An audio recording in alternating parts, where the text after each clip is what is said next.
and welcome to our Launchpad conference. Thank you very, very much for joining us. My name is, most people know me as Whiskers. You're very welcome to call me by my real name of Sam if you want, but it's always a kind of confused thing, but most people know me Whiskers. So I run Launchpad and Music Leeds and many of the other projects we're involved in, working with in places like Bradford and South Yorkshire as well.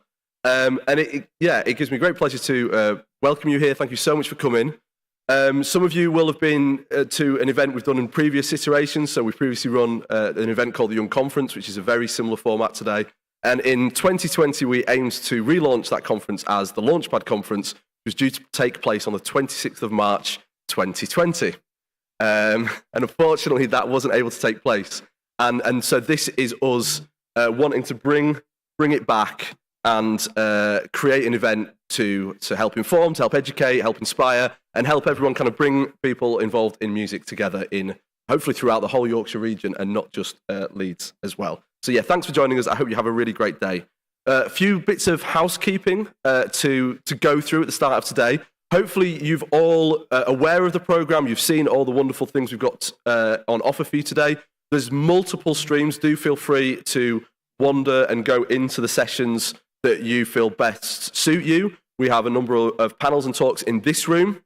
We have another panel room on the I'm not sure if it is the first or the second floor of the Conservatoire, but basically the one when you get in there, the 218 and 242. And you'll hopefully have seen the signposts there. So do be aware of the panels that are happening in those two rooms. We also have some talks and panels in the venue room of the wardrobe, which is in the basement downstairs. And hopefully you've seen a few of us around in the team and people wearing Team Launchpad t-shirts. So if you need any help or guidance about where to be or what to do, then do feel free to ask them about where the best place to be is. The whole day goes through till 6 o'clock, and then we've got networking drinks in the wardrobe bar as well. At that point, if you hand back your lanyards over the bar, you will receive complimentary drink, and those networking drinks are sponsored by PPL and PRS for Music. Woo woo. So thank you very much to them. And so we do hope that if you're able to stick around for the whole day, you're able to enjoy a drink with us at the end of the event as well.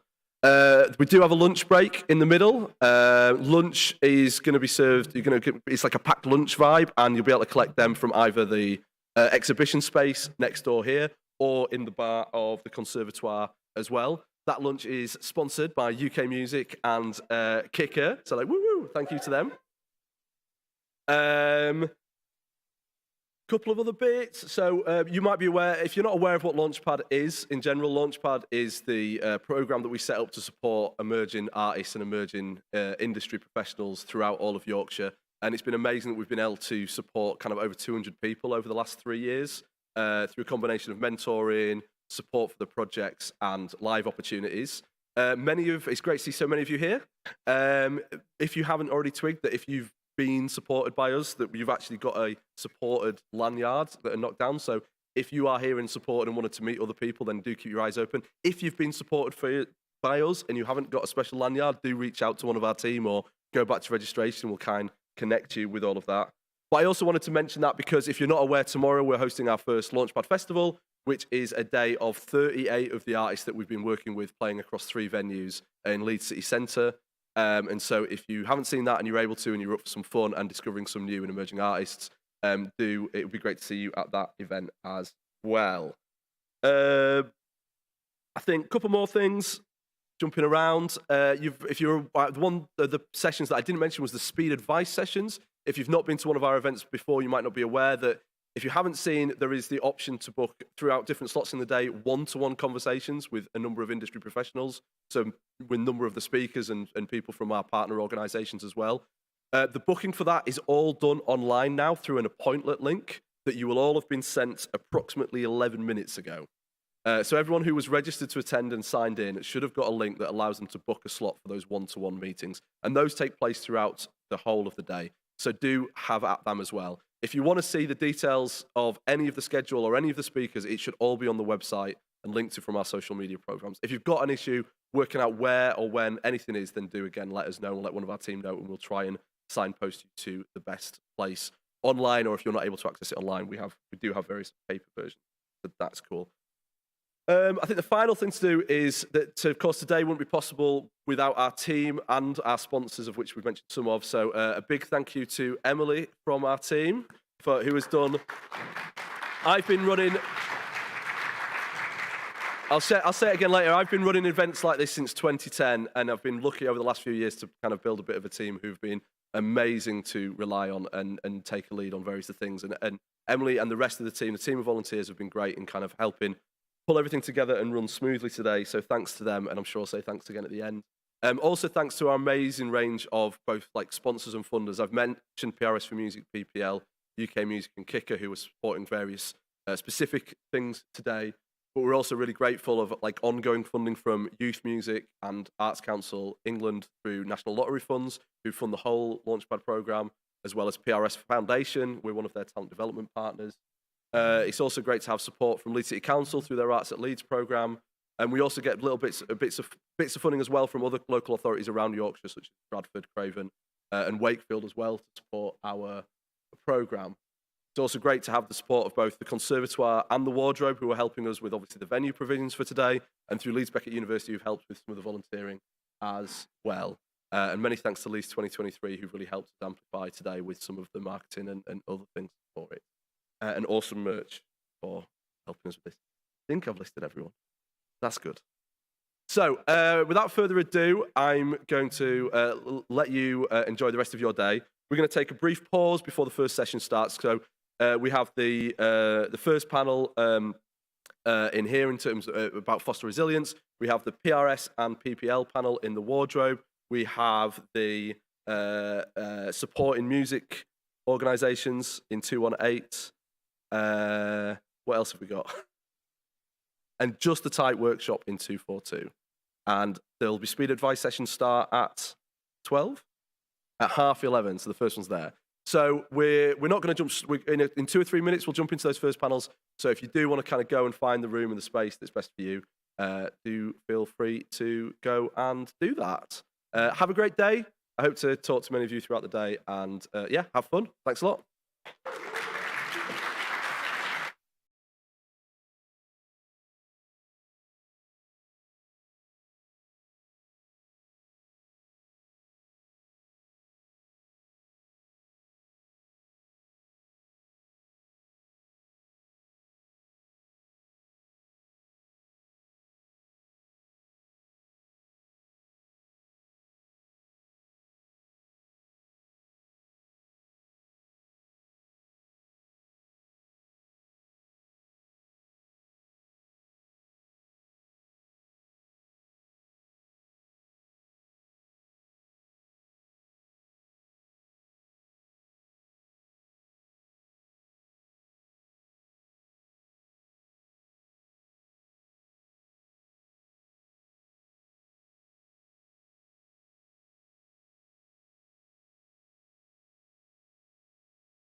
to everyone who is stuck in this room. So this first panel, as you can see, is about fostering resilience within the music industry and whilst you're building your career. We've got some amazing panelists. We've got Chris Madden chairing it, C. Haynes, Stu Baxter, Sinead Campbell, and Sanchez Payne. So yeah, the panel's kind of going to delve into a little bit about their personal experiences within the industry from their different perspectives, and hopefully you'll all find something that you can take away from it for yourselves as well. So I'm going to hand you over to the very, very lovely and capable Chris Madden. Thank you. I was just saying before we walked on, I didn't think I had a boutique career, but I actually have got a boutique career. I'm a psychotherapist. I've been a psychotherapist now for almost 15 years. In another part of my life, I worked for 20 years in the music industry. And even though now I can say I'm a therapist, actually I'm more than that, because I don't just sit in a room with people. I'm involved in other things. So some of the things I'm involved in, I work with a number of charities, all music-based. I sit on an advisory panel. I'm a service provider. Resilience for me is absolutely vital in terms of my own mental health. And when I use the term mental health, what I mean is something that we've all got. We've got physical health and we've got mental health. I think what's going to be lovely today is that we'll get a dialogue going about what resilience means to each of us and how we each manage and take responsibility for our own resilience. C. Yeah, my name's C. I also go by the moniker Chains. You said earlier when it comes to, what do I do? Composer, musician, performer, tutor, artist, coder, various bits and pieces. Yeah. Hi, my name's Stu Baxter, and again, I'm involved in far too many things to talk about. But today I'm on a panel. Tonight I'm producing an artist. Tomorrow I'm doing a photography session. Saturday I'm doing some graphic design, and then I'll be going on tour with my band in a couple of weeks. So there's some of what I do. Hi, I'm Sinead Campbell. I have a few hats as well. I'm a musician, promoter. I work for the Bradford Producing Hub as a music instigator. I'm a creative producer, and I run the Buskerville Festival as well. And I'm also a wellbeing coach, so I do that on a freelance basis as well. Hi guys, I'm Sanchez Payne. I'm an ex-professional footballer of Leeds United. I'm actually a board member of Leeds 2023, who is helping sponsor this event. And I'm the evening show presenter across the road on BBC Radio Leeds. Over the last 2 years, working as a therapist, I've worked with and do work with a lot of musicians and a lot of people from the creative industries. And even now, I was asked by somebody last week, does COVID come into the therapy room, as a theme? Of course it does. It comes in every session with every client. And I think what might be nice for us to talk about is how have we started to foster our own resilience through COVID, just to give you a bit of an idea of the changes that have happened with some of my clients. Over the last 2 years, I've had at least half a dozen clients who are musicians with careers, recording contracts, who've now exited the industry because of what's happened over the last 2 years. Sanchez, you saying you're an ex-professional footballer, season ticket holder at Leeds, so of course I'm aware of you. So you already will have had the experience of the transformation. What's been your experience of how you fostered your resilience in that transformation from being a professional footballer to the career that you have now? It was very tough, I can't lie. A quicker way to say it is I'm on a documentary called 7 Up. You guys might have heard it. It's quite a big social experiment. So I get filmed every 7 years by the BBC, and they film me 7, 14, 21, 28, all the way up until I'm 63. And the period between 21 and 28 is where they, well, 21 Major is where they captured that transition. And it was really tough because Leeds United and football was the only thing I ever wanted to do. I never saw myself in media. I never really wanted to do it for the fame or fortune. I wanted to do it because I loved the sport. And then to be told that they didn't think he was good enough or he didn't think he was fit for it, it was really hard. The resilience came through my family and my friends, the people who were there, you know, throughout the really tough times and reminded me that, you know, I'm a good player, I'm a good person, and to work hard. And, you know, even though they were there were times where I really struggled and I just couldn't get out of bed, and I thought that this was the end.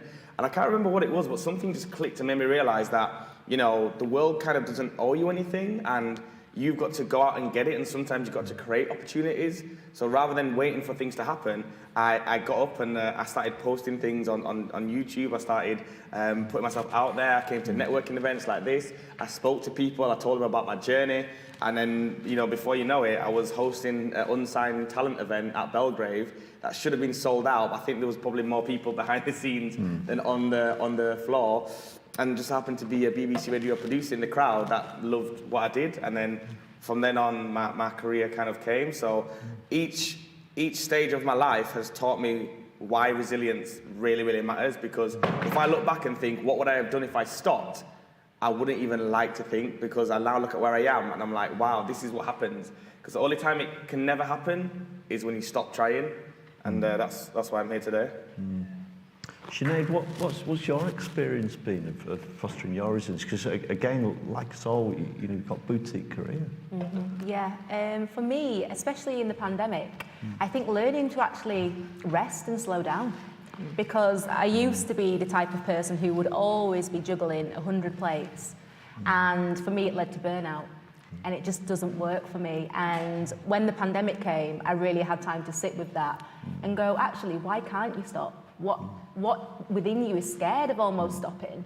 And actually, when I then reached out for support from peers and family, and I do really advocate for going to therapy or some kind of coaching as well, just really helps me to unpack all that. And now I see rest and recovery as part of my process in being creative, in having a full cup, in order so I can turn up and be my best self and really be there for others. Because when I'm burnt out, it just, doesn't work for me. Yeah, self-care is something that I would equally encourage. It's so important.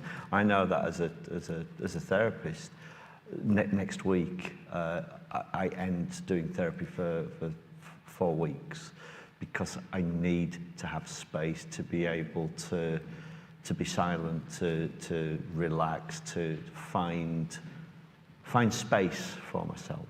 Yeah. Over the next few days, Stu, you've got loads and loads of stuff. How do you manage your resilience? I think for me, resilience has always been part of my life from as long as I remember, you know, survival, I learned early on, I suppose, that I learned a lot from my family in the sense of how not to live your life, you know, how to not end up and how to not be unhappy.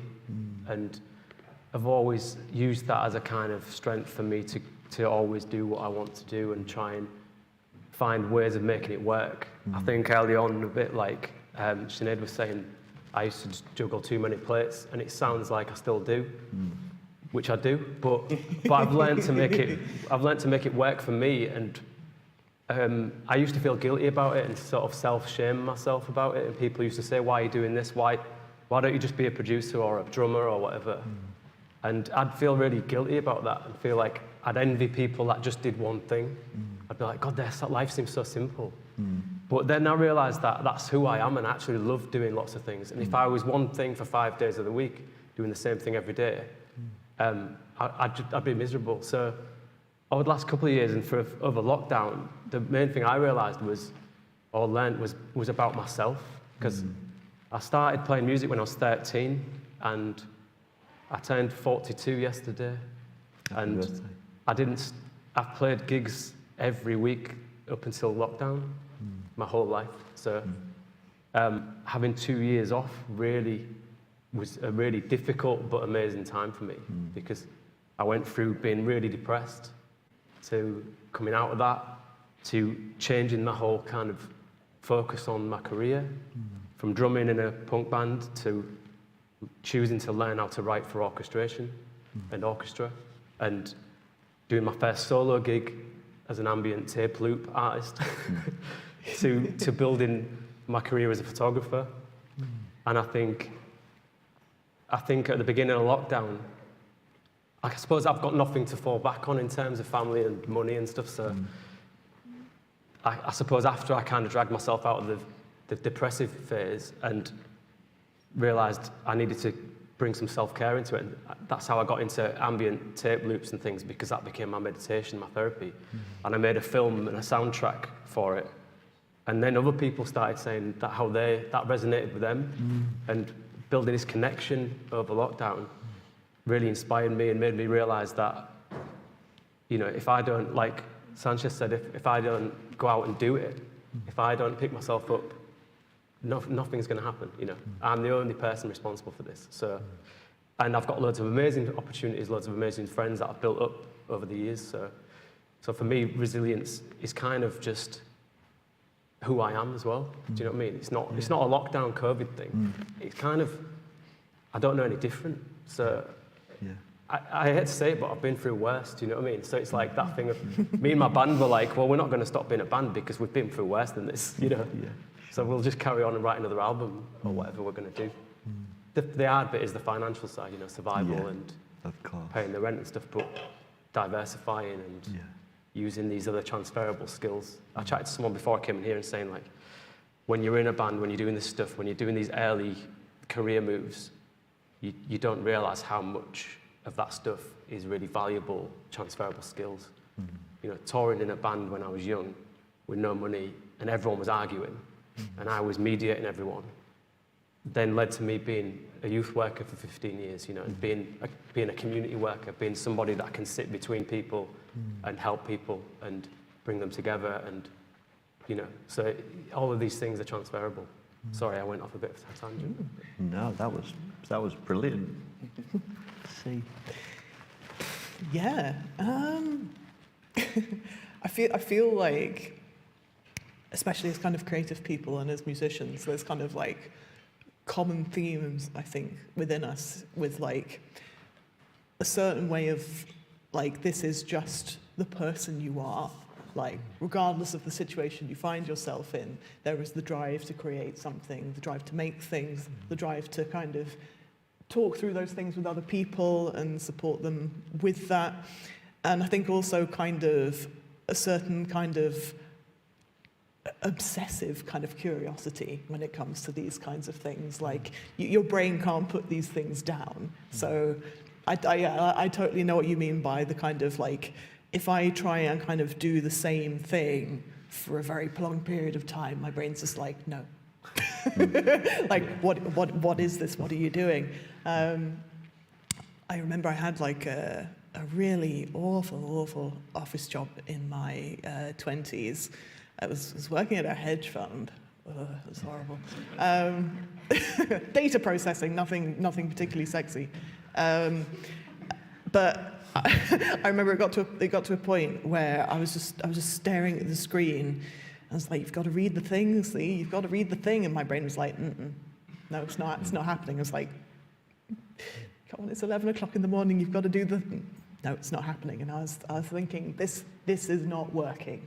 Like, I have to make as much of a lifestyle decision as a career decision, and work in such a way that will kind of, because I know I am capable of doing cool things, and just kind of giving myself kind of the structure in which to do that. And I think the biggest challenge for any creative, any human, to be honest, is kind of knowing yourself enough that you can kind of understand your place, like, within a situation. Like, I think kind of we do best when we kind of understand that, like, we will always have this tension with kind of trying to make money because we it always ends up in the capitalism is bad rant. But anyway, but you know what I mean. There is the tension with that, but it would also just be nice to do good things, and kind of giving yourself a bit of a break, I think, when you find that those things are really kind of clashing, and that you just kind of have to be nice to yourself sometimes. Yeah.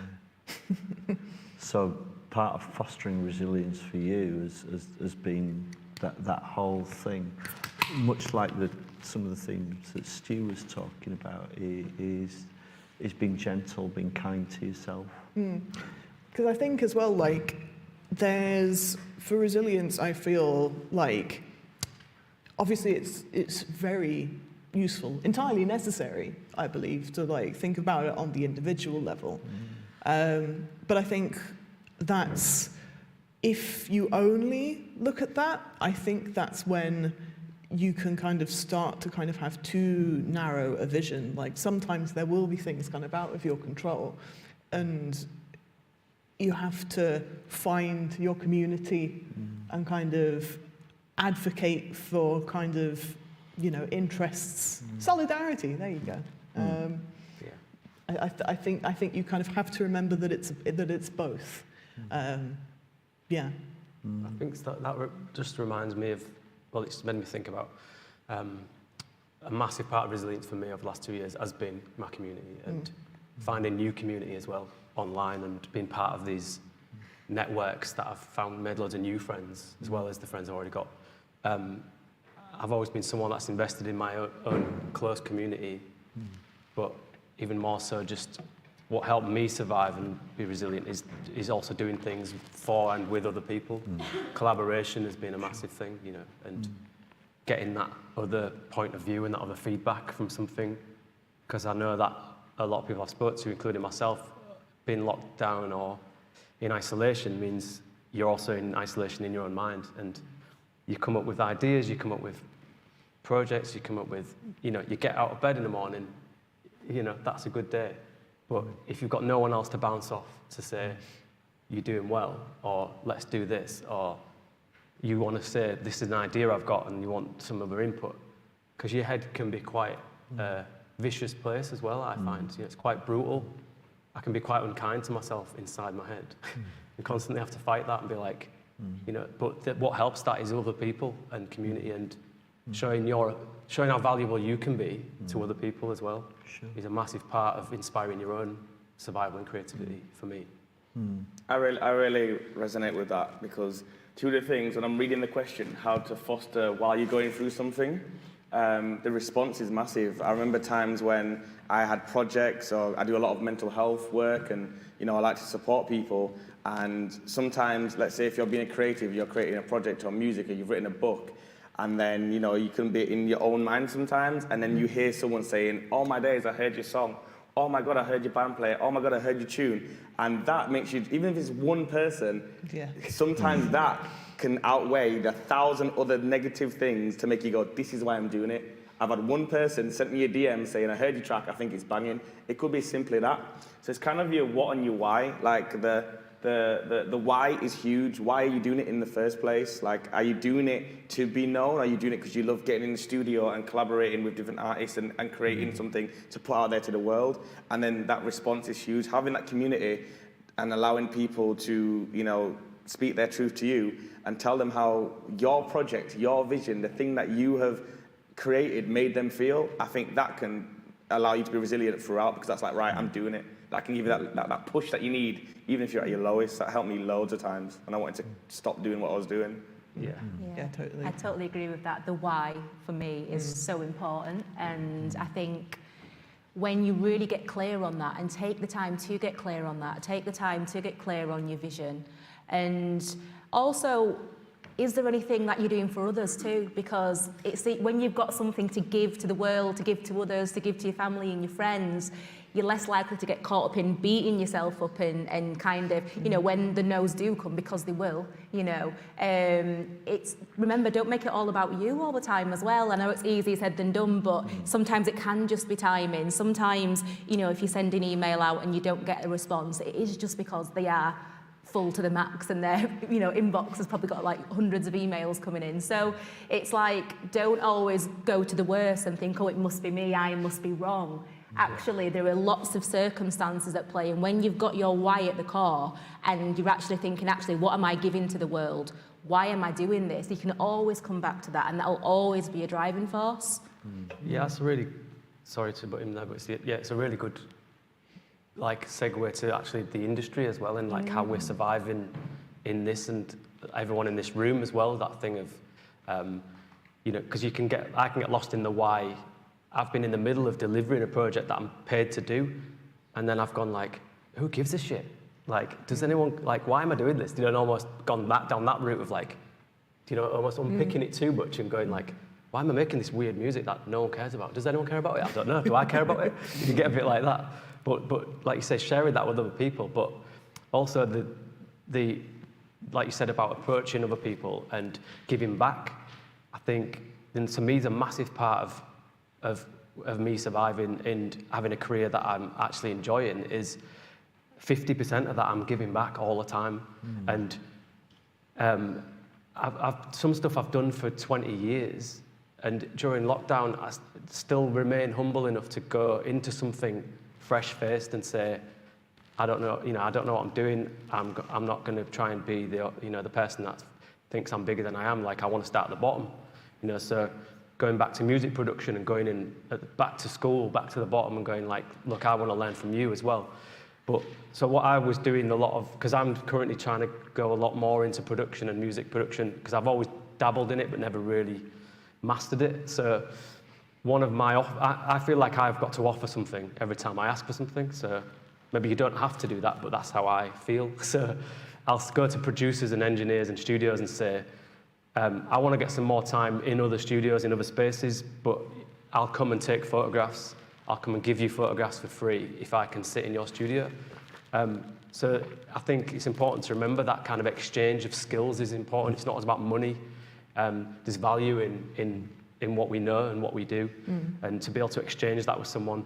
So when you're meeting people at events like this, I've always found it better to, rather than just ask for stuff, but just say what can you give other people?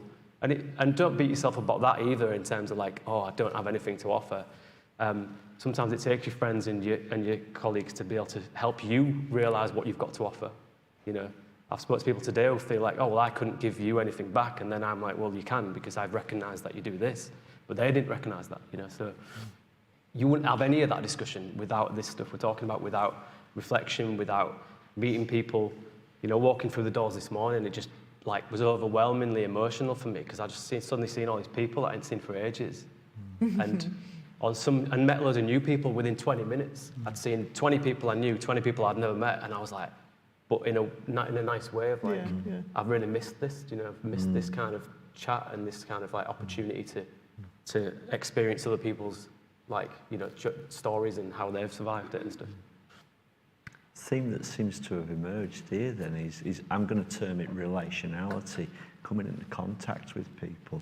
Sounds like it has been the most vital thing for everyone here, and almost the experience that we had through pandemic was this real stark realization as we went into isolation that actually I come alive when I'm in contact with people.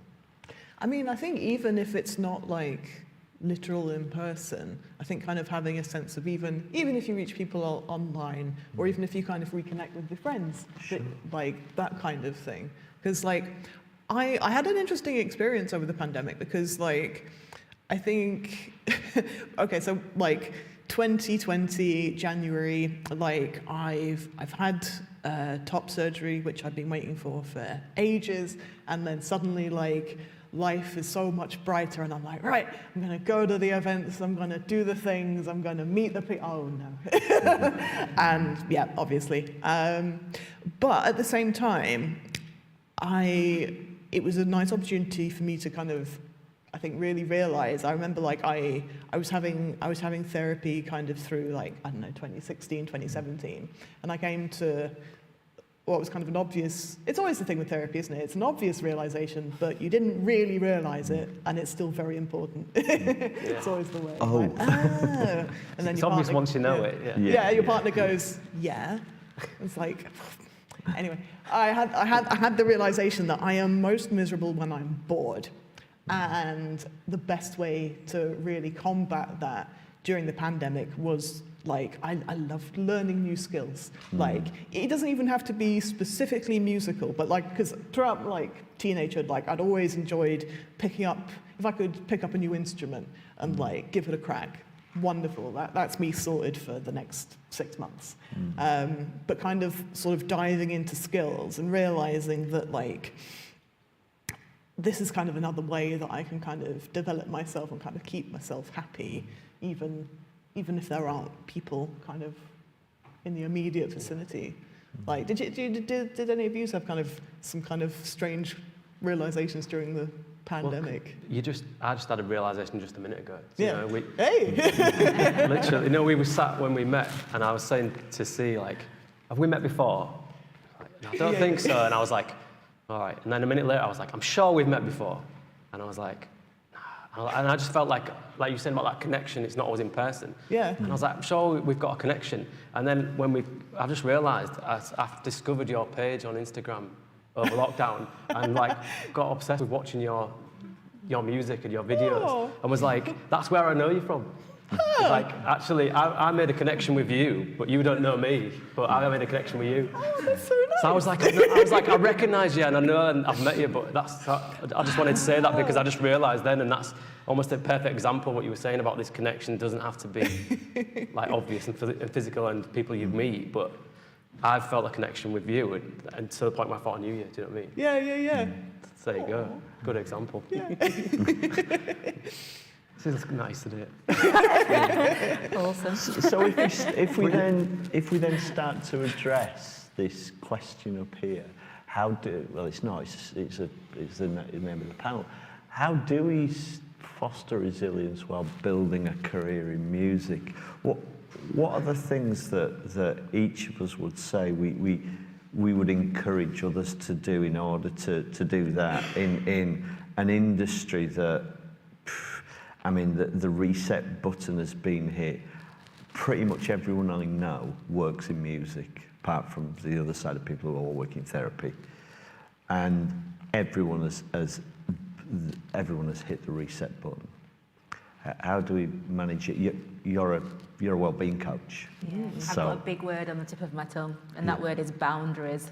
Okay. Like, so important as well. Okay. As much as it's really important to connect, it's also really important to get clear on your personal boundaries because they're different for everybody. Yeah. So first get clear on what are my boundaries, what doesn't work for me, how do I work best? For example, for me, because I've got so many things I'm often juggling, and I'm on lots of different social media platforms, it doesn't always work for me to be opening DMs on Twitter, on Facebook, on Messenger, on TikTok. It's, just thinking about it, I've got different email addresses and then WhatsApp groups. And so, I had to remove myself from certain WhatsApp groups that weren't working for me. I had to, with certain jobs, I have to say, email me, please. Sorry, I can't reply to you on Messenger on a Saturday night at 11 p.m. I might not be available, but if you email me, I'll see it when I get to the office, when I'm doing those hours, and I'll make sure I get a reply there. But boundaries like that are totally reasonable too. And that can be many things, but I think it's really key just to get clear. If something's not working for you, sit with it, look at what's not working, and there might be a boundary that you have to put in place around it.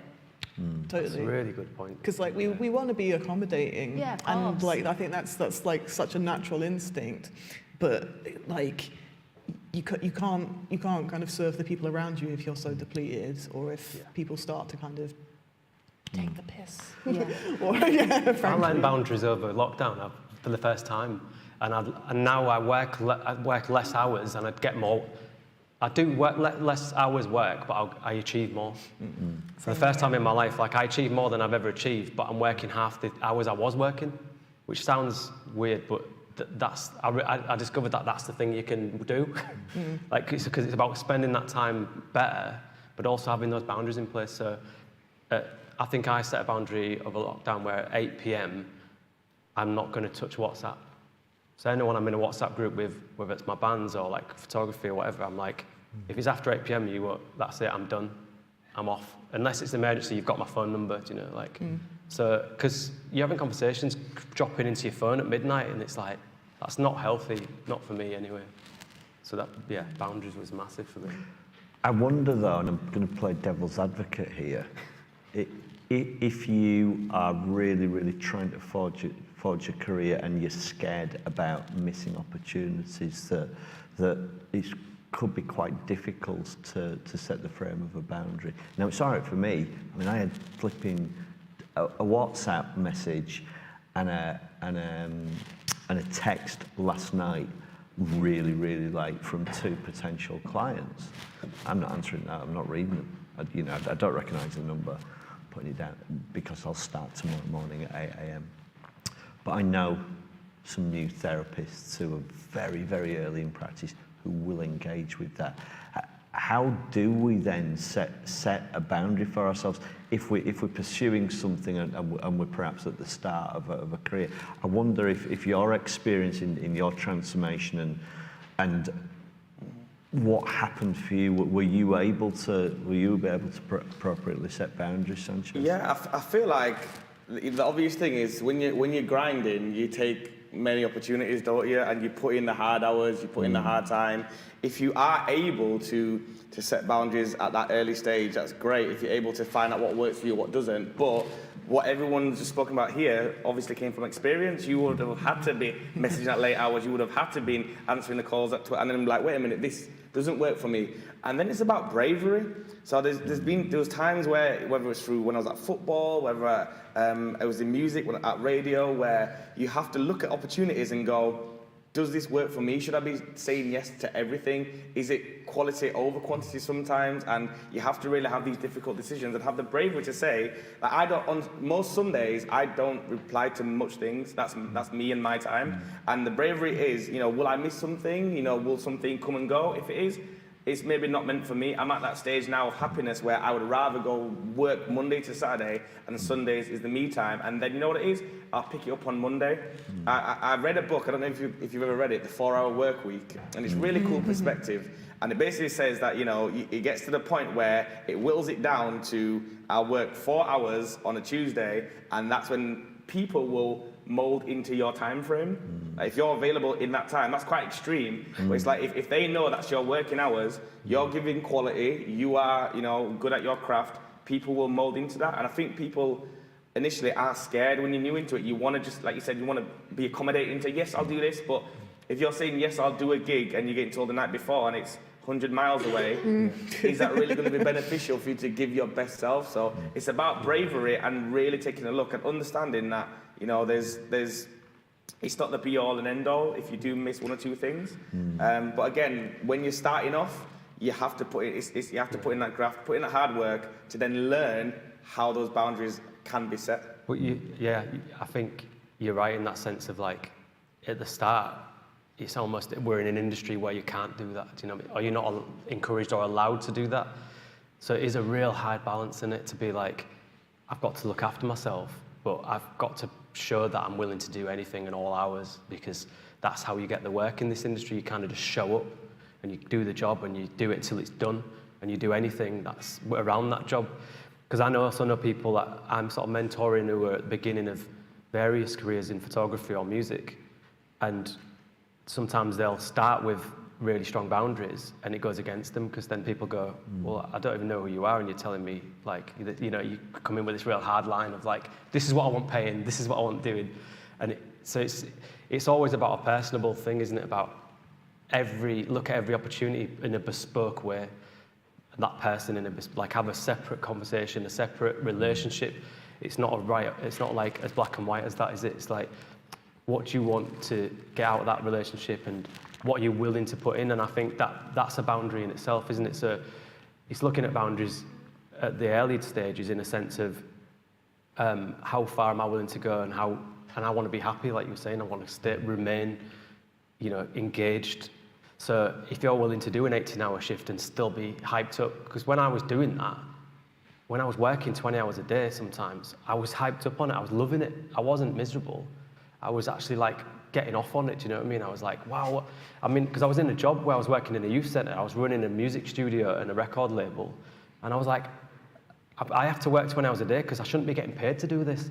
I shouldn't be getting paid to do this. It's too good, like an opportunity. So therefore, I'm in this opportunity. So I've got to give them my whole self. And all the young people have got to have me 24 hours a day, because otherwise I don't feel like I should be here. But at the time I felt like I was enjoying it. It was like thriving off it. It took me a long time, like you're saying. Now I've got the privilege of saying no, and the privilege of going. I've like done it so long. I've got long-standing relationships. I've got a reputation I've built up slowly over a long time. So I can afford to say no as well, and I've got that privilege of setting them boundaries that you're talking about. And I think that, like you say, Sanchez, it's like worth remembering that when we're talking to people as well that are at the beginning of that. You can't just go, well, just do this, because we've got that privilege, haven't we, of now being able to make that choice. I would say like that it can be a nice way to kind of allow portfolioism to kind of work for you, because like I feel it's a tough industry, and there's kind of no easy way around that. But even so, like, we need to make sure that we are kind of inclusive as a community. So like, if you know that you have kind of certain specific limitations, like if you know like you'll suffer from exhaustion a lot, or you're neurodiverse and you can't take noise for like a huge period of time, this kind of thing, then kind of a thing of kind of what you could sort of along the lines of what you were talking about, kind of work kind of smart, not hard necessarily. I mean, still work hard, but smart as much as anything else. If you feel like there's, because of whatever limitations that you have, and we all have limitations because we're all human, and that's not necessarily a bad thing at all. Breed creativity for, it's also just fine, But like, maybe it could be a case of, if I know that I can't I'm not the kind of person who can tour tons for whatever reason, maybe start writing as well. Like you can reviews, video essays, whatever it might be. There could be various things that kind of work for the kind of person that you are, so that you're not necessarily in a position where it's kind of like, I'm exhausted, I'm worn out, and I've got nothing else to give, and I can't continue with this anymore. Sort of manage it in a way that kind of makes it work for the equipment that you've kind of got. I think. Being open and honest as well, like that. Yeah. I think that's the industry, from my perspective, has got a bit better. Lockdown was a good thing, I think, when people were saying they want the industry to go back to normal. For me, I was saying I don't want it to go back to normal, because the normal was shit. Do you know what I mean? Yeah. The industry was shit before 2020, and we've got an opportunity to press reset, got an opportunity to change and get rid of all of these prehistoric ideas. And the one thing I realised within my band was that if that didn't, we were 6 months into being a full-time band after 20 years of trying. We finally got to a point where everyone quit their jobs. We was getting a wage from making music, just in one band. It was that was the kind of goal. And then lockdown happened at the worst time for us, but actually the best time, because I think if we'd have carried on, we'd have burnt out. We was already burning out. We was individually having various mental health problems. So being able to stop and look back at that now and go like, we was on a treadmill that we didn't design and we didn't choose to be on. We didn't go into the industry thinking we want to ride this treadmill. We just didn't think we had a choice. We've come out of lockdown saying, fuck that. This is our industry. We can design it how we want to design it. And I think we all need to remember that going forward, that let's not try and go back into this industry. Let's try and make a new industry. And one of the things I've realised is that honesty from myself, being honest, like you said. If you can find that at an early stage, that's amazing. It's taken me my whole life to get to this point. But if you can find that at an early stage where you can say, actually, I'm willing to give you everything to get this opportunity, but I can only do about 4 hours because I get really exhausted, like you were saying. If you can have that honesty quite early on, I think people are starting to respect that more now. And there's less people in the industry now that are really brutal and harsh and will put you down for that. And if they are, then they're not worth working with anyway, do you know what I mean? Like, if they don't respect your mental health and physical health, then, and you're being honest and upfront about it and polite about it, then fuck 'em. But do you know what I mean? Like, we've got to look after this is our industry. It's not whoever they are. It's not their industry. It's not like 1970s. You know, it's not men in suits. Still is quite a bit, but you know, what I'm saying is, it's like we can start to now try and reclaim it. I mean, That's what I mean. It's difficult, isn't it? Because like I'm not saying it's easy or it's changed. Oh no, but no. But it's kind of like we always kind of straddle that line, kind of where we're kind of on the one hand being an artist, intensely personal, like very like draining, not necessarily in a bad way, but it takes a lot out of you. And kind of, here is my soul. Hope you like it.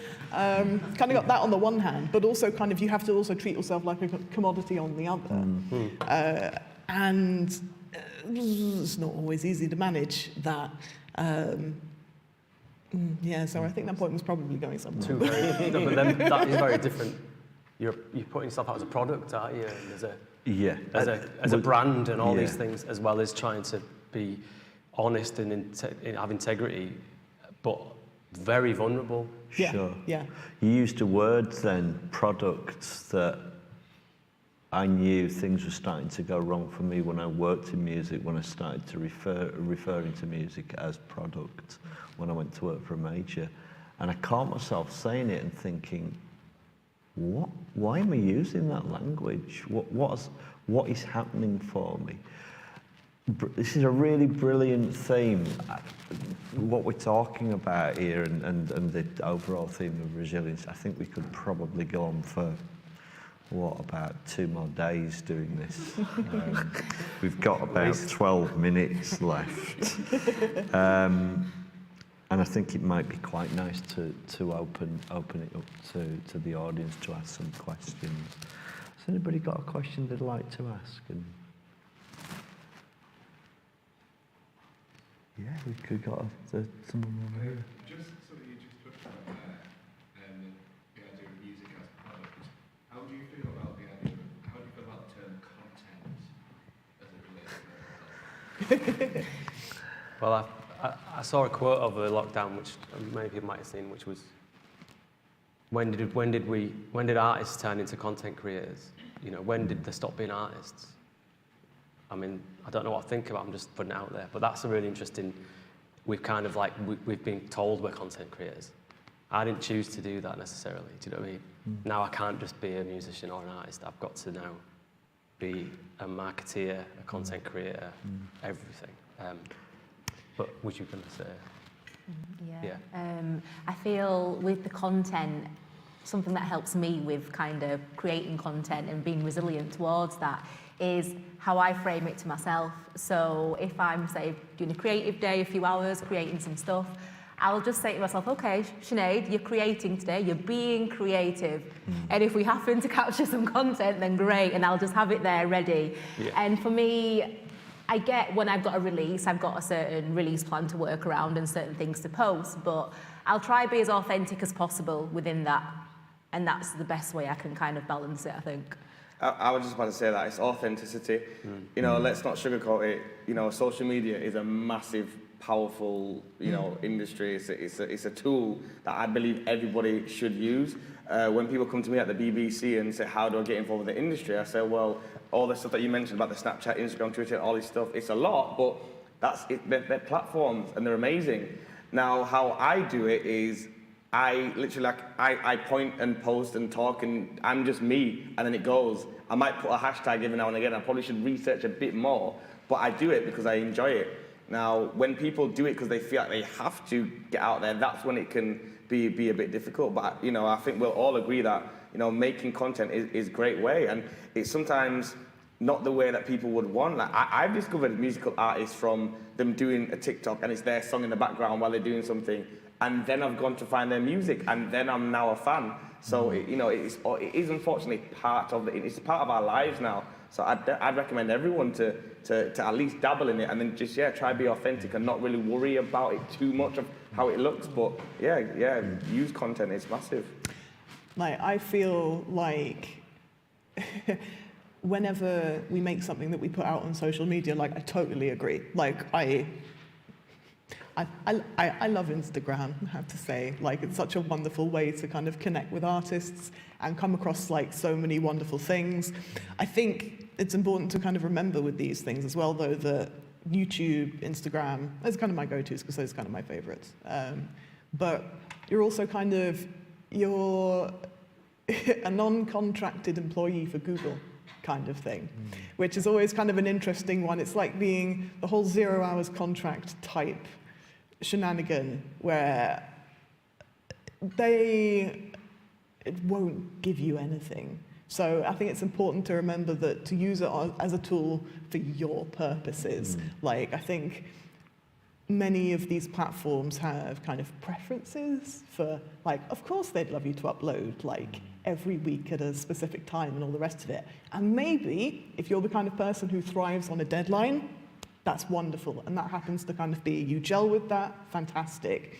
If it doesn't, as is the way with a 0 hour contract, they don't owe you anything, but you also don't owe them anything. So, like, whatever it is that you're up to, as long as it works for the kind of person you are and the kind of, like, product content that you're trying to kind of put out there. As a tool, like you said, it's a tool you can manipulate yourself as well. I think I find it quite hard generating content, and I've managed artists that also, like, have not been on any social media. There was an artist called Nomad Spock who was a friend of mine, and he made an album and he's never put anything out. He didn't have any social media. No one knew who he was, and he hates social media. He decided to use social media for the artist's purpose, built it slowly, didn't put his face on it, didn't want any photographs on it. We did manage to get the album played on major radio and things like that. But one day he woke up after building it all and just deleted it all because he freaked out. So I've worked very sensitively with people like that. I can't say to him, you need to develop content. What my first thought is his mental health. And if he doesn't want to be on social media, let's find a way of, let's see that as a really cool challenge. Let's find a way of him just using Bandcamp and generating a community on Bandcamp that if he finds 100 people who are fans of his album and they're die-hard fans, and every time he puts a track out, they all pay money, he could generate some good money from that, from 100 people. You know, focusing on those 100 people, not worrying about the numbers going into the tens of thousands. But, you know, so it's similar for me, and I feel like it can punish me for my mental health. So social media sometimes says to me, if you don't post for 2 weeks, we're going to punish you by not having engagement because the algorithm's moved. So that pisses me off as well, because I'm like, what if for 2 weeks if I go into a hole and I can't go on social media, I can't. So I'm getting punished for that now, because now, you know, but again, I don't want to sound negative about it. I'm just saying there's two sides to it. I use social media a lot. I love Instagram. That's where I live, really, in terms of social. It's about, like we've all said, using it for your purposes, what you want to get out of it. If it is detrimental to your mental health, then definitely review why you're using it and if you have to use it. But see that as a creative challenge of, like, let's find another way of promoting you as an artist that doesn't have to rely on these big social media campaigns. I'd offer a context as well that says there are 6 billion different interpretations of the word content, and we each have our own experience of what that means. Some experiences will be, that's a word that doesn't describe the authenticity of my creativity. For another person will use it. So when I had my experience of using that word product, it felt to some degree questionable. It felt uncomfortable. I probably, I wouldn't use it, and I stopped using it fairly soon afterwards because I'd gotten trapped working for a major record company, and that's how they referred to it. It wasn't for me. I knew I had to be out of that environment, but it's a word, and the language is constantly evolving, and we all interpret language in our own very, very unique way, with a lot of similarities too. I think we've got time probably for one more question. Could you share could you like weave it into like one whole? We'll just answer them. Oh, hang on, so there's a microphone going to come up for you.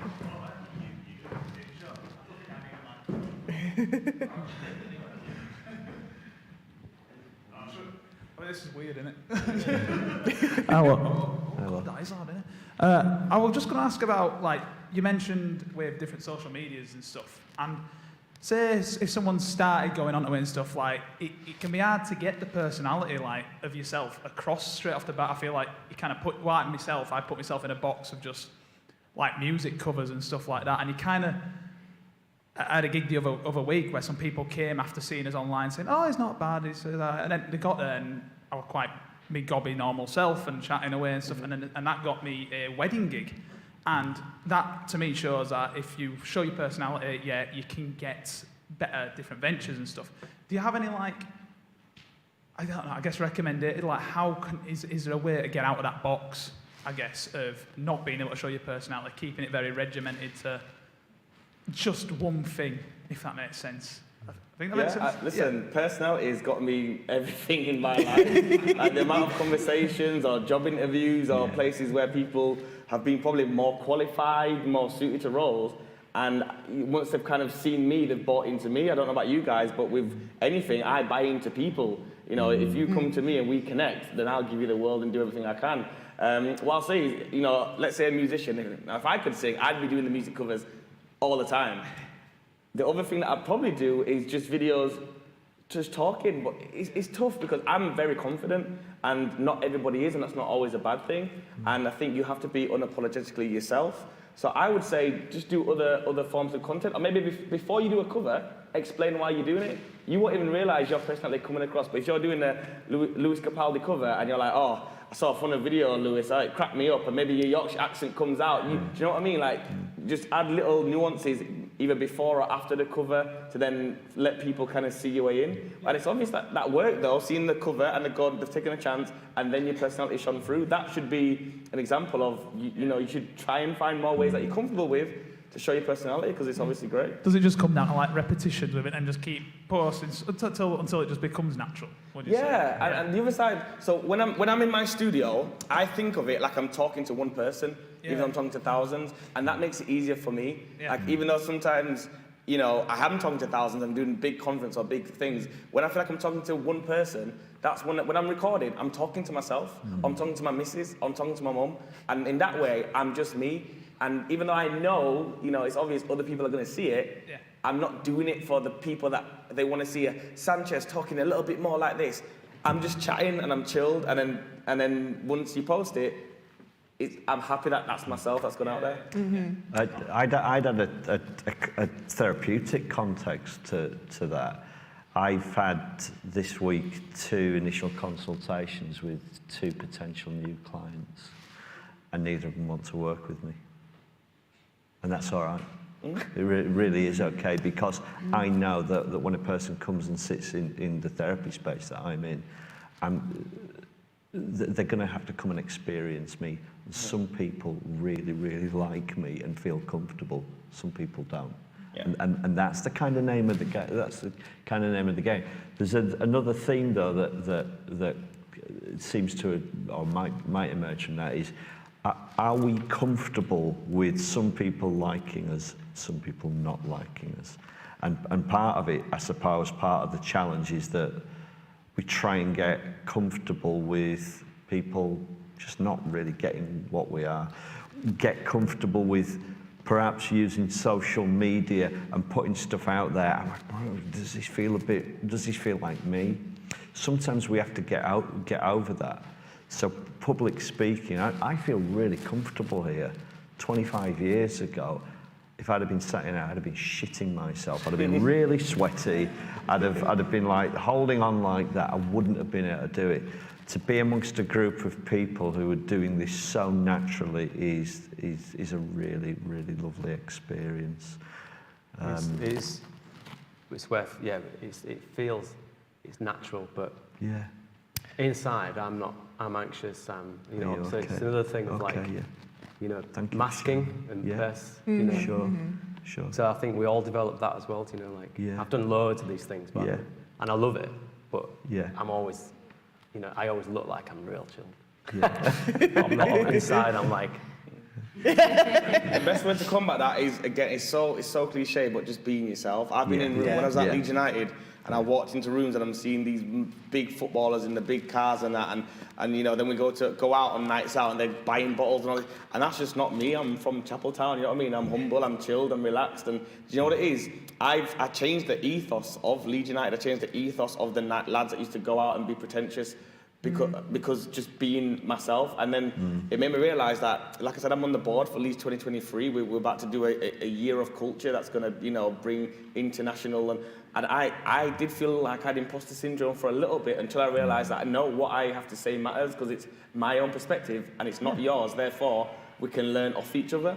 So I think getting that in of just being you and being okay with that, and like you said, people may like you, people may not, and that's okay. I struggled with that for a long time. I was a people pleaser. I was like, well, why don't you like me? I mean, I'm a nice guy. I'm still in that place. Like, It is really tough, but then it's also, realising that it's okay. And I would rather someone, you know, not like me or, you know, not agree with me being myself than someone like me or for who I'm not. So it's just getting over that and then, literally just being you and putting yourself out there as much as you're comfortable with. Take time. Like we said, we're about building resilience. It's about a year from now. Where are you going to be a year from now when you come back to here and you tell us that you've got your own YouTube channel and you do your TikTok's gone crazy and then you've been bookings because you've developed it slowly. Whereas if you jump into it tomorrow because of this conference and then go, right, I'm not doing it ever again. Do you know what I mean? So just be comfortable, man, but you'll smash it. yeah, being it for the long haul.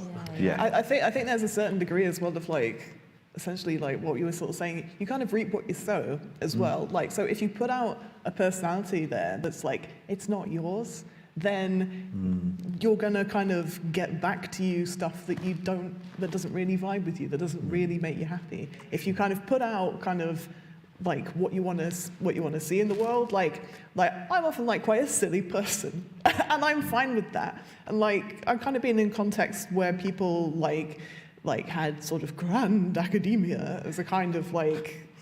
But the kind of people who like because you don't take yourself super seriously, they think you're not smart, all that kind of thing. Like I'm done with that kind of a person, and I'm done with kind of fostering this kind of an attitude. So kind of knowing what it is about kind of yourself as a person that you like, that's fine. Don't apologize for that.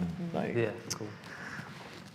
I'd love to sit here all afternoon doing this because I'm loving listening to each of you. There was another question. Have we got one more question? We'll try to smash it out. I'll go on then. Hiya. There was another question here as So, well. in terms of building social media, did you guys in the early stages ever feel like uncomfortable with that process? And how were you kind of resilient to kind of like get over that? If that makes sense? Well, this was someone else, yeah. 'Cause mine was.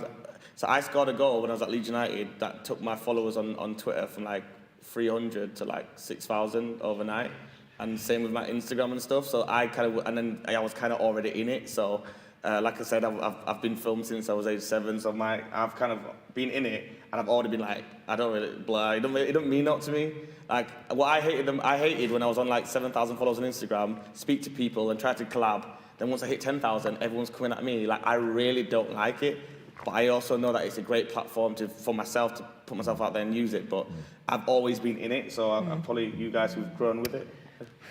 To be honest, I don't know if I'm brilliant with social media. To be honest, I mean, I think sometimes though it's quite. I mean, I make very weird stuff. So I think that it kind of works in my favour in the sense of like. You do something and it's very peculiar, so if somebody comes across it, they tend to remember it. I think it's what you mean by growing it though. Like I said earlier, like if you can engage 50 people that's more important than having 50,000 followers. That's really, it's just try and reframe it a bit of like, what are you giving those people and how you invest in, if they're invested in you, what are you investing, invest in the people that invest in you as well. So I think at the early stages, try not to get lost in the numbers of growing, because numbers, I mean, it's a hard thing to say because people will judge you on it in terms of industry and bookers and agents and stuff, which is the shit part of it. That's why I like Bandcamp as well, because you have followers, your tracks don't have number plays on them, things like that. So I think just think about if you can engage slowly with an audience and they invest in you. People who are like super fans, they stay for life. They will follow you forever, and they'll buy everything you put out, every T-shirt you make, and you can make a career on 100 people. As much as I'd love to sit here all afternoon and take more questions, we've got to draw it to a close because there's going to be another panel soon. Thank you, everyone, for being here and for offering of yourselves. It's been really, really lovely to hear all of you speak and to share. Thank you so much. Anytime.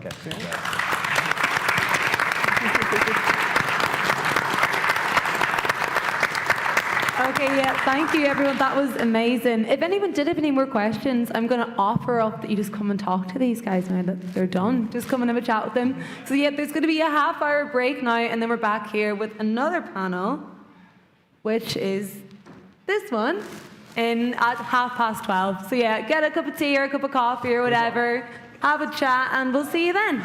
Nice.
Nice to meet you, I'm Scott. Hiya, Harry. Hello, everyone.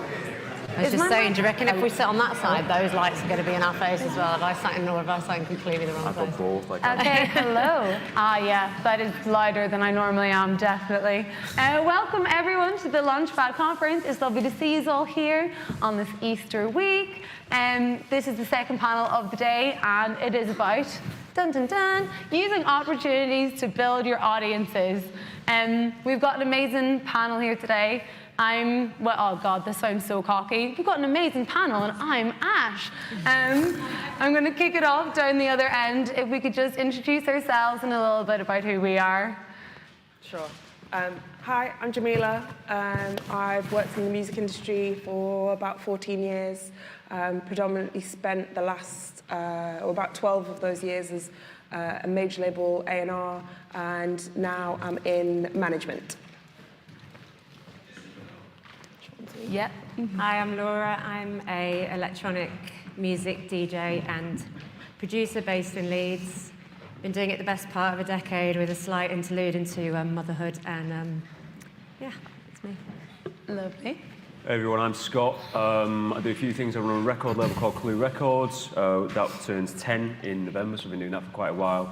I do art development for an organisation called Come Play With Me. Mentoring for Launchpad as well, work for Launchpad. I lecture in here in the Conservatoire and I manage a band. I think that's it, yeah. I'm Harry, also based in Leeds. I run a company called Hanglands. So we're a communications and events agency working mostly in sort of music and festivals and cultural projects. So we look after sort of PR and social and marketing and more or less anything else anyone needs us to look after. Yeah, I've been working in music since my late teens in various different roles, and Hanglands is about nearly 4 years old. Cool, and just for the context, now that I've not just called myself amazing, I'm Ash, I'm a keys player, I play in some bands, and I work for Manchester Jazz Festival and Leeds Jazz Festival, and today we are here to talk a little bit about something that is a pitfall I think a lot of people fall into, which is whenever someone's like, come play our festival, or we've put you on this playlist, and you're like, oh my God, I've made it, my life's changing, I've done it, and then nothing happens because you didn't make the most of the opportunity. So I'd kind of like to kick things off, I kind of want to ask you from your varying perspectives, because a lot of you are artists, but also work with artists from DIY, and also major label kind of perspectives. What is something that you see artists doing that is just a big missed opportunity from your line of work? I'll give you an example. Whenever my band release their music, we'll play a gig, and at the gig, the singer, sorry Lydia, will not say, we've released music, or you can follow us on social media, or do any of that kind of promotions. This is the kind of thing that I'm talking about. Does anyone have anything they'd like to kick us off with? I can have a gripe about one of the bands on Clue, if that helps. Yeah, go on, there's a big moan. And I'll name them. Yeah, so we work with a band called Van Houten. It's like slacker indie pop, really cool, really good. They got onto the Glastonbury Emerging Talent long list thing that was announced recently. So they got the email through, shared it with me. I was like, yeah, Amazing News is really good. Like, a lot of attention's coming. They get the industry's looking at that as well, and a bit more coming into it. And I'm like, you're going to get people looking at your audience, industry, all of that. Let's set out a plan of how we're going to sort of capitalise on it and make the most of it. So it was like back catalogue playlists. Welcome to hey, if you're new to us, here's what we do. This is a bit of that. Maybe some digital ads, and they just didn't do anything. And I was like, yeah, and I didn't have the time. I had a lot of other stuff on at the time, so it came out of the blue, and it just didn't capitalise on that. And I think in doing that, it was just. Basically, it was not being prepared. I think if you're prepared and you're quite good in your structure and sort of how you run your artistry and work as an artist, you can capitalise more on these opportunities because it's less like, oh shit, hang on a minute, we need to do something with this. And it's like, what do you do? And there's less panic there. So yeah, setting out a plan, having an idea of it, and then following through with it and just doing it. They were in the studio at the time and they were very focused on that. So there is a little bit of an excuse, you know what I mean? But it's like there was so much more that could have done with it. So I think that was one thing, just not following through with the plan to do those things. I think as well, sort of announcing yourself to an extent, I think the band thing when you're playing, even saying your name, especially if you're supporting, it's like, we are Van Houten, we are Mamilo. You know, it's like that thing of make sure everybody in that audience knows who you are, so when they walk out there, like, they were mint and I know the name. Because if it's like, who was that? If you're asking about it, it leaves a bit of a question that you don't quite know. Yeah, absolutely. Anyone else? I think I can see the cogs turning now. And I was just going to say, because there's a fine balance between actually capitalising on your time and channeling all your energy into your art. Like you were saying, there's spending a lot of time on your art, and there's a fine balance between all the various things you have to do as an artist, whether it be preparing for an interview or the art itself or the social media or the planning for a gig or the planning for travel. You know, there's so much to do at any given time. So it can be tough. Sometimes you can miss an opportunity to do a post. I do it all the time. I'm terrible with social media, if I'm honest. I used to be a lot better, but yeah, just not enough hours in the day. So yeah, it does require some planning.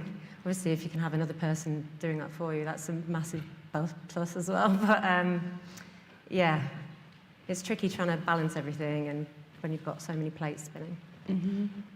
Yeah, I think the opportunity that one of the more common missed opportunities I see is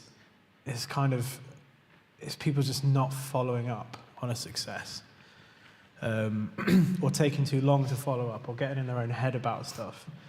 I think your wins and successes feel very huge to you, but in the grand scheme of things, they're not. And things move depressingly quickly. So it's like there is an element, I think, where something big happens. So, you know, the band I'm in, I've just done a support tour with my favourite band. This is a dream, whatever. And then emailing their agent in 6 months and saying, "We've got an EP now. Do you remember we did that support tour?" It's just gone. So it's like, I think that's a missed opportunity. That's several opportunities get missed a lot of the time. Well, you know, streaming starts to go well, and then not having anything ready to follow it up, and I think it's like a kind of case of having, you know, a plan in place when you're putting music out or you're doing something. Having a plan in place in case it goes incredibly well, and having a plan in place that goes incredibly badly, and knowing like, okay, well, this single might go amazingly well, and I need something to follow it up. This single might go horribly, and I need something to pick it up with. Mm-hmm. And I think that's the big thing is contextualizing your wins in the wider scheme of things. Which is depressing, sorry. No, no, it's actionable. What about you, Jamila? I think for me, it's probably even the step before putting stuff out. Feels like everybody gets, you know, rightly so, really excited about, maybe it's the first project, maybe it's the first piece of music that you're releasing. I would say, you know, once you've got to that stage and you've kind of got something that you're excited about, is really working out who are your, whether it's your contemporaries, your peers, and looking around and going, okay, maybe musically they're not exactly the same as you, but going, how did they do their first 6 months of release? What, you know, who supported them, what tastemakers, what gatekeepers were supportive of them in their infancy, and just really working out whether there are things that you can do if you're on your own particularly, and you know, you don't have a team, just identifying a real range of opportunities before you even get to that stage so that you give yourself the options, and then you've got the people after the fact to follow up with. So for me, it's that early kind of beforehand part that really is, I guess, slightly overlooked because everyone's excited. I think the thing that kind of ties together what all of you have said there is an element of planning. And I think that's something that I really wanted to ask you all about, because especially whenever you're starting out and if you're independent and you're doing all of these things yourself, you know, you're probably putting a lot of your time into the art, the making of the music, the thing that you really love. whilst trying to do your marketing, and you don't know what hyperlinking is, but you're going to do it in your emails, and you don't know how to bookkeep, but you're going to stay on top of the finances. But like that element of planning can just seem like something you don't have time for, when actually it's like investing in time well spent. So what I wanted to ask is, how do you start? How do you teach yourself to be proactive, or where would you start? I'm going to open it out to the floor. I think I'm just going to follow on kind of from what I was saying earlier. It's just really identifying, you know, what is your project? Who are you as an artist? And then I think identifying what types of things in a campaign you'd be happy to do. There are artists that absolutely, you know, adore using Twitter. There are artists that adore using TikTok. And I think it's just really identifying which areas are your strongest and which you'd like to get better at and learn through a campaign, you know, whilst you use those. I think starting at that point is something that's fairly easy to do, because pretty much everyone's used most types of social media. And then just, again, looking through artists that you feel, you know, maybe your friend's in a band that's doing really well, maybe there's an artist that you've just discovered that you quite like. I think it's just identifying, okay, what was the things that they did that you thought, I could maybe use that, or that could be really well adapted to my artist campaign. And then just make a list, and I'd break them out into, you know, okay, who are we going to hit at radio? Who are we going to hit at press? What types of social media are we going to engage in? Are we going to look to perform locally? And then just make a little list of, you know, some of them can be your dream targets, some of them can be those early initial targets. And then just, yeah, simple as working your way through a list. I feel like that's what we refer to as a dirty word called strategy. Yeah. It sounds like it's so like molecular. But it's just planning, isn't it? Like, you all really mentioned planning. Like, Scott, I know that you do a lot of work directly with artists setting out a plan. Do you have any advice for how, if you don't have someone there to help you with that yourself, like how you can just do that for yourself? Like spreadsheets, is it like it's the another worst, dirty word? Yeah, one of the worst things, and there's no fun in. Well, no, there can be fun in spreadsheets if you get that deep into it. Well, yeah, you know, like when you automate and something turns green when you've got a ticket, it's like, oh, that's satisfying, isn't it? Maybe it's not fun, maybe it's satisfying. But yeah, spreadsheets. I worked in a bank in like the admin, the back end side of it for a long time while I was like transitioning, coming from doing that full-time day job, that thing, and then coming into working in the music industry full-time and trying to chip away from that to come into this. And so it was the skills that I learned in that, of understanding spreadsheets and being good at that and being disciplined and that sort of things that supported me in that role. They're not exclusive to the music industry. You know, I was like, well, this will help me if I can sort out a plan and I get a good spreadsheet. And like you're saying, I'd have a tab for, if we're looking at booking agents or PRs or whoever, I have different tabs for each one. I'd list them out, and it just becomes your go-to place of like, what do I need to know what we're doing? 12 to 18 month plan is on there, and I think that's one thing we set out with artists, is we'll start on like a 12 to 18 month plan, and this first 6 months are very tangible, you know what's going on with that, and then the next 6 months is sort of loose, and but you've got a good idea of what's happening longer term, and then the next 6 months after that is very, very in the air, but you're always going back to it, and you can see a direction then. So that for me is just, it's sitting down and talk. If you're in a group, it's talking to each other and being like, what do we actually want to achieve? What do we want to do? And then putting those little building blocks into getting there. I think another part as well, if you're a solo artist, it's incredibly hard because you've got to do the lot, and that's really, really difficult. So work out what you're good at and what needs the most focus, and stick on those. If you are a group, if you're a band, work to people's skills. If somebody is good at spreadsheets and that sort of thing, or organisation, and they're the ones like timekeeping and keeping everybody on, they can be the one doing that. Somebody's great at like networking and speaking to people and doing the socials, great there on that, and like assign roles out as well. I think that can really help in making it like a good, workable, sustainable, functional project. Yeah. Yeah, it's like knowing yourself, isn't it, before you start, basically. Just, it was said, like, knowing your boundaries, right? Your personal boundaries of what you want to kind of say, well, this is a really personal project, and actually I don't want to talk about it. Well, it's good to find that out before you start and someone asks you. So I think it's, again, it's like, I think, especially as an artist, and especially at the beginning, I think you do you do need to go into it with like an incredibly strong sense of yourself and who you are and what you're doing, because, you know, you might get fantastic management, you might get a label who completely get your vision and will support your vision. And, you know, I feel very passionate about, you know, the records that we work on, and me and the team, we work very hard on them, but ultimately the artist's vision and sense of their self, I feel, has to drive it a lot of the time. And so I think there's something to be said about not learning on the fly who you are. And, you know, and figuring out, you know, you know, yeah, for sure. And you know, you might get surprised. You might go in and think, oh, I'm this person. They go, oh, no, I'm not that person. But yeah, Scott said, it's figuring it out. You know, if you are incredibly, like, there is a huge amount of pressure on artists, and it's one of the great barriers of the music industry, is that there's a pressure on artists to be everything all at once. And it's just recognizing what you're good at and what you're not good at, and then so if you do end up having to invest some money into something, you're investing it in the right thing. If you have incredibly strong visual sensibility, and you know exactly what you want it to look like, and you're involved in arts, and you're involved with artistic people, you can create that vision. That's great, but you can't write for anything.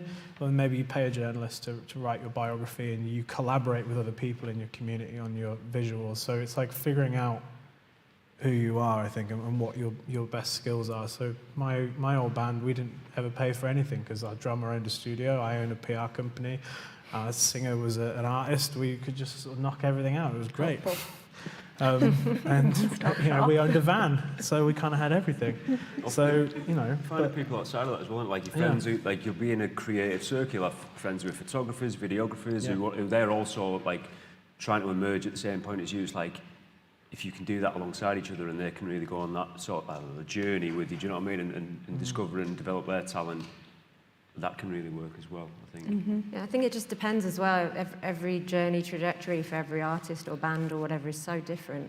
Like for me, it happened quite quickly, actually, off the back of some productions that I never thought would even see the light of day. I happened to know some friends with labels at the time. Next thing, they're getting signed, they're out there. Boom, I'm only just like a warm-up DJ in my hometown. You know, next thing I'm headlining shows. And so I think it's easy to say, you know, if you can go at this knowing yourself, that's a great thing. But I think from my personal perspective, it's been very much, I've been figuring that out as I go along. And with that comes some challenges, because you might get in your own head, you might get a bit of imposter syndrome, you might get a bit of creative block, you might suddenly go from something being your hobby to being your livelihood at what seemingly overnight.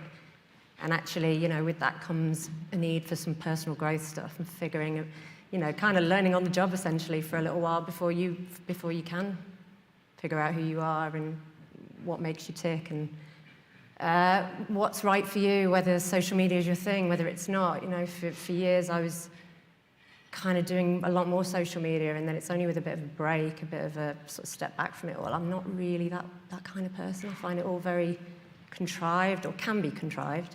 Some people are just made for that kind of thing. They just ooze charisma on social media, and you know, I think it's, like you say, I think it's important to be able, like you've all said, actually, it's important to figure out what works for you and what doesn't, and harness that. And if there's some personal growth and self-care stuff to go on at the same time, and get everything in balance, and ultimately channel the majority of your energy into your art, and the rest can kind of fall into place as well.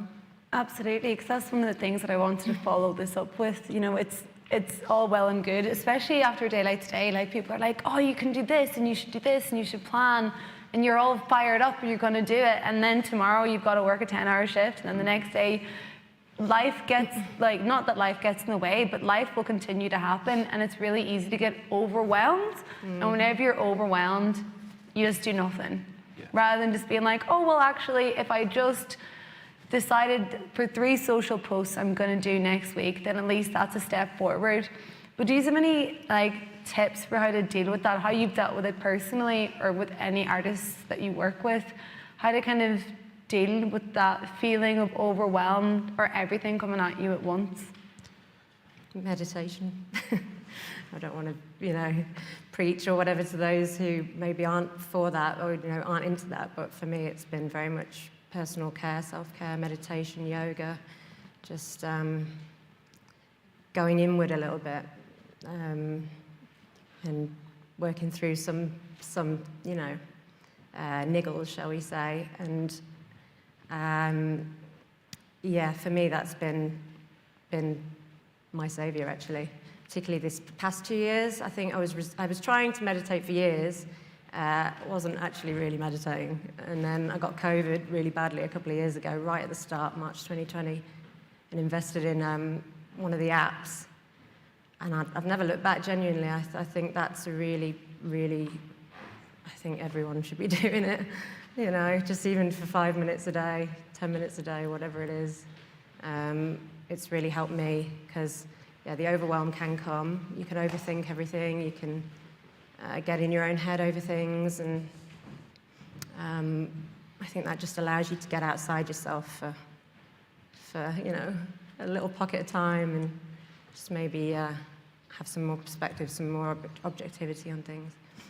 I do, similar to, I've not got to meditation yet, but I started doing yoga, last July, every day, just it might have been the year before, just a lockdown thing, and every day now I'm right, I need to do 10 minutes in the morning. That's how I start before I look at anything. I'm doing that because it sets me for the day. So it's and then I started playing football as well again, for the first time in 15 years. And it was that thing of escape, away from the screen, away from just going out and having something where you can escape and have that place and that be around other people as well. I think I'm understanding myself as a social person. I was I get to do that and exercise and feel good about myself. So it's just finding those ways of self-care in it, I think. And I try and make time for that first before I do anything else now. I'm just that kind of person that needs that. Not everyone's the same, obviously, but if I know that I've got to X time in the morning and I've ticked that box, for me, that's just set me up for the day.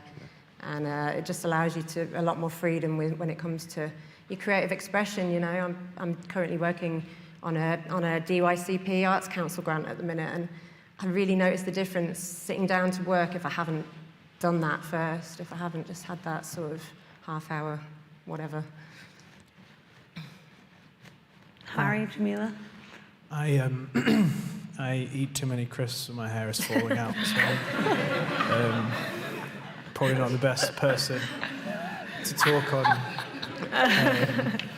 managing the stress. Maybe humour is how you manage the stress. What's your go-to flavour? Yeah. It's a really good question. Tell me.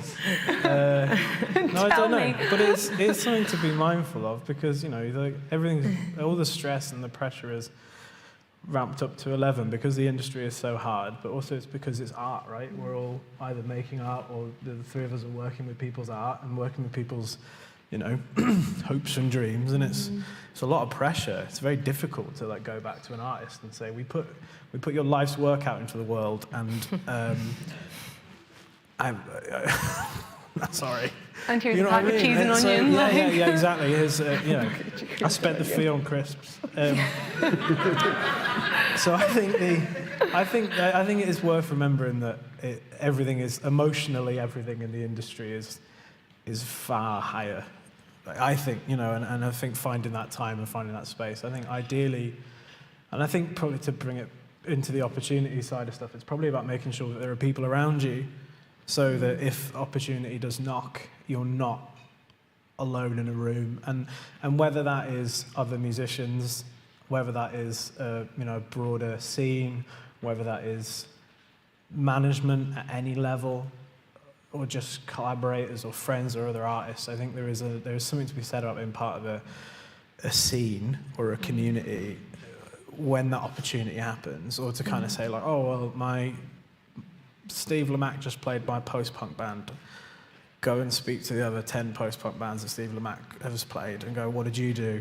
And you might get a load of unhelpful answers, but that can also be useful to kind of say, okay, well, what do we do? And so I think I think that's a big part of it in terms of managing the stress, is to have other people who are also going through it around you, and also having other people who can advise when the opportunities come.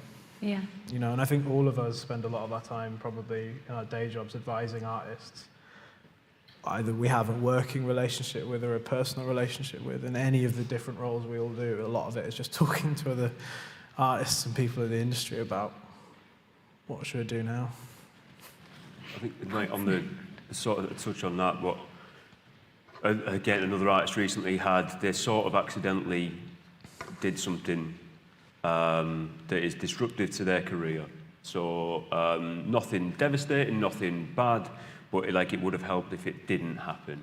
So, and I was like, they messaged me and they were like, oh, we've done this, like, oh no, like we really missed an opportunity there, or we've made a bit of a mistake. And I know 7 or 8 years ago I'd have been like, oh, what have you done that for? Why have you done that? It's stupid, like learn. But now I've grown a bit and I'm maybe more settled or maturity or whatever it is, age, I'm like, it's fine, it's done. Like, we can't do anything to change it, so let's just work on the next thing. And so I think it's that bit of like, I don't know whether that's forgiveness or like that bit of allowing yourself that space and time to fuck up. Do you know what I mean? You're human and you will make mistakes, but learn from it and get better at things and know that you won't always get things perfectly. And even, yeah, if you do miss an opportunity, it's like, right, learn from that.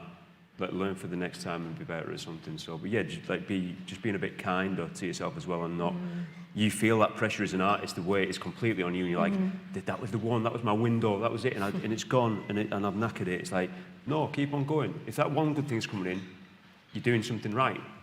Yeah, so, there'll always be more, won't there? Other things will come. Don't put too much pressure on one opportunity, and if you miss it, you know, c'est la vie kind of thing, there'll be more where that came from. So. Yeah, and that's why I wanted to bring it up. I think like that perspective is so necessary, because like you don't want to be self-destructing, and you're only your best self if you are looking after yourself. So if you're beating yourself up, you might just miss another opportunity, or you won't see an opportunity somewhere else.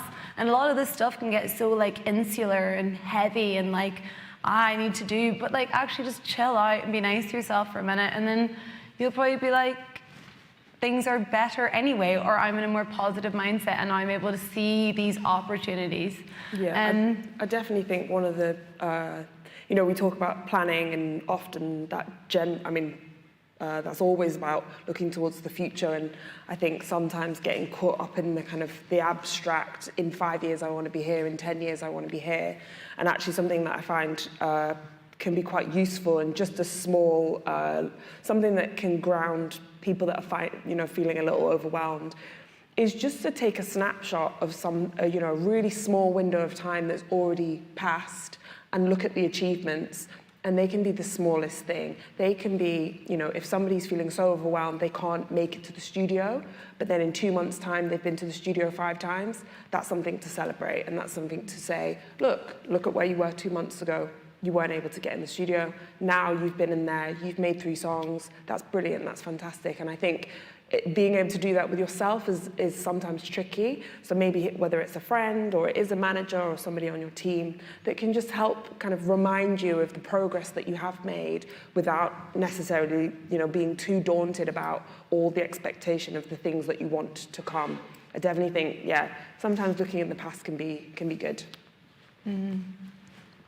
Yeah, I think every one of us has used the phrase getting in your own head.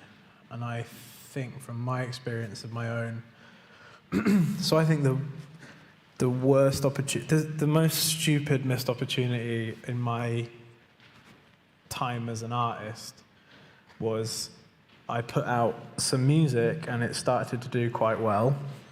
And then I started to get approached by some people. And I remember one specific one, someone emailed me and they said, I manage, 3 very huge artists, who were like singer-songwriters as well, but they were like pop songwriters. And in a fit of sort of early 20s angst and ego, I just said, that's not for you. Don't worry about it. Because I was just like, I can't be a pop star. He's going to say, we'll go and write with all these people and go and write with all these people. And I just like shut it off. I was like, that doesn't make sense. I don't sound like that. And I would never have advised anyone I worked with to do that. But in a fit of like getting in my own head, right? And I was like, well, what am I going to do? They're going to make me do this. They're going to make me go on Sunday brunch. I can't go on Sunday brunch. ridiculous. You know, I spent half an hour just going. Be the new face of crisps. Well, you can, if you really made it. Well, I couldn't have been because I'd have had to stop eating crisps if I'd signed it. It's conflicted. Because you can't eat as many crisps as I do and be a pop star. And these are the things I was thinking in my head, and I just went, thanks so much. I just don't think it's right, and which was so stupid. It was so stupid of me. I could totally have just seen where that had gone, because who knows what might have happened, right? So I think getting in your own head is a thing, and like, how many artists get in a meeting room at a major label and freak out, right? It's one of two ways. Yeah. It's the initial meeting is I've made it, or it's the freak out. So yeah, completely. Yeah, I think that's the thing, is the missed opportunities seem to come from getting in your own head. Or like I was saying at the beginning about following up, obsessing about what your next move is, because people like that last one, this next one's different. I need something that sounds like the last one, and panicking and panicking and panicking. I do think it's like, I don't know what it is, like not trusting your instincts, maybe? Yeah. Well, it's like self-sabotage, imposter syndrome. It's totally, yeah, for sure. I remember like being in a band practice, and then halfway through, we got our first single was played on Six Music, and then the tone of the band practice completely changed. It was so stupid, and all of us had been around for a long time, but the tone changed, right? Because it was like, what are we going to do now? We've been on 6 Music. We have to be serious.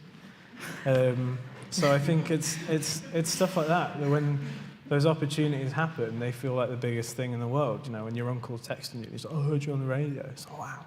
So then you freak out, right, and start second-guessing yourself. So I think it's, Sorry, I'm just identifying problems with no solutions. Yeah, I think I'm going to put more of a positive slant on this now. So we've kind of, so like, you know, we've talked about like a lot of how you should plan and how that can affect you as an artist. But I think it might be good if we get a little bit more specific about, you know, why it is important. Like, it's so easy whenever you're making music to get caught up in doing it for you because you love the music, or if you're working in music, you're doing it because you love supporting people. But like realizing like, oh, you know, I want to grow this, or maybe, you know, identifying what it is you want to get out of your career.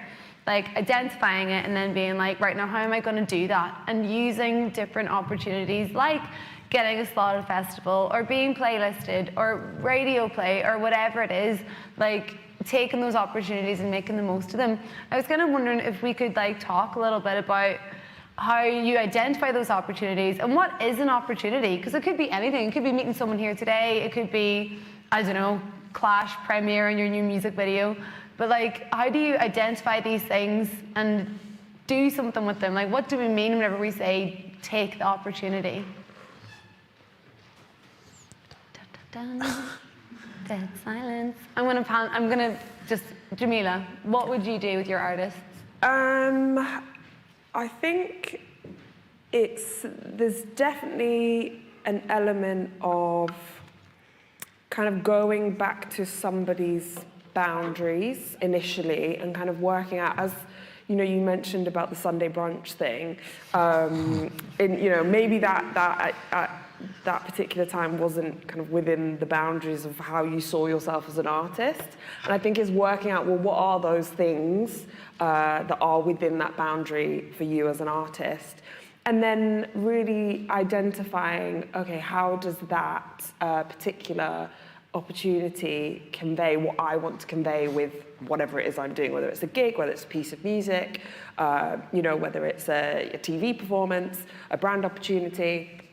And then working out, does that align with what I'm trying to say? And if so, how do I get my hands on it, right? So I think, obviously, the industry is definitely propelled by relationships and by people kind of knowing one another. And I think going, you know, the first stage, the first instance really is to identify the people behind those opportunities and then look at, have they supported artists that might be in a similar realm, other artists on your same label, other artists on the same PR team, other artists within the same management company, and just working out what is the route to those people, and then how do you put yourself in front of those people for that particular opportunity. And then once the, said opportunity arises, what else is happening? What else is going on? Are there other things that you as an artist, you as a band are kind of working on? What else is there to talk about, really? So it is kind of having a bit of a little blurb of stuff that's going on. Like, we're in the studio, we're working with this producer, we've just sold out this show, we're applying for this grant, I think it's just making sure that you've always got a little bit of, that little paragraph that you can send out on yourself to really make the most of the opportunity so that someone can look at that and go, oh, there's other stuff happening. I need to get on board. I need to give this artist that opportunity. Yeah, and I guess you get to define what an opportunity is yourself, I suppose. So I think it's like, if you're looking at festivals, like, you have to choose, if you're making kind of, sort of like indie Americana music, it's kind of in that sort of world of like Big Thief or something, then maybe a really tiny slot at the end of the road is more useful to you than a main stage slot at, say, Kendall Calling or something. So, it's like you identify what an opportunity is. It's not necessarily volume of people reached, right? It's who they are, and if you're a pianist and a composer, then there are Spotify playlists that will be more useful to you than New Music Friday. So maybe New Music Friday isn't the goal, and I think there's like a temptation to just see, volume of audience as usefulness of opportunity, and I think there's probably like a long game that doesn't necessarily play into, to reach a ton of people who aren't interested or who aren't the people you want to reach is something. So I think like define yourself what an opportunity is, and that can be small, and then that will help you out, right? If you're achieving all these opportunities and they're quite achievable, that's great. It spurs you on for the big stuff. But I think that's it. It's like which record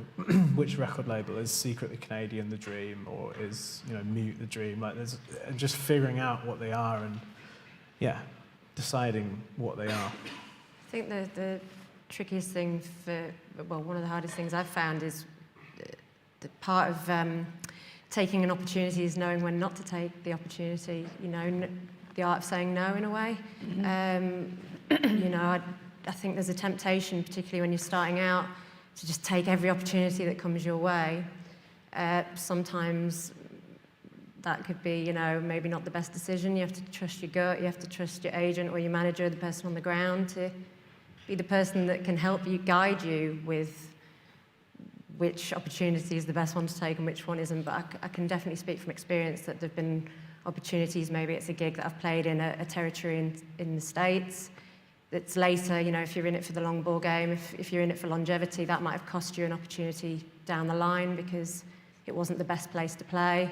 So you've kind of gone into a new territory as a new artist and you've played the wrong show, the wrong venue or whatever. So I think a big part of taking opportunities is not taking them as well, if that makes sense. I think for me, just sitting down, whether it's as a solo artist and just doing it with a padded, like a pen in front of you, or as a band, sitting down and like, right, what are we doing? What do we want to get out of this? Because I think you start a project sometimes, when you start as a band and you'd be rehearsing in the room, and you go and play some shows and you do the sort of natural next steps, but there's a lot of that time, if an opportunity arises and it's a big one or it's something that's could lead you on, and then everybody speaks about it, it's like, oh, this is good. It's like, I was only doing this for a bit of fun. I'm not really bothered about it being a full-time thing, So even then, it's like I think establishing those things early on and saying, right, are we all in this?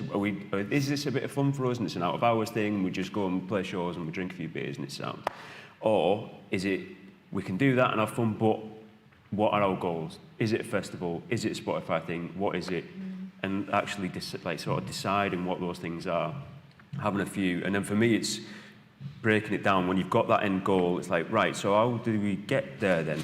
I think to the point you made earlier about look at the other artists that have achieved that thing. It's like, right, if they've done that in the last 6 months or last 12 months, who's their team? Because they're working now in this current industry and know what they're doing. So then they're the people potentially that you could be working with. Or if it's getting on a festival, it's like, well, who are the bookers, who are the promoters? We can't just wait for the competition to open to enter, because everybody does that. So let's try and play in that town. Let's try and play with that promoter if they're likely to put on other stuff in that city or town. And yeah, I try and just break everything down to be like a bit of detective work. Do you know what I mean? Find out who the people are that are working on it. What can I do step by step to aim to get to that thing? If it hasn't happened this year, we're aiming for it next year. Even like, again, long-term planning and looking at those goals. There's a lot of festivals as well. Like the Great Escape is happening in May. 90% of that bill will have been sorted late last year.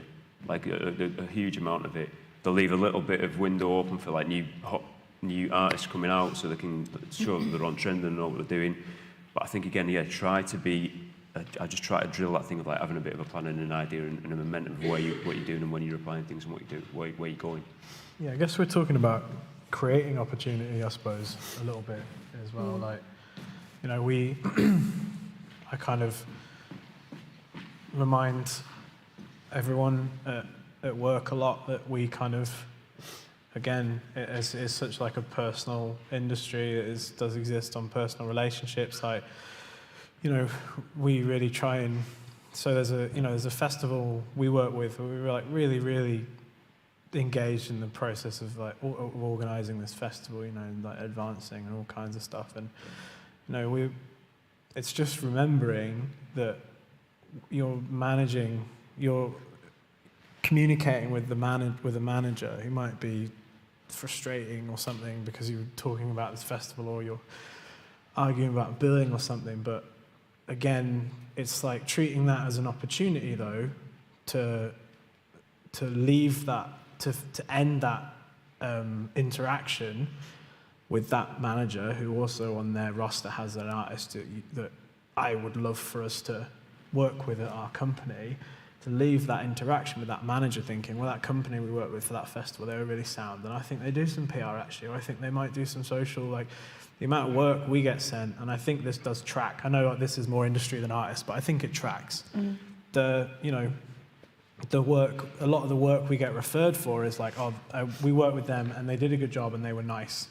And it's like working, and it's just remembering that, like, you'll get more supports if you're a decent support act. Like one of the artists we worked with supported a huge band last year, and the agent was there, and they were deciding whether they got the whole tour, which was a massive tour. So as their team, we were all around being like, you need to be the nicest support act in the world. You need to be quick, and you need to play for as long as you're supposed to play for. You need to be nice, and you need to get out of the way. Like, this is a big operation. And then after that, the next day, they got the offer for the whole tour. So, like, that was an opportunity, an obvious one.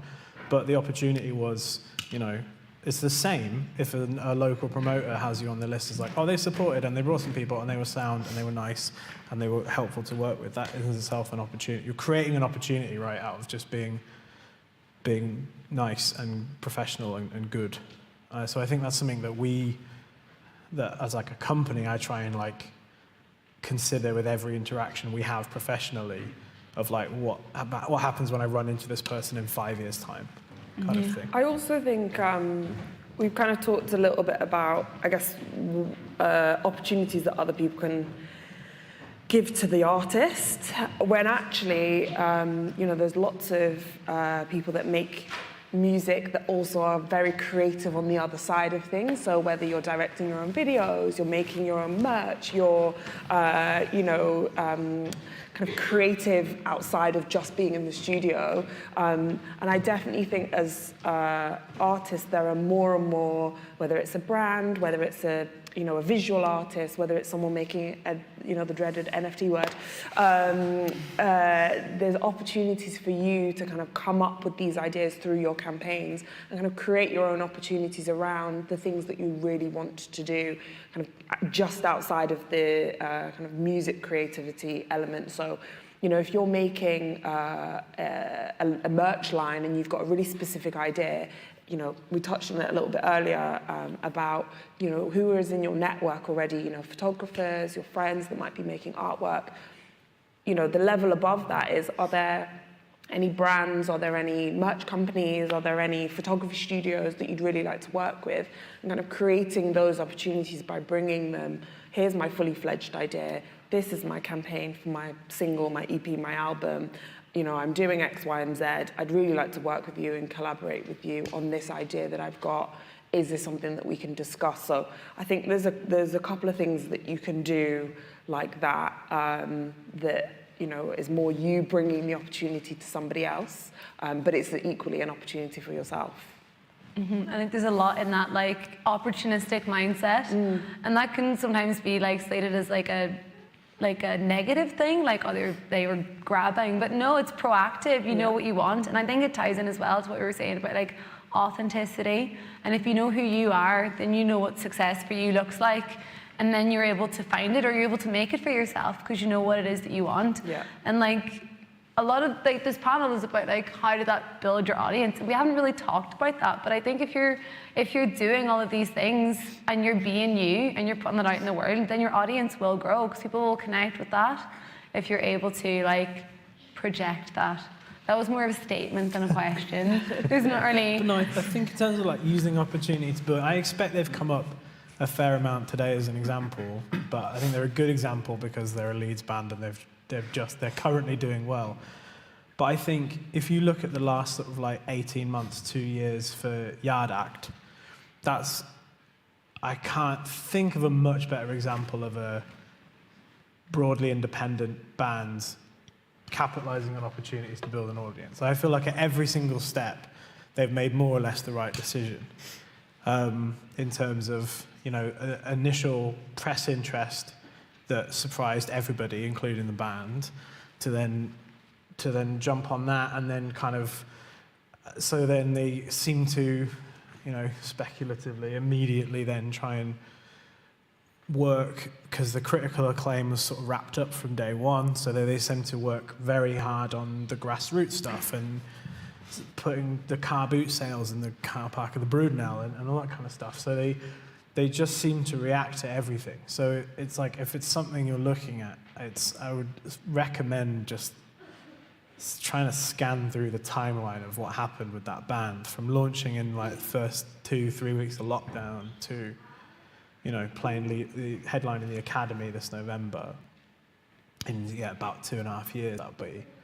I think that's like, they're an incredible example of capitalizing on opportunities that I don't think anyone saw coming. I don't think anyone thought that would go the way it did, and then the next thing, I don't think that would go the way it did. And we put this vinyl out, we sold 2,000 copies in a day. Okay, so then they started to mess around with leaning into that and doing, you know, exclusive records and exclusive things like that. So working with the record shop. So yeah, I think they're a good example of building their audience via those opportunities and seeing what their success is managing, and then letting them use their attention on somewhere else where it's maybe lacking because of that success over there. If you're really good at streaming and your press is bad, then maybe you can, you know, focus a bit more over here for a while or something. So I think they're a good example. I think timing is obviously on their side. You know, if it's all done at the right kind of time and you're exposed and into the limelight at the right time, when you have got all of these things in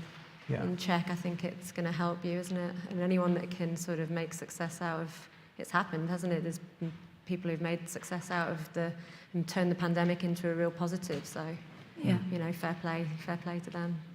Take an opportunity where they saw one while we were all watching Emily in Paris. So I just wanted to open this out if anyone had kind of any questions they wanted to ask our panelists directly. We have a little floating microphone. If anyone has any questions, you just like raise a hand. We've got a raised hand right there. I thought, does the microphone not actually float of its own accord? Well, you have to use your imagination, Scott. I'm definitely holding this with my hand. Something that was discussed quite early on was, I took of it from the key is momentum, keeping momentum with your releases and with your artists. And when I run a label and play an artist that's assigned to that label, something I find really hard is keeping that momentum. You know, when there's nothing going on, when the band is in a lull or you haven't got any music to release, and I feel quite a lot of personal pressure to keep that momentum going and to keep things flowing. But when you've got nothing to talk about, or you're working on something in the background that isn't ready to release, how do you keep that momentum going? I think this is probably quite a hard question to answer, but how do you keep that going, and how do you keep people interested in what you're doing, even though you are not doing anything at that moment in time? I think you have to kind of look at, I always say to artists, what you as a fan, what stuff do you want to see, right? Like, what are you interested in? Are you interested in seeing clips of rehearsals? Are you interested in, maybe they want to hear the rough demos, they might want to hear snippets, they might want to see in the studio, they might want to know who you're working with, they might want to know that you've not got anything to talk about, but it's, I think, making that relationship between the artist and the fan as rewarding as possible, because that's going to be the thing that gets them to come back, rather than, you know, a fan might not be that bothered that you've just had a brilliant review in The Guardian, but they want to have that reward and that direct interaction between the artist and themselves to know that, okay, maybe there's that bit of expectation. There is going to be a 2-month wait before we hear new music, but we're getting rewarded by seeing the insight of that process, or we're seeing, maybe they've got writer's block. You're just letting the fan in on that process and in on that journey. And I think that, for me, is the kind of most natural way to kind of keep that momentum and keep that relationship, existing, whilst you might not, you might be waiting for the next project to drop. And then you don't have to kind of shoehorn random things in to a campaign that maybe has come to an end. I think I personally fell into this trap a little bit as well, and I think I was just so busy all the time that I wasn't able to invest the time in creating as much as I needed to then sort of forge the next release and have that momentum keep up.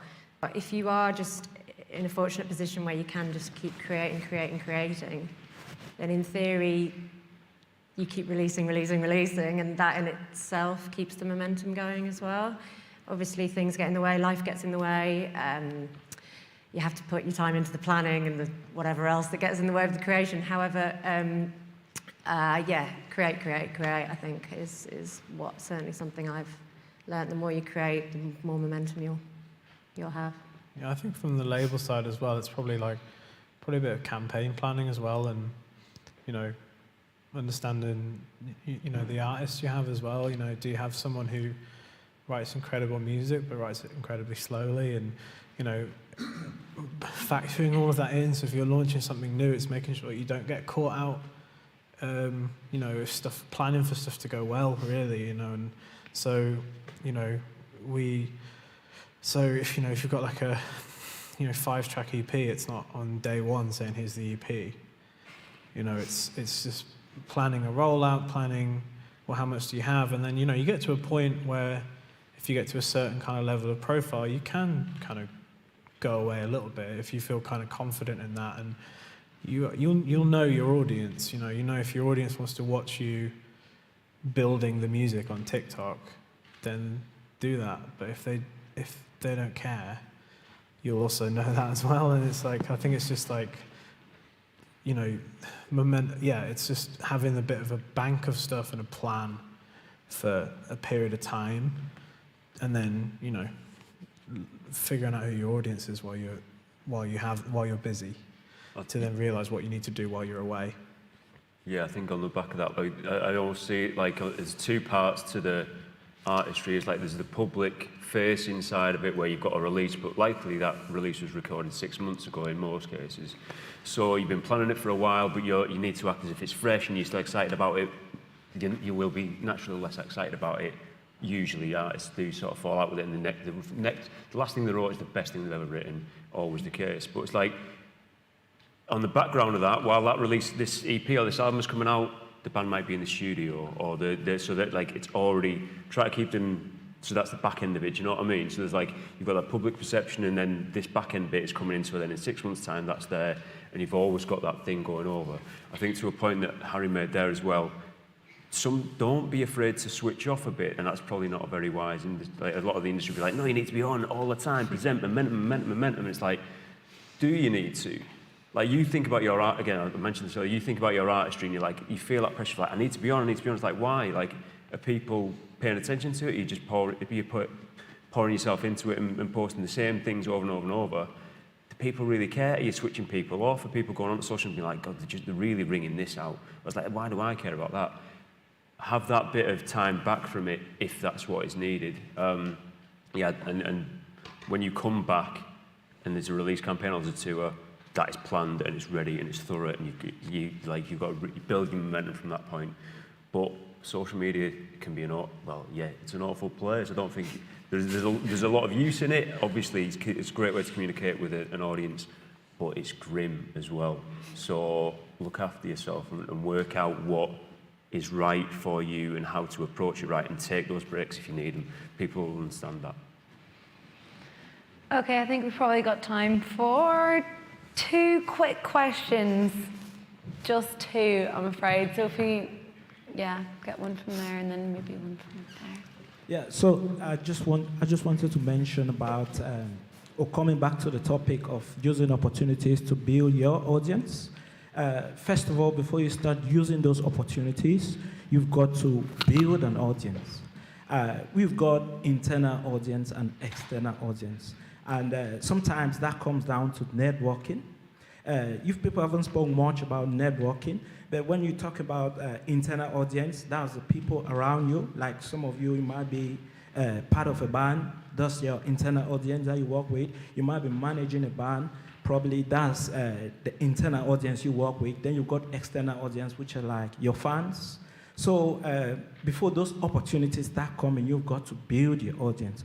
And for both of you, wherever you are now with your career, you actually had to come across 1 or 2 people which you had to consider as an internal audience before you even started building any external audience. So what are some of the people you might have come across in order to build those internal audience before you start stepping out to take those opportunities to build up your external audience? I think it's a really interesting question, and actually, I don't know if it's as applicable as it once was. I think because of the way that music is predominantly released now, usually it's through a digital format. So it's likely that some of the first people that are coming across your music might not only be that small group of people that you already know, and their friends, and maybe their friends beyond them. So I don't know that there's as long as you get your 5 friends to tell 5 friends to tell 5 friends, element to what I do, as much as there used to be. I think it's really working out kind of those bits that we talked about at the beginning of like, what are those really early doors opportunities that are going to get those 5 friends to talk about you. We obviously touched on social media, but you're probably friends with all your friends on social media. So they're gonna see your initial kind of music posts and releases through that. And I definitely feel like, being able to foster that genuine small community is going to include at first people that aren't, your neighbours or your friends of friends. So it's working out, how do you talk to those people? How do you communicate with those people? And then how do you build a genuine community out of those people first and foremost? Whether it's through, regular, tour diaries or covers or whatever it is that you're doing, is how do you have that, how do you build and foster that community that then gets you those other opportunities? So you can say, I've got 10,000 people here, or I've got 5,000 people here. That for me is just working out, what is that communication style initially? Do you have one? You should have one. So probably the best way to answer the question would actually be like maybe giving an example of some people you actually came across, which was like, and then you actually, because sometimes going on, you actually like, you've got barriers as a music artist, not being that popular person when your music get heard often, and you're like, I've just got this barrier, and probably you just come across an intervention, which is like a solution, choosing the right ones. So just give an example of times where you might have come across that. Most of the artists I've worked with, So I worked at Polydor Records and I signed Years and Years, and they'd only released 2 singles before we signed them. So I had a, it was a very small fan base, but through at that stage, they were making their own videos, very much in the studio themselves, but through learning that communication style online and being really creative with the things outside of music and fostering that community, particularly on YouTube, we were able to really build that and accelerate that campaign super quickly. So I think there's definitely lots of ways to, everyone's got to start somewhere. I guess as well, those kind of initial things, when you kind of, I suppose what he's saying is like, if there's a label that you're trying to get in touch with or someone, and it's like getting your music to someone who they trust, right? Is that the kind of thing, like finding those kind of first steps? So for like someone, I think I'd shout up Launchpad, there you go. So, you've got an organization here that's local that exists to champion music, and if you're those like early conversations to like open those doors, there are people kind of working in the city to do that, and it's just a kind of, and I think in that kind of case of networking in that respect, that feels like an early thing. Or if you kind of say, look, I have this idea, I have this project, and we're 2 singles in, or we're no singles in, and I think this is the right thing. I do think there's just an element of like getting to know as many people as possible, coming to stuff like this, engaging with like Launchpad or Come Play With Me or someone, because it's just a kind of case where, the right person putting a word in is, can sometimes completely alter the trajectory of a project. And I think if that's that internal audience you're talking about, if that is like someone, I know this person, you might not be able to get hold of the A&R at this label, but you might be able to get hold of someone who's in a band that's signed to that label, and you might be able to say, look, how did you get hold of them? And it's all, it all feels a bit opaque, doesn't it, from the outside? And I think if you just find a way, in any way, of just finding out about something, and I think there's a way of engaging people locally who can get people to listen to something. I think there's like the method of doing that as well. Like, don't sort of not being selfish about it as well. Not being that person works at the label I want to be on. I want to go on. I'm going to tell them about my project, and you're going to sign me. It's like find an interest in them, find out about the label, so it becomes then a relationship or a friendship or something more. And then you're just in these groups and you're sort of around with people, and then there's something to be said if you're just seen a lot. Or it's like, oh yeah, they graft or they work hard or they. People will then listen to your music and do that. But I think if you're just going in with the sell, it's like, I've got this thing and I want this from you, that doesn't work for me. Do you know what I mean? I think you can be a bit gentler about that sometimes. Sometimes that kind of approach can work, but for me, it doesn't usually. And it depends on the, I suppose, relationship. On a label, it wouldn't. On a PR, maybe, if it's the right thing and they understand what you're doing. Yeah, maybe. I mean, I feel like PR is getting less transactional. Like, we're not doing anything that's just a one and out project. We're working with artists on long-term basis, like as much as possible, to build something, long-term. We have a band played London last night, and there's some quite big reviews of that to come, and some of those journalists we've been talking to for like 2 years, just waiting for the right time. So I think as PR gets more difficult, we are increasingly doing less things that are like, can we just do this album? We are more working with like an artist on their career and their team and moving that, and that's how I prefer us to work. But no, I think but also there are things where people get in hold of you and they're like, I've got this thing and people are going to want to know about it, and I just need you to manage that, and then we can also do that. It's like we met with someone at Polydor last year, and they said there's 2 types of PRs. There's PRs that just kick doors down for people, and there's PRs that manage the huge amount of people that want to work with someone. And that's kind of, that's the case, I guess. I guess we're more the first at the moment. Cool. I think on the subject of talking to people and building relationships, we should break for lunch. Ta-da! Segue, yeah. Thank you all so much. Jamila, Laura, Scott, Aaron.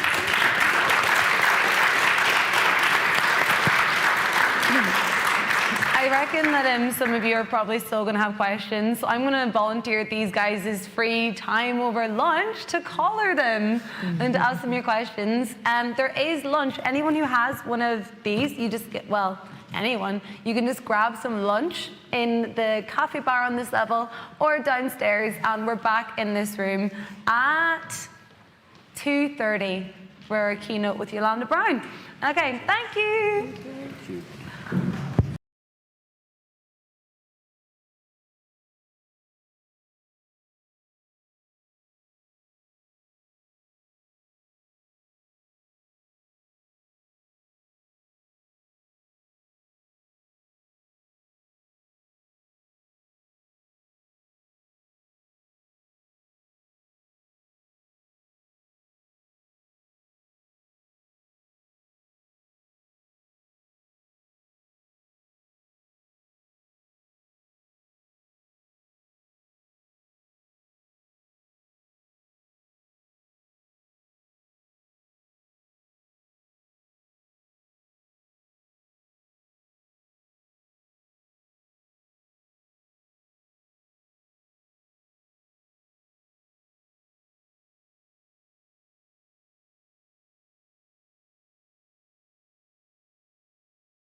Hello, welcome back. I hope we're all feeling nicely replenished after our little school lunches. Next up, we have our keynote speaker for today's event, and we're very excited to welcome Yolanda Brown. I'm going to give you a little introduction to her just to really hype up the energy, and then she's going to take over. So I'm going to have to read for this bit, so apologies for looking downwards. For some, worldwide touring and critically acclaimed albums would be satisfaction enough. Not for Yolanda Brown, who has garnered praise for her delicious fusion of reggae, jazz and soul. Yolanda has worked with The Temptations, Diana Krall, Billy Ocean, and features in Jules Holland's new album. She is currently composing music for the iconic Sesame Street and an animated series called Biz Block, due for release in 2023. A champion for the importance of music education, Yolanda is a chair of youth music and an ambassador for the Prince's Trust and London Music Fund. She graduated with a first-class degree in operations management from the University of Kent, followed by 2 master's degrees and studied a PhD for 4 years before taking a hiatus from her thesis to pursue her music career. Brown was awarded an honorary Doctor of Arts by the University of East London. In 2018, along with the philanthropist James J.P. Drake, she launched the Drake Yolanda Award, offering grants for emerging musicians. She an entrepreneur too. Yolanda launched the London Saxophone Festival in 2018, currently in its 3rd edition. She's a broadcaster working across TV and radio, including her eponymous series for CBeebies, Yolanda's Band Jam, which recently won the Royal Television Society Awards as Best Children's Programme. I think I'm hyping her up so much here. I'm actually blushing. On BBC Radio 4, she co-presents Loose Ends with Clive Anderson and covers for Trevor Nelson and Vanessa Feltz on BBC Radio 2 and presents Yolanda Brown on Saturday on Jazz FM. So without further ado, please welcome to the stage our keynote speaker, Yolanda Brown.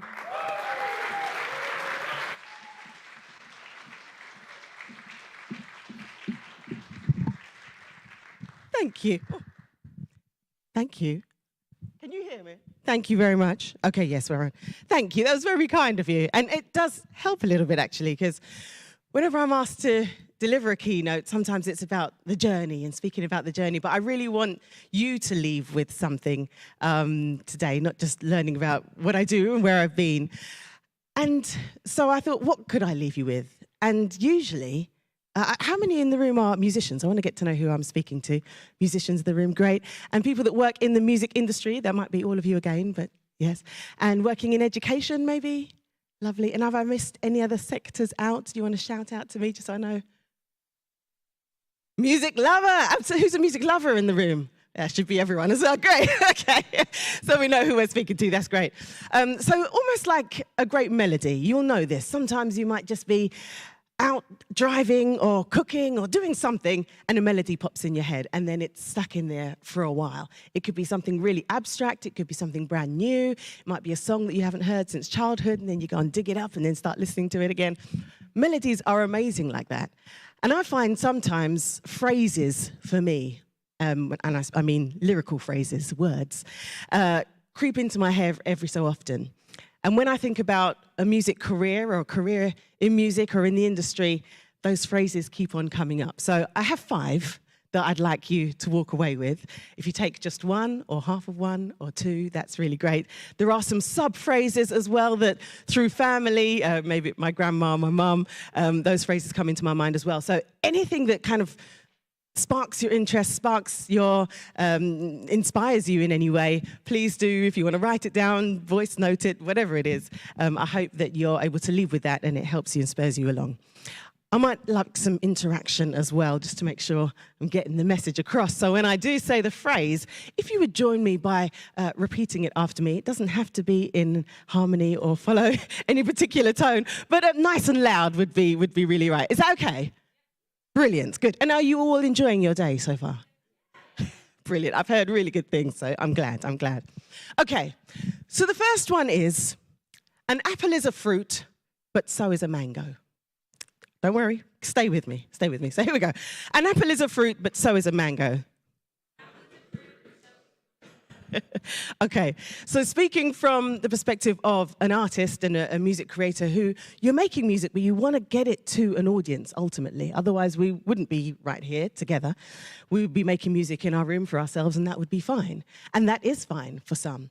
But there are some that want to communicate with an audience, get out there, play to packed rooms. And we're thinking, how do we do that? Especially when it's so noisy out there now. I mean, everybody can be an artist.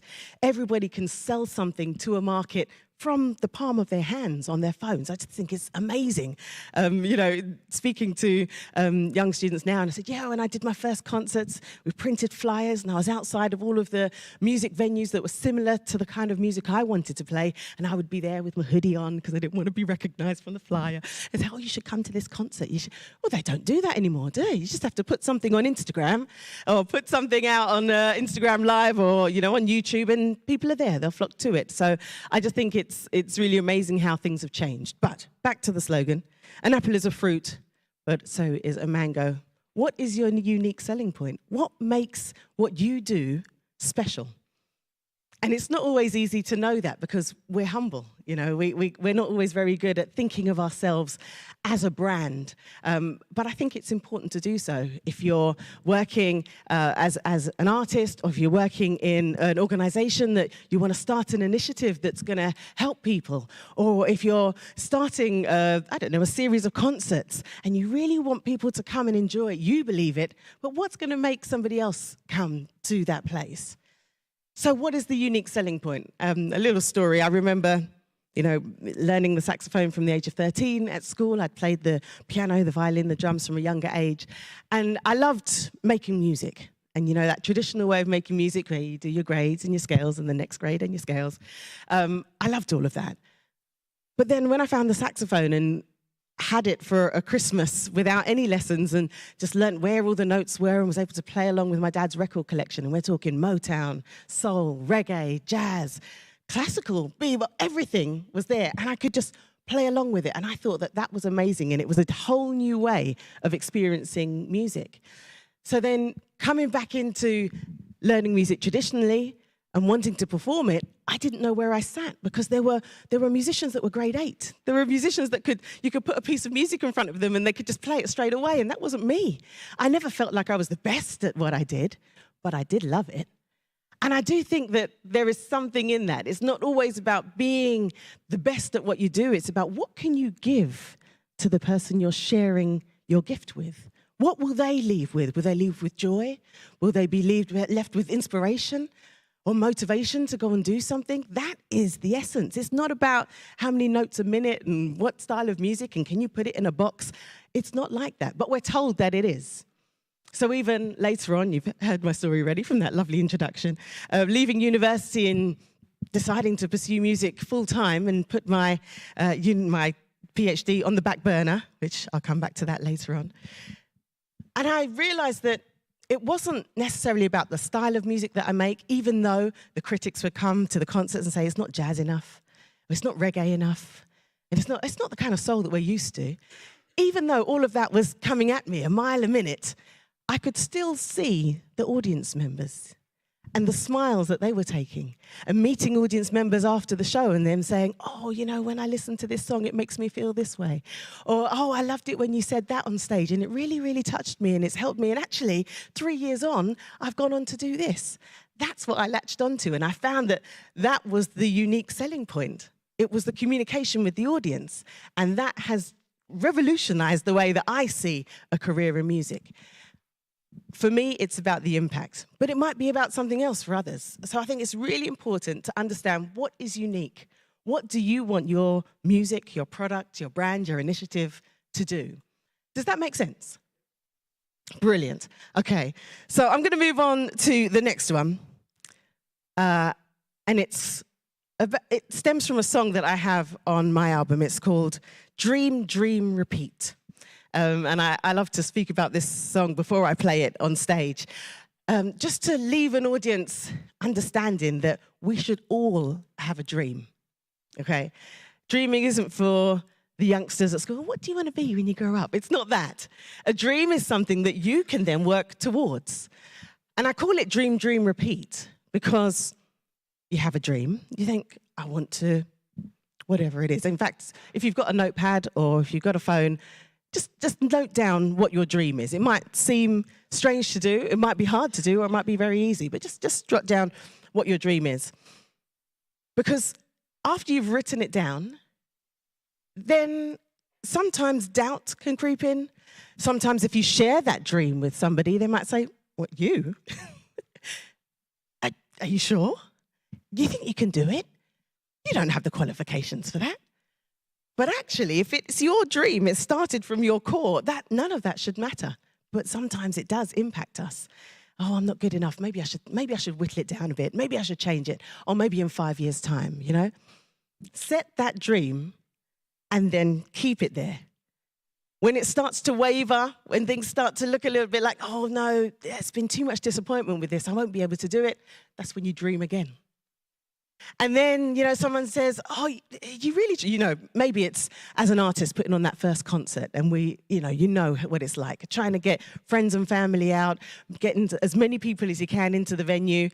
And maybe it didn't go as you thought it would, or you didn't make as much money as you thought it would, or the music didn't touch people the way you thought it would. Then you might think, oh, maybe I should change the dream. If that was what your aim was, stick to it, dream again, try harder, repeat. And so the dream never ends. You keep on believing, keep on pushing, no matter what happens. And I think that is really, really important. Also, if you do reach it, set another one. You know, it's not that you've reached it and that's it. Oh, I've done what I thought I would do. It's not quite what I thought it was, but I've done it. What's the next dream? And I think once you have that, you can keep on pushing towards it. And I've found that in my career, the dream was to, or is to, it still is, to entertain and to bring joy. That is my dream. And it's quite broad, and there's nothing wrong with a broad dream. And not everybody will get it. So I remember in the very early days, finally getting to be in front of a label head, in front of an A&R, and trying to explain what my music is and what I'm trying to do. And I've played to audiences around the world. I've seen audiences, and they said to me, who's your target market? I said, well, when I look out into the audience, it's everybody. There's the 6-7-year-old that's just picked up a saxophone and their parents have brought them along to the concert for some, you know, motivation and to see somebody performing. It could be somebody on a date night or some you know, young people on a date night, first date, whatever. People have proposed at my concerts. Then you've got the jazz connoisseur that goes to all of the jazz clubs, but is there with his partner or her partner that night. And, you know, it's something that they can both enjoy. And they're there together. And so that is everybody. And I said it every single time for years and years and years, and you just saw the blinkers go down. No, that does not work. You know, we need a target market, a set genre, a style, and we need it to be something that we can sell, you know? And so then I've always been an independent artist because I believed that it's possible. And now I have a show for CBeebies. I do TV, presenting on TV, and I have a radio show on Jazz FM, and I play different venues all the way. And I love that because that was my dream. That's what I love to see. I love to see a young audience being affected. I love to see, people on a date night feeling romantic and grown up, and this is their time away. And I love to see that jazz connoisseur that's heard everybody under the sun, but now is finding something new. And I wasn't quite sure about it, but I like it now. I think I might have a dance. I love all of that. And so for me, that is my fulfillment, and that's what I wanted to do. So you just got to keep on dreaming. It's not easy. Right? None of this, what I'm saying, I'm just going to preface it to say, if we love something, you'll work hard for it, right? So nothing that we dream or we want is going to be easy. Otherwise, it wouldn't be a dream. We'd just have it right now. So let me preface everything with that. But it is worth it. It's worth that reward when you see your dreams coming true. So I didn't get you to repeat that one. Dream, dream, repeat. Dream, dream, repeat. Lovely. Thank you very much. I've got a little bit of a task that I'd like to add to this one. I did ask you to write down what your dream is, and that's for you. If you want to share it with people, you can. But that is just for you to return to every now and then. If you can't answer it, that's also fine, because sometimes when we're asked to answer a question, we'll either try to answer it in something that's palatable for somebody else or palatable for what we think we can achieve. But sometimes it might just be writing something as general as, I want to give joy and enjoyment. Or it could be, I want to create a new style of music, a new genre. I want to help this sector of people. It could be whatever it is, but it's nice to have it down somewhere. So, what is your dream? And then my next question to you is, do you have it already, actually? Because sometimes, we've had this dream since we were teenagers. Even in school, we've had this dream for years. And we keep thinking, oh, no, I'm not there yet. I'm not there yet. But then when you actually sit down and count your chickens, you realize, oh, actually, I've surpassed that. And what we're doing is just building on an old dream. Well, no, it's time to refresh. Refresh it, build it again, and make it something you can push towards. So that's my second question. Have you done it already? And then, of course, the next question, even if you're not there already, how can you extend it? So this is even when we're talking about making music. Is it something are you trying to make something brand new that someone's never heard before? How do you get them to understand that? Because, we are creatures of habit after all. So it's like, oh, what does it sound like? Every time I release an album, it's like, oh, who else does it sound like? So why do I have to put somebody else's name to my music? It should just be a Yolanda Brown record. I don't understand why I'd have to then say, oh, but it sounds a little bit like whatever. It shouldn't have to be. So how do you create it, make it your own, and how can you extend that dream? When we're talking about sort of being as bold as that and being outside of what the norm is, especially when we're talking about making music, touring music, or making an initiative where you want to involve others, how do you find that audience? And I think that's one thing that we should always keep thinking. If we're making a product to sell, to share, to bless others, how do we find them? And now that the world has gotten smaller and smaller and smaller, go to them, is what I would say. We have amazing analytics on social media now that you can see where people are latching onto your content. When you go to a concert, really get to know that audience is there. Even if it's a festival, you can tell the people that have enjoyed what you're doing. Reach out to them, find them, hold them close. I think that's really important to find your audience and make sure that you're directing your work towards them. Incidentally, I would like to say to you, if you have any questions for me, please do ask them. Sometimes we think, oh, I'd love to ask that, but I'm not quite sure.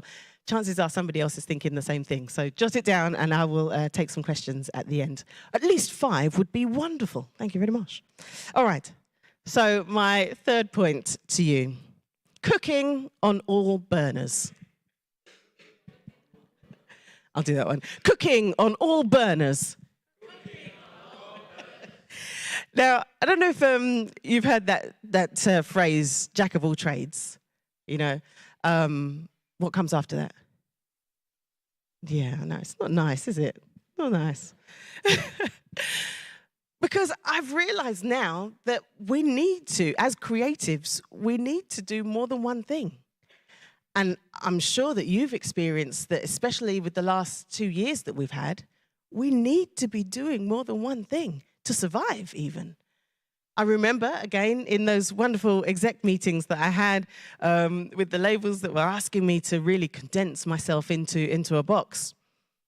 They were also saying, you know, you're doing this presenting, and then you're also sort of doing workshops and doing educational stuff. I mean, really, if you just focused on the music, just really put everything into that, I think, you know, we'll be onto something. Again, the center of my dream was that I want to give joy and enjoyment and education. And so I couldn't let those things go. And I tell you what, finally, after 15, 20 years of having those meetings, when lockdown hit, I was so glad that I stuck to my dream. Because if I only toured and I only made music and performed music and released records, it would have been, I can't even tell you, it would have been disastrous.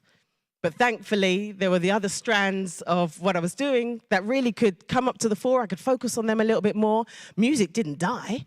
I just turned down the burner on it. I just turned down the cooker, just a different heat. And then I went back into the TV presenting, into broadcast, and I was able to, I'm a mum of two. I've got a 2-year-old and an 8-year-old. I've got a husband, I've got a house. I've got to keep floating. And so it was really, really important that those different strands were there. And I think even now, in the world that we live in, we do need to be doing multiple things. And I'm not talking about spreading yourself so thin that you can't do it. They should be interlinked. The link is you. So when you find out what your dream is, and if you've got that general dream and that essence, whatever you do within that, as long as it's true to you, it shouldn't be a strain, right? So you know what my dream is. And so when I look at mind mapping is something that I love. So we mind map a lot. And I have sort of my name in the middle. That's me, the artist. And what are the different things that I wanted to do? And I did this when I was creating what I wanted to do 15 years ago, when there was no way of achieving any of them. I can tell you honestly, on that board, there was, of course, touring musician, making music. But there was also TV presenter, author, animations, what else there? Oh, of course, philanthropy, charity, foundations. All of those strands were things that I'd love to have been able to do. I had no idea how they were going to happen, but they were all things that I was open to doing. And thankfully, as the career progresses, you meet people, you take opportunities, those things begin to flourish. And so in the middle is still me, you know. And I get asked all the time, Yolanda, you're doing so many things. Aren't you exhausted? Well, actually, no, because it's still just me. The essence is music, and the essence is entertainment. So when I'm working with young people, the music is the base. We do workshops on improvisation or introductions to music. When I'm presenting, I'm still communicating with an audience. It might be music-based, it might not be. But that element of being there with an audience, it all interlinks. And I think it's really nice when we're thinking about cooking on all burners. Imagine a nice cooker, maybe 6 hobs. What are the different things? There's music creation, but also what else can you do to make sure that your dream stays alive? Let's be real. Let's talk about financially, right? Because we've got to live. We've got to stay alive. But also in terms of what else will support that. I don't think I would have got a children's TV show if I hadn't have been a musician. Definitely not. I wouldn't have been able to be a TV presenter, actually, without having done my music, because they said that the way they found me to do my first piece of TV work was on YouTube. I'd done a travel diary. This is before social media. I'm sounding old now, but I'd done a travel diary when I was in America and Jamaica, and I'd talk to the camera. Today we're performing here. We got this sound check, just to camera. And they'd watched that and said, we'd like to see if you could present this. I didn't know that I was setting myself up for TV presenting, but it was just something that I wanted to do along the way. And so everything interlinks in a way. And so when I say cooking on all burners, I'm not saying go, all heat up on all 6 burners and driving yourself crazy, but you can be planting seeds, just simmering something. You know what a slow cooker is, right? So you might just have something just slightly simmering just there. You might not touch it for 5 years, but you've set it up, right? So, for example, so many people would say, oh, I've always wanted to, I don't know, help young children with their music making, but I'm so busy with my album right now, how do I do it? I said, well, you don't have to do it at the same time, but you can be setting things up. If you're going to a conference and you happen to meet somebody that's in education, just, start festering the relationship, start building it. And later down the line, when you're ready to press play, you know that it's set up, not, oh, how am I going to do this now? I'm ready, And so, I mean, it's wonderful having a good team of people around you. Make sure you surround yourself with people that can help you and also can propel you along. But I remember speaking to my manager and saying, I really want to do an animation one day. And, it's eye rolling, there she goes again. But then we started having meetings with production companies. I didn't have everything ready just yet, but we started having meetings with production companies. And now, years later, I'll get to that in a minute, but years later, I'm working in animation. But some of those projects started from a meeting I had 6-7 years ago that I didn't even know where it was going. So you've always got to have something moving, especially when you're moving around. And I find that session musicians do this really, really well. When I think of, musicians that play in many bands, you have to network. You have to get to know people, make sure, if I'm thinking of a sax player, oh, did you know so-and-so? They live up there. They're always planting seeds. I've found that. And I think it's fantastic, and that's how we should approach our creativity, our business, and how we move on in what we're doing. Again, I said about the jack of all trades. Yeah.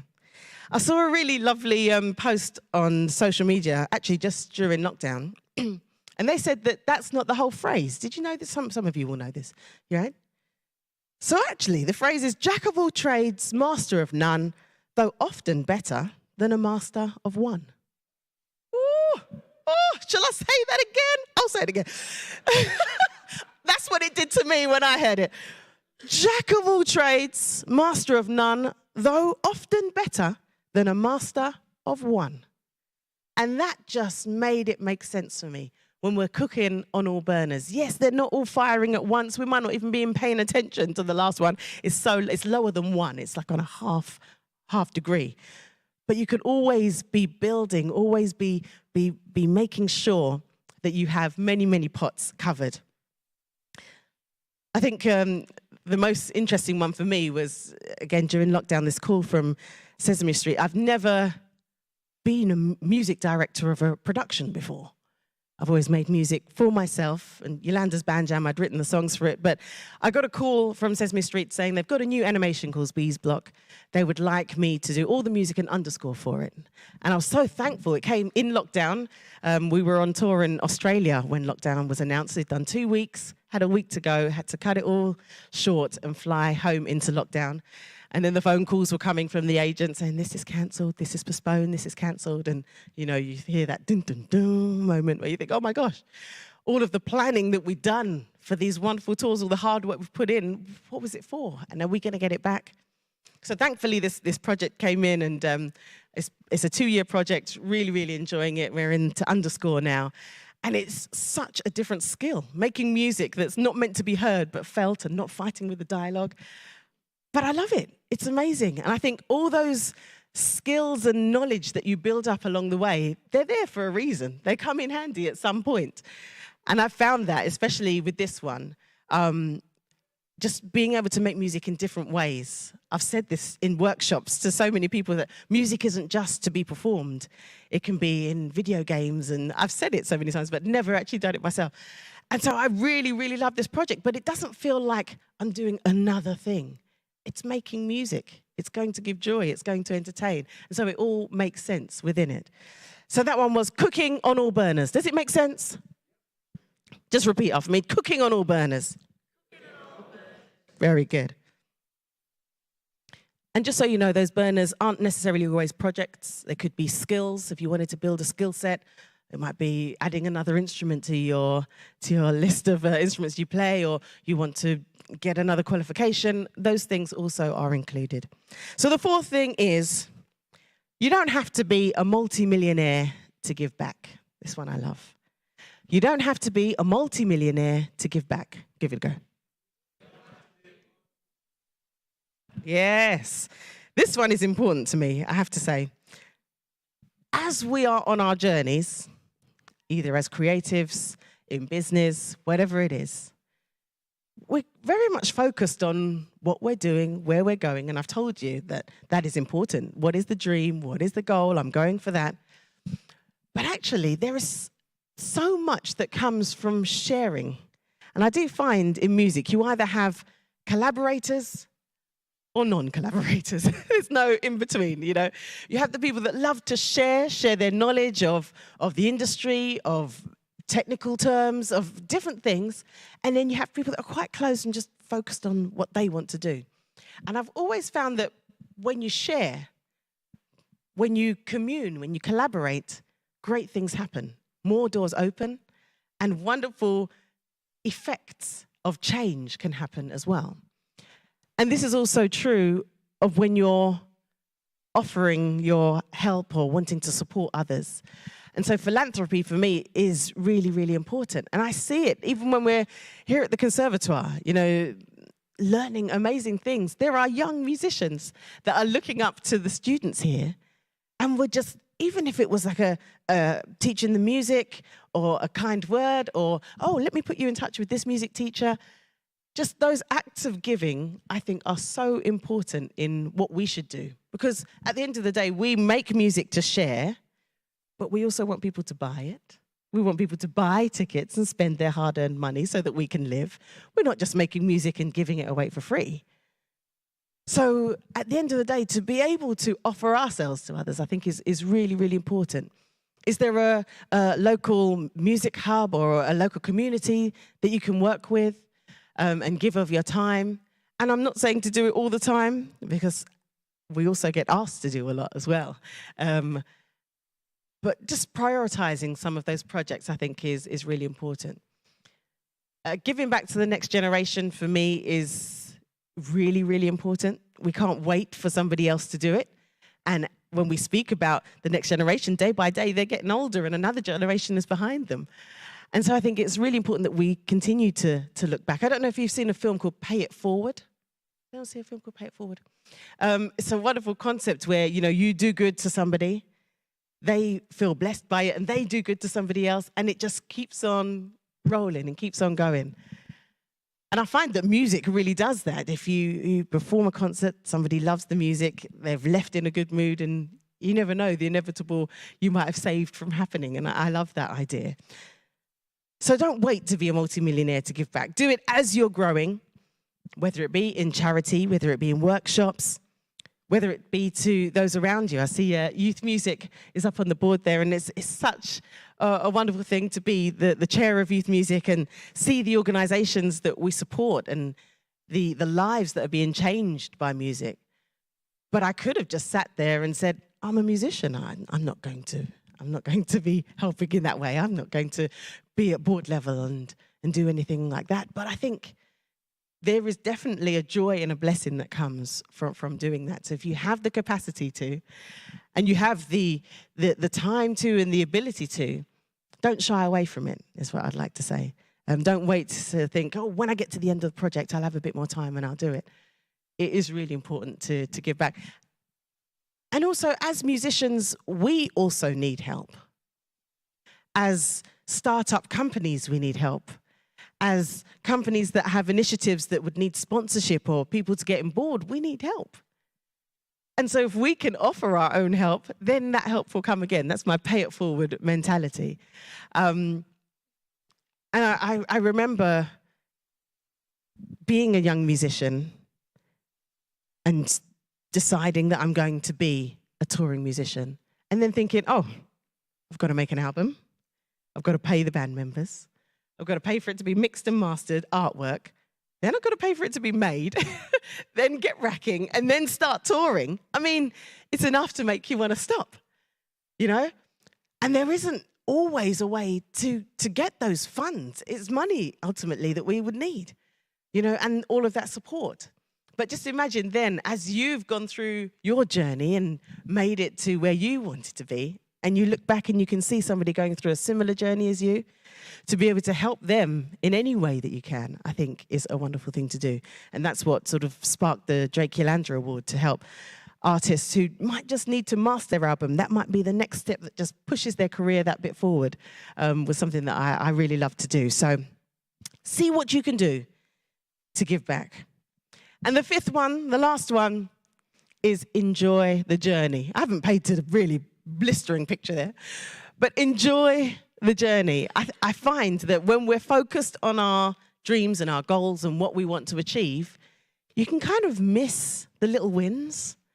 You can kind of forget to celebrate those achievements. You've just done a concert. Okay, you might not have been the amount of people that were in the venue at the time, but there were people there and you all experienced it and you all enjoyed it.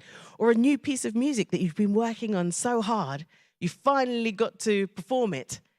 And then, oh, what's the next thing? You know, enjoy those moments. An event that you've been planning with your company and your colleagues for so long has just happened.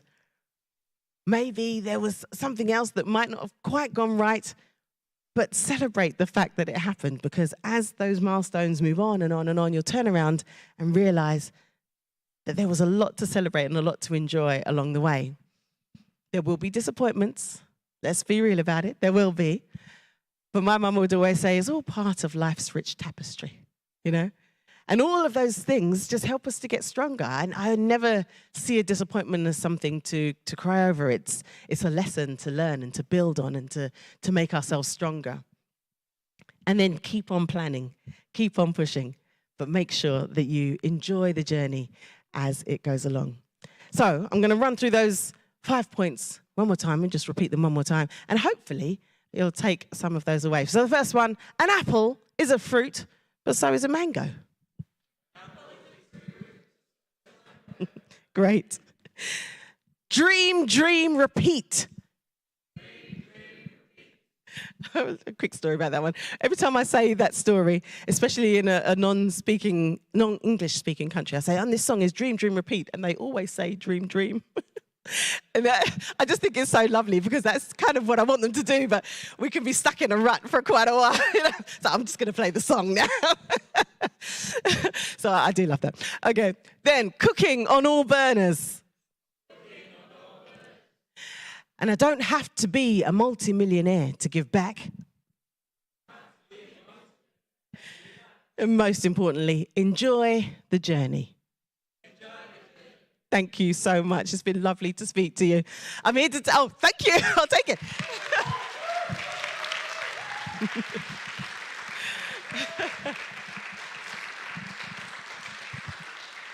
Thank you. And I'd love to take questions, please. It would be good, even if it sparks a conversation, that would be really, really wonderful. We've got a roaming mic, so you don't have to shout as well. Oh, thank you. Nice. Hello.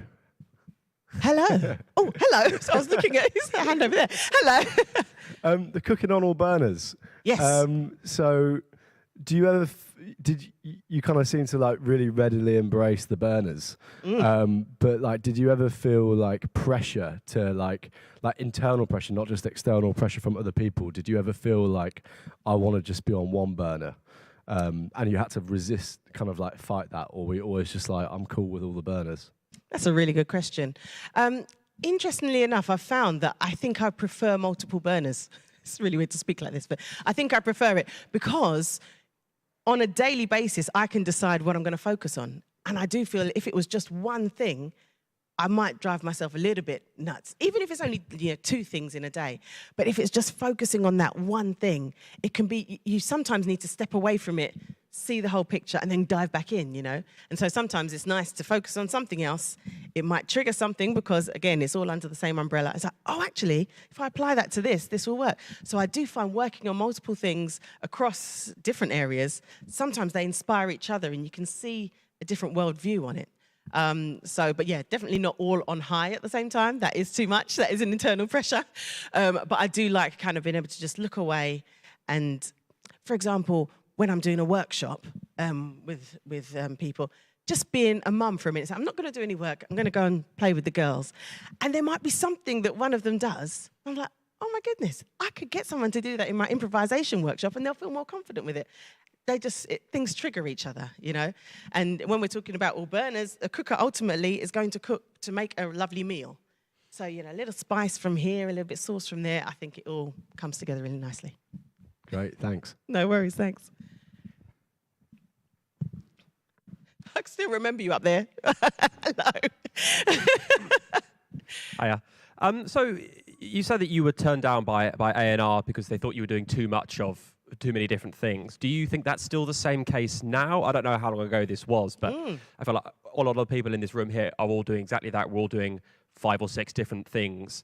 And, you know, does that mean that we are going to struggle to find professional or corporate support, or has the industry changed and is this going to be a more accepted way of making a living in this industry in the future? Great question. I think the industry has changed. If you look now, any artist out there, they've all got a message. They're all saying something. They're all involved in some form of philanthropy or charity element, which wasn't always the case before. And sometimes they have their own initiatives that they're pushing as well. So yes, the general area has changed. I think the one thing that I would say is that even though we have these multiple things going, not everybody needs to know about all of those things, right? So before I thought that I was going into those meetings and saying, look at me, I can do this, I can do that, I can do this. You could do everything, you could sell it everywhere. And maybe it was too much to compute for that time, you know? So you can choose, you know, you might play, and I know instrumentalists might do this, they might play a whole plethora of instruments, but you're going for an orchestra seat. They don't want to know that you can play timpani when you're going for the piccolo seat. You know what I mean? It's kind of, you need to be able to pick and choose how you brand what you're giving people. I think that's what I've learned. But it is, you see it now, I mean, footballers alone. I mean, Marcus Rashford is talking about school dinners and poverty. He's a footballer. You know, why is that happening now? Because people are doing multiple things all the time. So it's a better time for it now.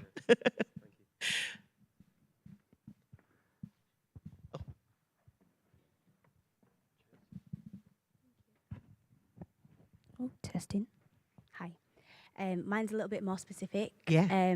I've written it down because I forget everything. Thank you. Did you ever face difficulties as a black woman in music, specifically jazz and R&B? How did you build the resilience and how did you overcome this? I've been asked this question a lot, especially sort of in lockdown and doing a lot of more online seminars. And because we were going through the whole Black Lives Matter movement, sort of all in isolation as well, so you had a lot of time to think about it. And I thank my parents in a way that they didn't necessarily bring me up to consider my external when I walked into a room. So I'd never really thought about it, if I'm very, very honest. I can walk into the Houses of Parliament or Buckingham Palace or into a classroom, and I think inside of me, I'm just Yolanda Brown. I never walk into a room and think, oh my goodness, I'm black, what will they think of me? Or I'm a woman, will they look at me a different way? And so I had to really challenge myself, actually, in these last 2 years to think, has there been? I couldn't tell you if there was, honestly, because I never let it affect me in that way. I think the main thing for me is that I do want to be that person that changes perceptions. So I have walked into a room and I can tell the doors are closed, you know, maybe they are looking on the external, and if I had let that affect me, that business deal or that collaboration wouldn't have happened. But then I almost love that because I walk out on stage all the time. If I'm playing at a jazz club, for example, I walk out on a stage and some people in the front row will be like, what you gonna do? What are you gonna do? And I'm not there to wow them. I'm there in my heart to make them feel something. And so throughout the concert, I can see the scales falling off the eyes, and by the end, they're dancing and having a good old time. And so I've always liked the idea of changing perceptions.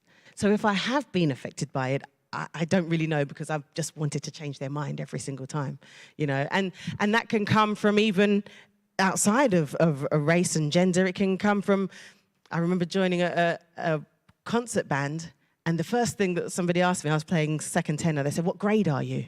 I'm self-taught as a musician, so I don't have a grade. So I said, oh, I don't do grades. I did do grade 5 when I was 13, but at that time I was 21. And the kind of look was a little bit like, a bit pongy. And I just thought, well, why does that matter? I mean, the dots are here anyway, so we're going to all be making music together. So yeah, I guess in the way that I walk the earth, I didn't really let it affect me per se, but I do want to change perceptions. I hope that answers the question a little bit. Yeah, that's beautiful. Thank you. Yeah. Oh, yes.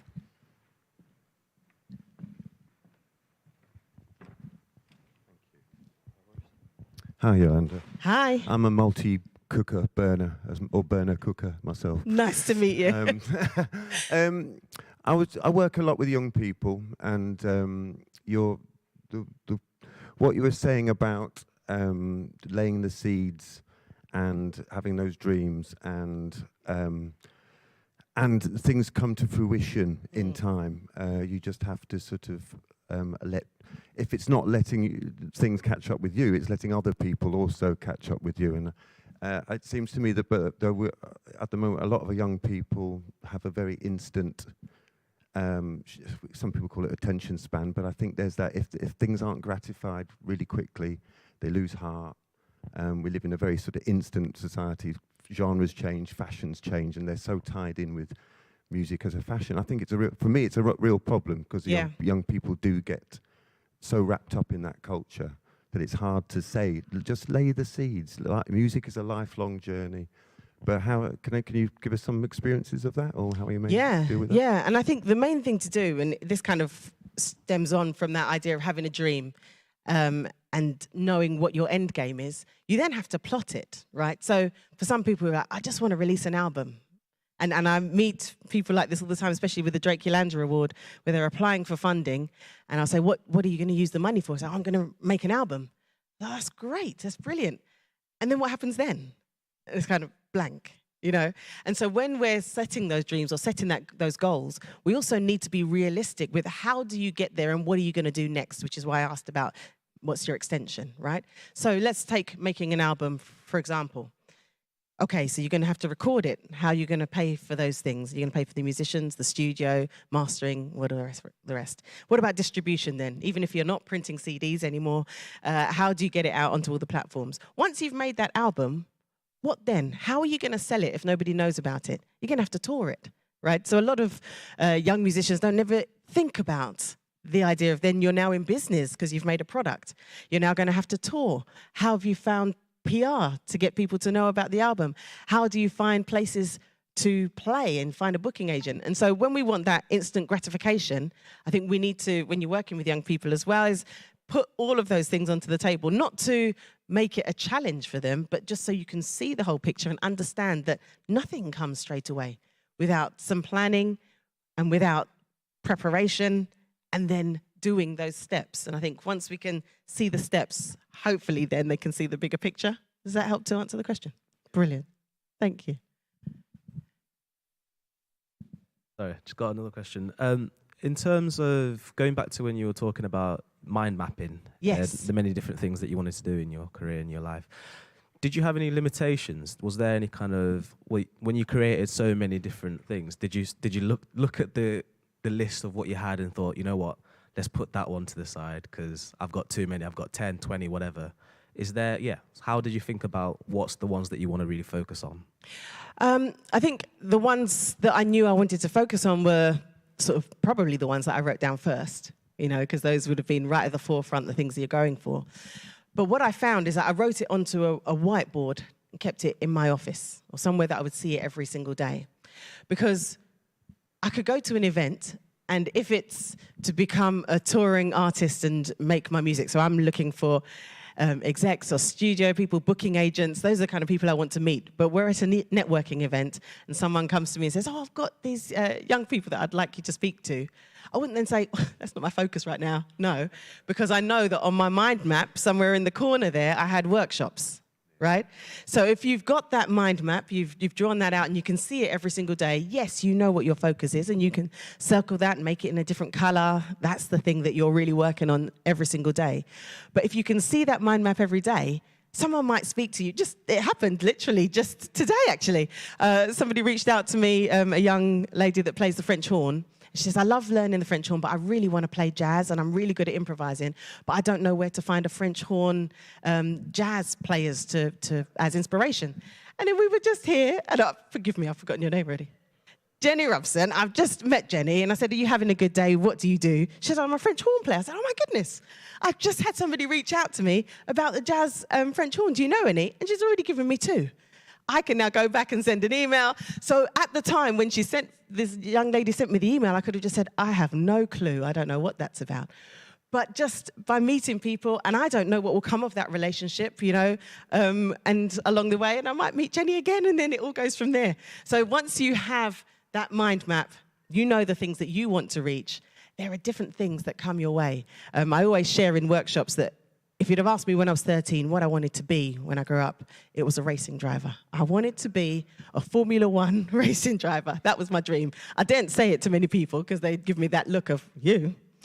And I didn't have Lewis Hamilton's dad. So it was always just a passion of mine just to do driving. When I released my first album, I went on to BBC Breakfast, sitting on the sofa, and I recorded my first music video in a Formula 3 car. Ron Dennis, who owned McLaren at the time, was eating his Cocoa Pops while watching BBC Breakfast that morning, reached out to my management before I'd even got off set, invited me to his birthday party to play, brought me on stage as the Lewis Hamilton of the jazz world. Next thing, I'd met a racing team, and I started working on my racing license for single-seater cars. I mean... And so, you know, it is very serendipitous. These things can happen. You've just got to keep them in your mind, keep that mind map alive, and you never know what would happen. I'm still driving now, by the way, yes. Hope that answers your question. I did have one down here. I don't know if you'll get there quick enough.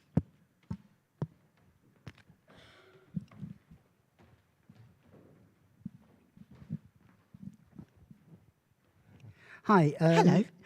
I'm a radio presenter and music promoter, and wanted to just cover a couple of things. As far as your previous question about getting the music out there, there's a lot of independent shows and independent presenters out there through Mixcloud and all sorts of things like that, you know, that people can search for.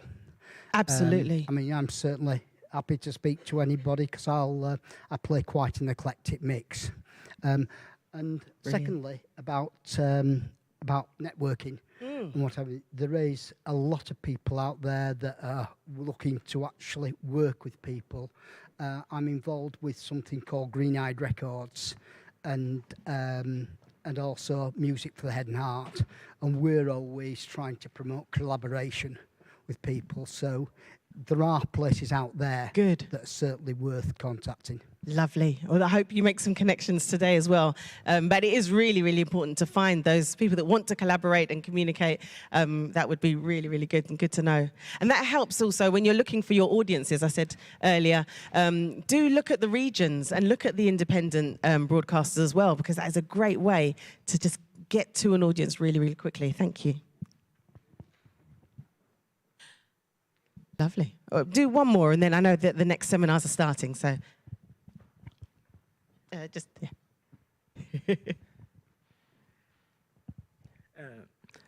Hello? Hi. So probably, I guess someone didn't mention a point with one question we're going to ask you, and that was about resilience.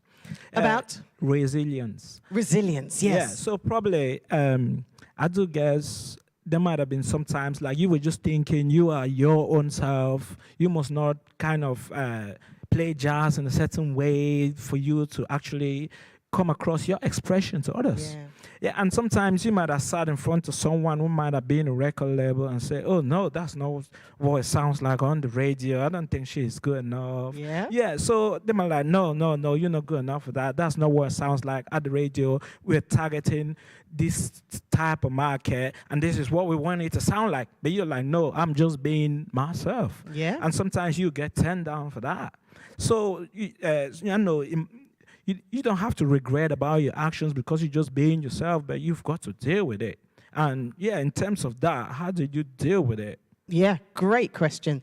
I think when we have that dream, and I'm going to use being an artist as the example, it had to start from somewhere. You didn't just pluck it out of the air and think, well, that sounds nice, I'll do that. It would have come from an experience of a success of something that happened, even if it was just performing at your mum's birthday party and, you know, the front row was really smiling. You thought, I want to do this for a living. You must have had something somewhere. And so I always pull back to that initial moment. Whenever there's a no, or this is cancelled, or they didn't like you, or whatever it is, pull back to what made you write that down in the first place. What was the thing that you were really reaching for in the first place? And if somebody did say no because it didn't quite fit them, that's fine. I'm going to look for where it does work, you know? And so I think that also answers the question earlier about, you know, if somebody's said no because of race or gender, I'm not meant to be there then. If you say no, I'm not going to lament over it. I'm going to go to where they said yes. And so when we think about being an artist, it could be the territory. I live in London. Oh, it would be wonderful if all of my gigs were in London and I could just make a living like that. But it's not always the case. My biggest territory is in Australia, on the other side of the world, you know. And so I have to go and play to them where they want me. That's the thing. Or over in Spain. And so that's how you end up getting these sort of different markets or different audiences. You have to go to your audience. And if somebody says no, it's fine. It's no offense. There's so much out there. Let's go to where there's a yes, you know, and later down the line, they may change their mind, which happens all the time. You know, people that said no 5 years ago will say yes later on after you've gone on and done what you wanted to do, being yourself. They will come back to you for who you are, not because of who they wanted you to be. So I think that's something that I've had to learn. Becoming a mum was my turning point, actually. I've got an 8-year-old, as I said. And I remember becoming a mum, knowing I had these responsibilities to keep this person alive. And I could only do it by being me. I can't do it by what a book says because she's not following the book, you know, she's not sleeping like they say they would. And so then I found that I developed this inner confidence that was like, I have to keep her alive. And I am keeping her alive. And she's happy and she loves me. That's enough. I want my audiences to feel like that.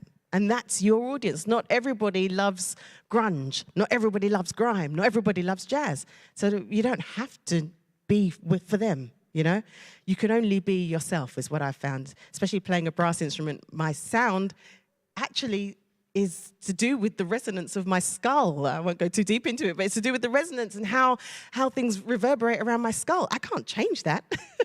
And so I have to make the sound that is unique to me and find the audience that wants to hear that. And I think it does take time. It's not easy. And there are moments of self-doubt, as I said, but just go back to that moment when you decided that that was your dream. What was it? And let's go and find that again. Yeah. Thank you so much. Thanks for having me. Thank you. The amazing Yolanda Brown. Woo! We will be back in this venue at 5 o'clock for the Come Play With Me selection panel, and there's loads of other stuff on in the meantime, which is why people keep running out the door. So yeah, 5 o'clock back here.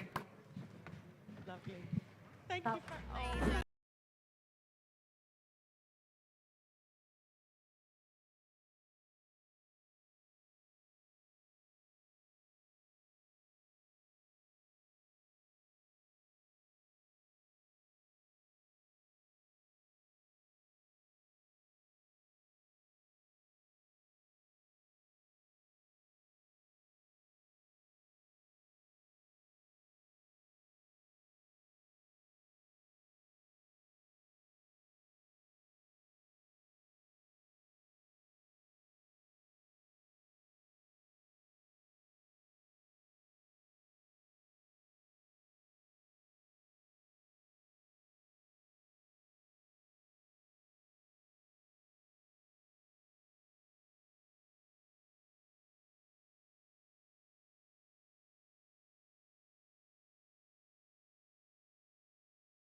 pressure, make you dance like this. Oh my goodness. Oh my God. Did it.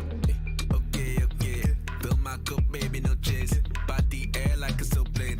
Bend your back like Beyonce. One shot there for all the bad man. Two shot there for all the bad gal. Stomp your feet like a soldier. Oh no, she did it for the culture. No, we don't want no passa, no. Kingdom like Mufasa, oh. In this thing together, please don't go give in to pressure.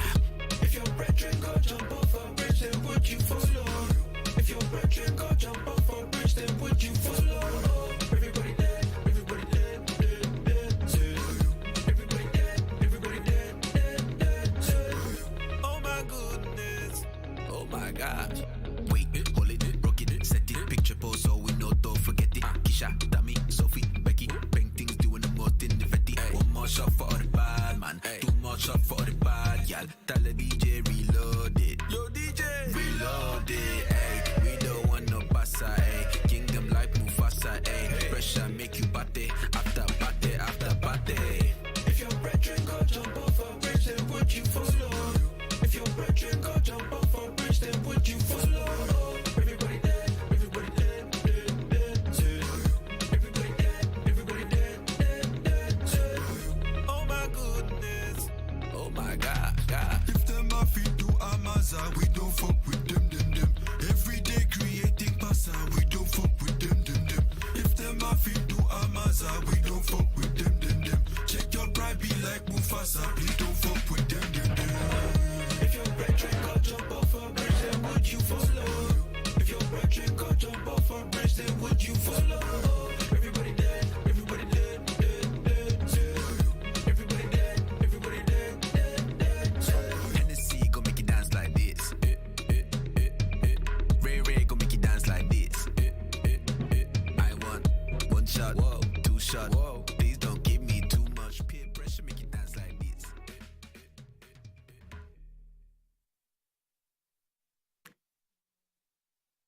Gone really quiet. Hello. Is this working? Is this working? Yeah. Hey, thank you all for coming down and staying for this and joining for our selection panel. Just for anyone who doesn't know, come play with me. We are an artist development organisation based in Leeds with a record label doing call-outs like this. We also do events like conferences. We have Platform Me where we support first-time promoters. And we also have mentoring sessions supporting emergent artists. But yeah, thank you for coming. I will now to Scott. Do the thing. Thanks, Eva. Hello, everyone. Welcome to the Come Play With Me selection panel. Thank you for sticking in. As Eva says, it's a long day, lots of talking, but hopefully this will be a bit of fun as well, and we're going to be 8 amazing artists. So I've got my notes. I've also written little notes on the back of my hand, so if it looks like I'm checking the time all the time, I'm not. I'm just very, very thorough, and I want to make sure it's all right for you lot. So this, as the label side of Come Play With Me, we work with artists that come through call-outs. So we have a public submission. Anyone living in the Yorkshire region, there's certain specific parts of the call-outs, but they can apply to release with us. Goes through a process where we then come to decide who the artists are. So this call-out started in March. We had 84 applications, so I think the most we've ever had, which was incredible. So that's from across the breadth of Yorkshire. We went through, there was all sorts of different stuff. There was euphoric 90s pop.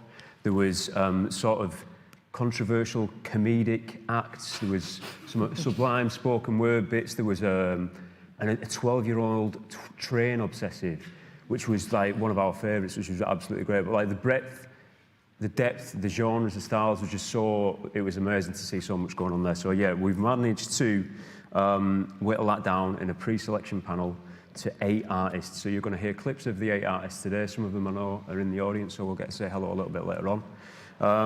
And as we go through, we're going to get down to 4 artists from the 8.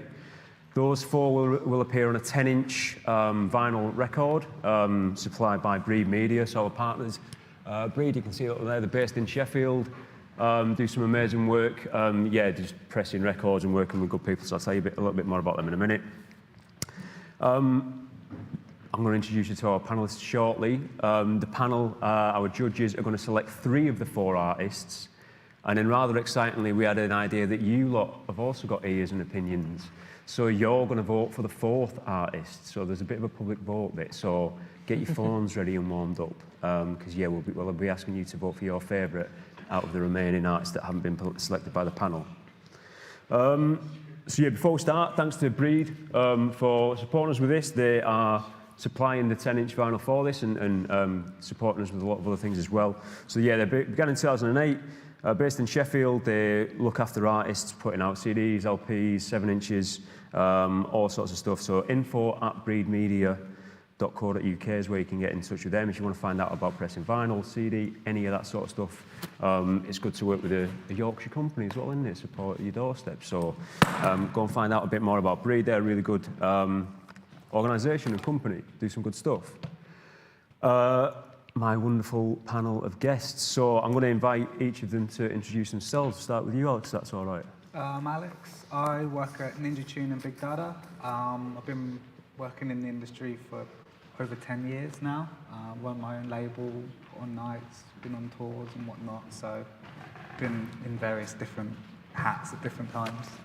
Now I'm here. Lily? I'm Lily. I'm a musician primarily. I'm in a band called English Teacher, and I also work with Scott at the Clue Records label, which is really cool. And I also do some freelance bits like this and music journalism as well. So a bit of everything, but just like music, really. That's and me. mega cool stuff like you've just been showing me clips of an amazing video you were filming yesterday where you got your head chopped off. My head off on a music video. It's a big day cool. for me. Yeah. Wesley? Hello, I'm Wesley. I'm Open Fund Manager and Grants Coordinator at PRS Foundation. We're the UK's leading funder of new music and talent development. And we have a whole host of different grant schemes for all career levels and all genres.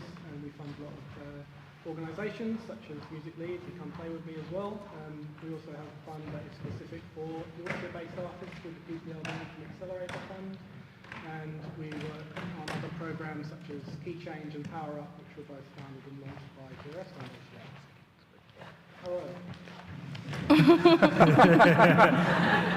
And fantastic comedic timing as well, Wesley. Thank Might you. that makes you quieter. Sorry, just so I don't embarrass myself later. One of our biggest funds closed recently. We had nearly 900 applications, and those have sort of blurred into these in my head. So it might take me a while to remember what's going on. So, yeah.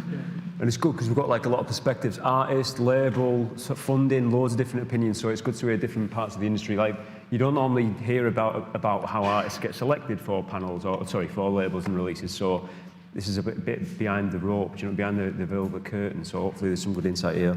There's a bit of context to who I am and why I'm sat gabbing in front of you for the next hour. I work for Come Play With Me. So I work on the workshops and artist development there and just supporting with the team there. I have my own record label called Clue Records, so indie alternative-based artists we look after. We'll be 10 in November, which is scary. I lecture here, Leeds Conservatoire, so I do a couple of bits here. I manage an artist and what else? I mentor for Launchpad, the people who organised all this today. I should definitely remember that one. So yeah, that's sort of my background. So I'll throw little opinions or thoughts in. Maybe it's points where it's about you three and what you think, and then it'll be down to you lot to pick the 4th one as well. So it's very exciting. The artists that you're going to see, A to Z. So no preference. We've just gone by first name, alphabetical. We're going to hear clips of the tracks. Before we get into that, this is what I've sort of covered this a little bit. So we're going to select 4 artists. Will appear on a 10-inch digital compilation. All tracks will be professionally mastered, and we'll Come Play With Me support with that. Come Play With Me support with the press campaign, which will be provided by Hanglands PR. So Harry and the team have been around all day, saying some really good stuff on the panels. And then they will also get ongoing support from Come Play With Me, including workshops, social strategy, live opportunities, and signposting opportunities. So we try, although the artists that we work with usually get one release with Come Play With Me, we try to be a sort of set them up so they can go on into their own career and forge their own path from there. And what we're looking for, so as a panel, what we're after, high quality music is essential. We need an artist that has really, really good music and has got that. Some of these tracks are in demo form and may not be quite there yet, but you can hear a song in it, you can hear something to it. So that's definitely what we're looking for. But it's not just that, we also want artists who are ready for the opportunity. So is this the right time for that artist? Are they driven? Are they putting effort into their career and what they're doing? Do they have long-term plans in place? All of that thing. So it's about, we're looking at the longevity of an artist. And yeah, should they be given the opportunity, they can make the most of that opportunity. So that's another thing that we'll be considering. The artists on submitting music, obviously the track was there, but they also submitted application forms. So that is something that we've all sort of seen and checked out, so we'll be able to talk about that with the artists. Without further ado, let's get into some music. So we're going to hear clips, 30-second clips from each artist, and then we're going to see where we go from there. So Alex Rushforth first. Alex couldn't make it today, but let's hear a bit of the track. I wanna be part of the aristocracy in my living room. I wanna be the moon. 18 years ago, there's a Russian army general in corduroy with telescope. He's looking for you.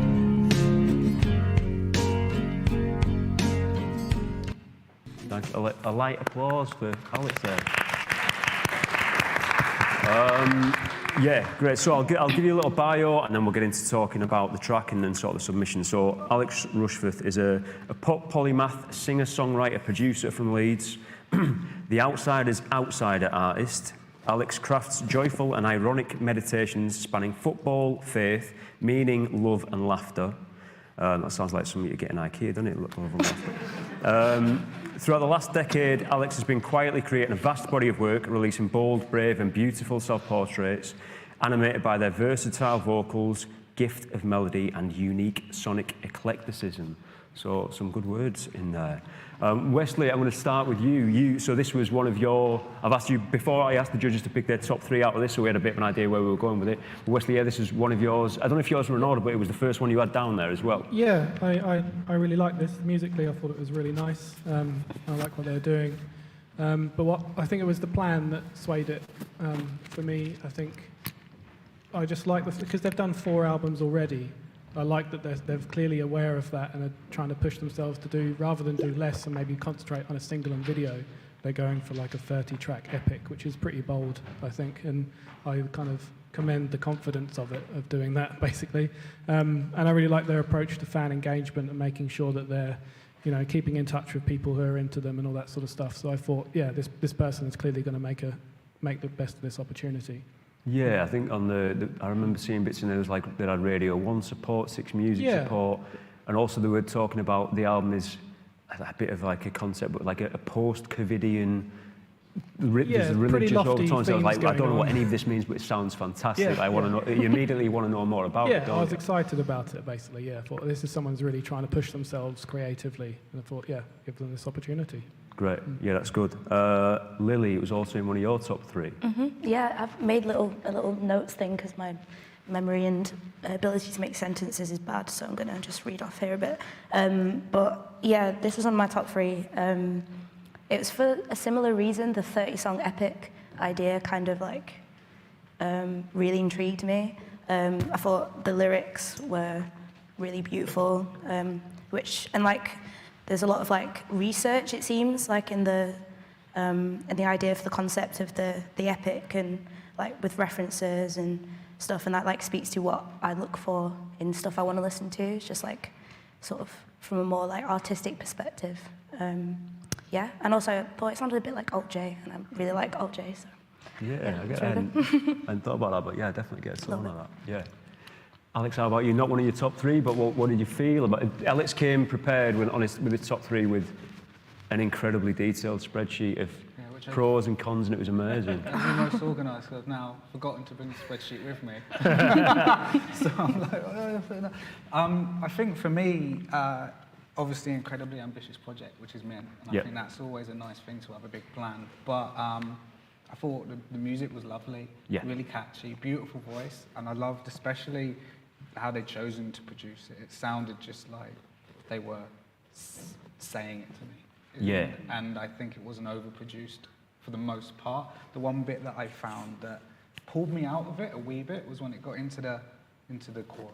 I thought it just like felt like production-wise stuck that on, and that was just a small little thing that I thought could have been maybe refined slightly.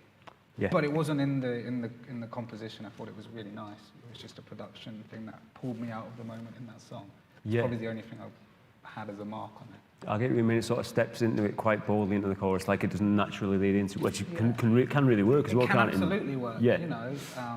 But just in this instance, I kind of almost had sort of like early Elliott Smith elements when I was like, sometimes I'm just like, oh, okay, I'm just in whatever story they're telling me. Yeah. And then I just like, oh, okay, this is the catchy chorus, but I know it's there, and it wasn't just lost in it.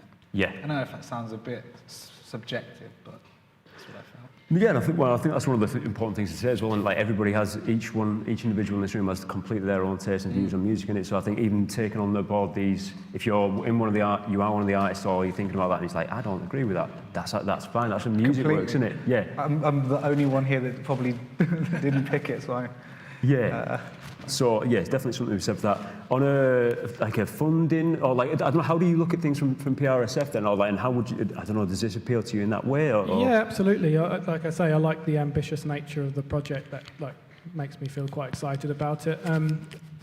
Generally, it was I really like the whole lot of it, but there's no such thing as a perfect application. There's always something that could be slightly better, and I think with this one, if they were applying for us separately, again, because they're 4 albums in, I would expect them to be touring a bit wider than Yorkshire at this point. They should be trying to build a fan base elsewhere. So more on what they're going to do once it's out, to get it out there and build their career and make it more sustainable is always helpful. But yeah, it was one of my favourites in general. I think as well, if I remember right, there was a part where Alex has said that they had come away from Instagram, got rid of their Instagram, and just sort of come back onto Instagram. And it's also that thing of like, there are completely valid reasons for doing that, and sometimes you need to step away, and then it's coming back in and re-engaging with the audience. But it's, whether that, I don't know, it's understanding the reasons for that, maybe in the context for that, and is this the right time for them to be moving on and really kicking into the next release, maybe?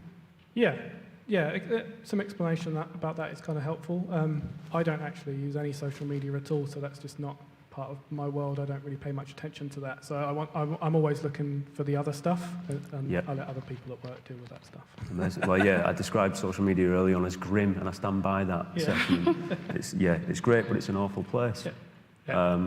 Lily, is there anything more that you wanted from it, or like with the points that you were thinking, I wish it did this, or like, about the plan or the story, or Alex? I think like the submitted song, like really stood out to me. I think listening to the other catalogue, the rest of the back catalogue, I wasn't like as, I guess, because there were links in the application to Spotify and things like that, and I guess I was more into the new stuff, which I guess is a good thing because it sort of bodes well for the 30-song epic. But yeah, I guess that was the only thing that maybe would have made me go, I'm not sure.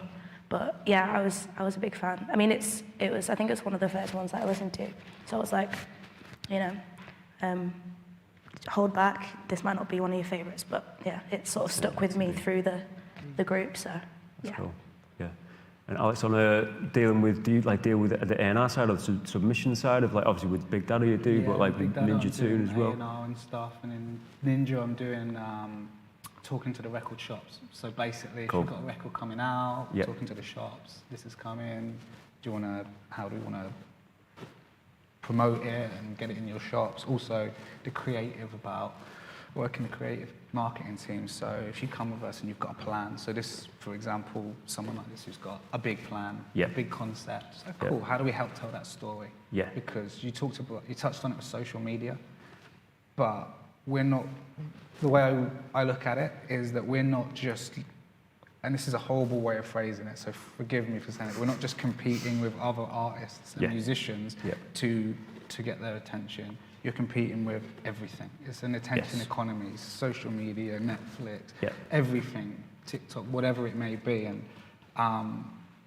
trying to find, and it can sometimes feel like it runs counter to the artistic process, but finding the most impactful way of getting that story out easily to people. Yeah.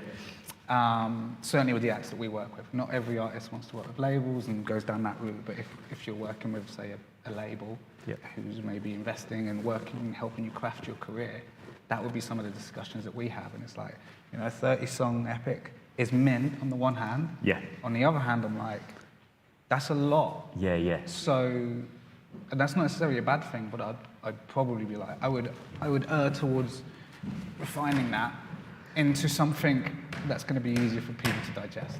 Yeah, and it's not necessarily a thing of this, but is it a thing of like the person who's created this 30-track album doesn't know how to cut something out that isn't strong enough? Is it like you write 30 and it's like, right, we'll get 12 out of that and that's the album? Yeah. And I haven't heard the album, I don't know that, but is it a thing like that? Like, sometimes it's that. You might have 30 bangers. Yeah. And that's amazing if you do. Not a lot of artists write 30 bangers in their career. Yeah. So let's say you do in the best case scenario. It's like, cool, do we want to do that all now? Yeah. Do you want that all out now? Yep. Maybe you're incredibly prolific and you're just doing that. But maybe it's like spacing it out, giving people time to actually digest those songs. Yeah. I know me personally, I'm super lucky, get to hear, like you guys, I'm sure, so much music each day.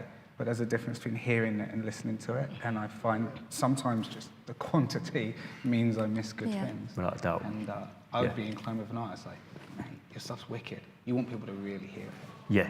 Which I think, like, even go through the 84 submissions of that, it wasn't until we listened back to these 30-second clips of these 8, I was like, there's some tunes in here. And it's like, sometimes you're so stuck in it, like you say, that you don't appreciate it. You've got to take yourself out of it a little bit. Yes, thank you for all that. Let's get on to the next artist then. So, next one we've got Claudia Fenoglio. Have the tune there, please.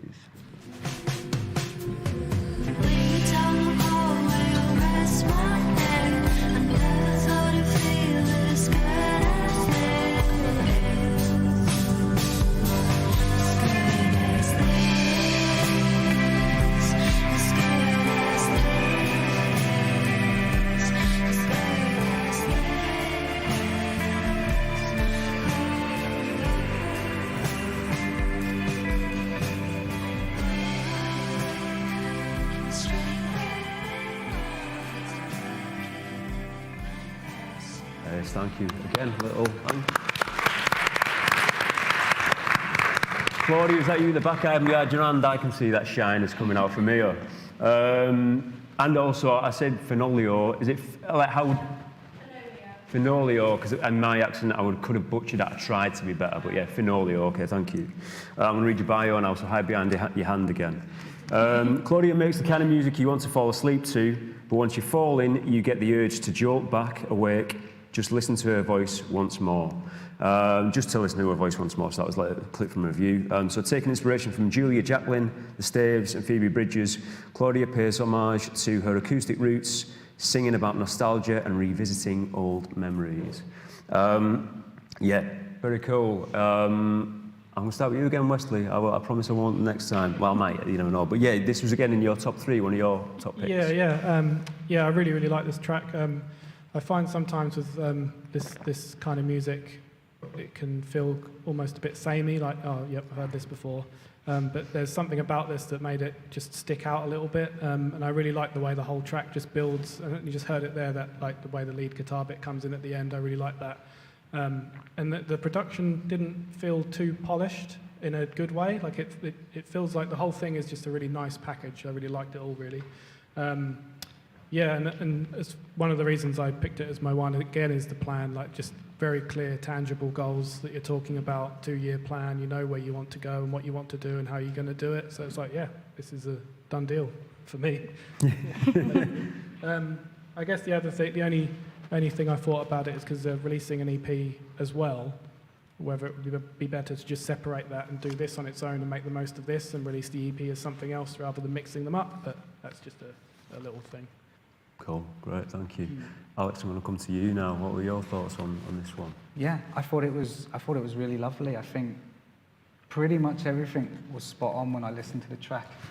I know that sounds a bit clinical, but I thought it was like you're saying, Wesley. To me, it was produced exactly like it should be, just enough but not too much. I thought what was really nice in it is the way that it built, and I thought it built naturally, and then the crescendo fell exactly like I wanted it to. Yeah. I went back and listened to those bits, and I think I wrote on this, it sounded like there was, and correct me if I'm wrong, it sounded like there was a Rhodes or something under in one little part, and I was like, yeah, snap, I like that. Yeah. I would even have more, but that's just because I love that sound. Yeah. Just like a tiny bit more in the mix, but I thought that was really nice. I think EPs are tough. Yeah. EPs are super tough. Like, they don't quite fit as a single, they don't quite fit as an album because they're an EP, but that means that sometimes they can get a bit lost in terms of, certainly if I'm talking about record shops and records and releases and PR and press and promo, sometimes EPs I tend to find tricky.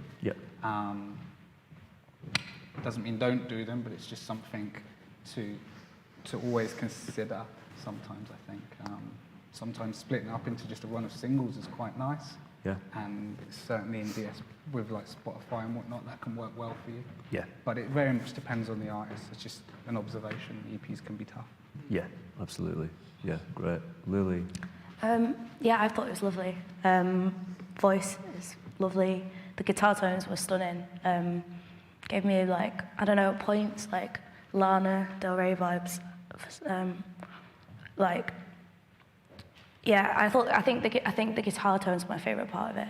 But actually, like aside from the music, my favorite part of it was actually the video submission.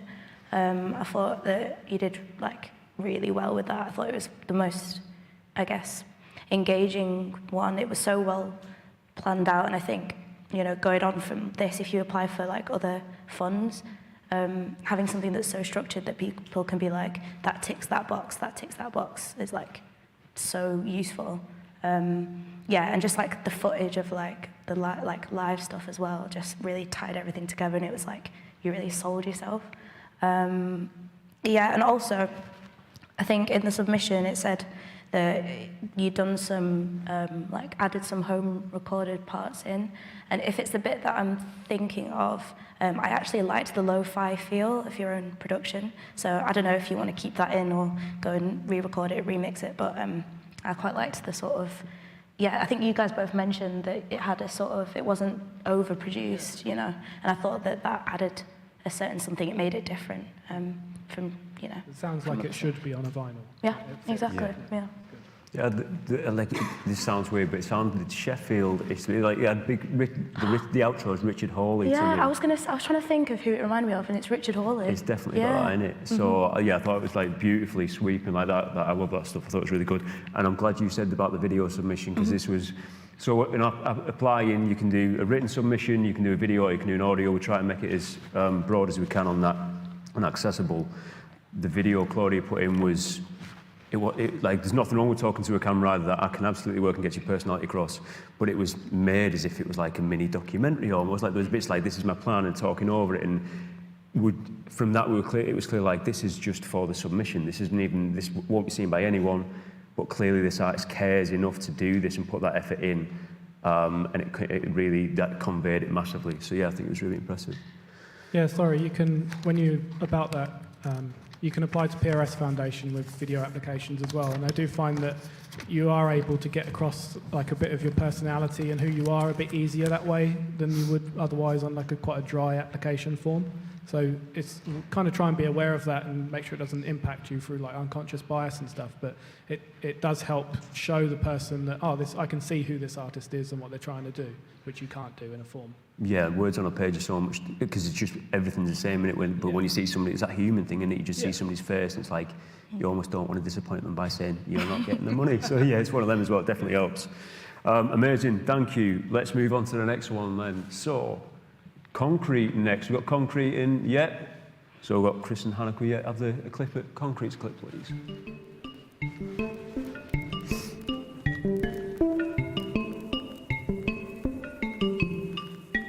Remind me of my mother's eyes I keep trying, but I couldn't ever seem to find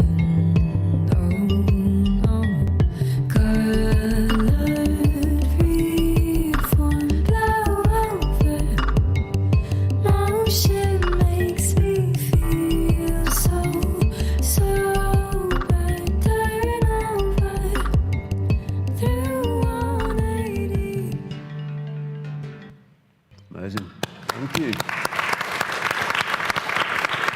So, as a bit of a bio then, Concrete are an electronic pop duo made up of Chris Milnes and Hannah Willwood. They met at this university, at Leeds Conservatoire, when Chris was Hannah's lecturer and became close friends and collaborators. Project draws influence from artists like Sylvan Esso and Little Dragon and aims to create a fun, dancey atmosphere. The project is brand new. The band are yet to release any music.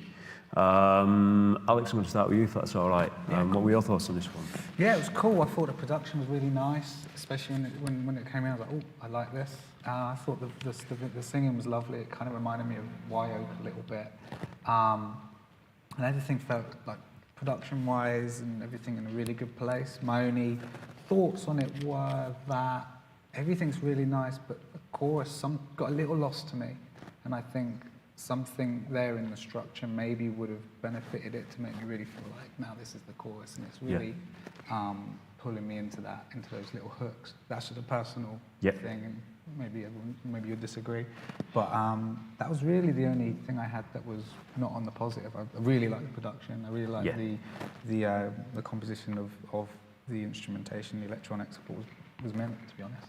Great. And that's twice you've mentioned chorus in the 3 tracks. So is that something that, from a commercial aspect, or is it just personal, like the chorus is just, you need that killer hook in it, or you need that thing that really pulls you into it? Is that what you're looking for? Certainly commercially. Personally, I listen to like drone and ambient, so I don't care too much about a chorus. But it depends on the song, obviously. But I think in songs that feel like they are, a chorus would benefit it, and there is a chorus to be had that would just like elevate it, just a little bit more, then I'm like, I think that just a little bit of a push or something in there just to separate that from the verse. So when you come back into that verse, you're like, cool, I'm in that next section now. Great. No, that's cool. Yeah, Lily, what are your thoughts? Yeah, I really like the sort of the percussive, metallic sounding texture that it starts with. So like when I first heard that bit, I was like, this is cool, and then I was sort of waiting for it to come back, and the second time that I heard it, I was like, yeah, this is really cool. And I think that my only sort of thing with it is that I feel like that's sort of the weirdest part of the song, and for my personal taste, for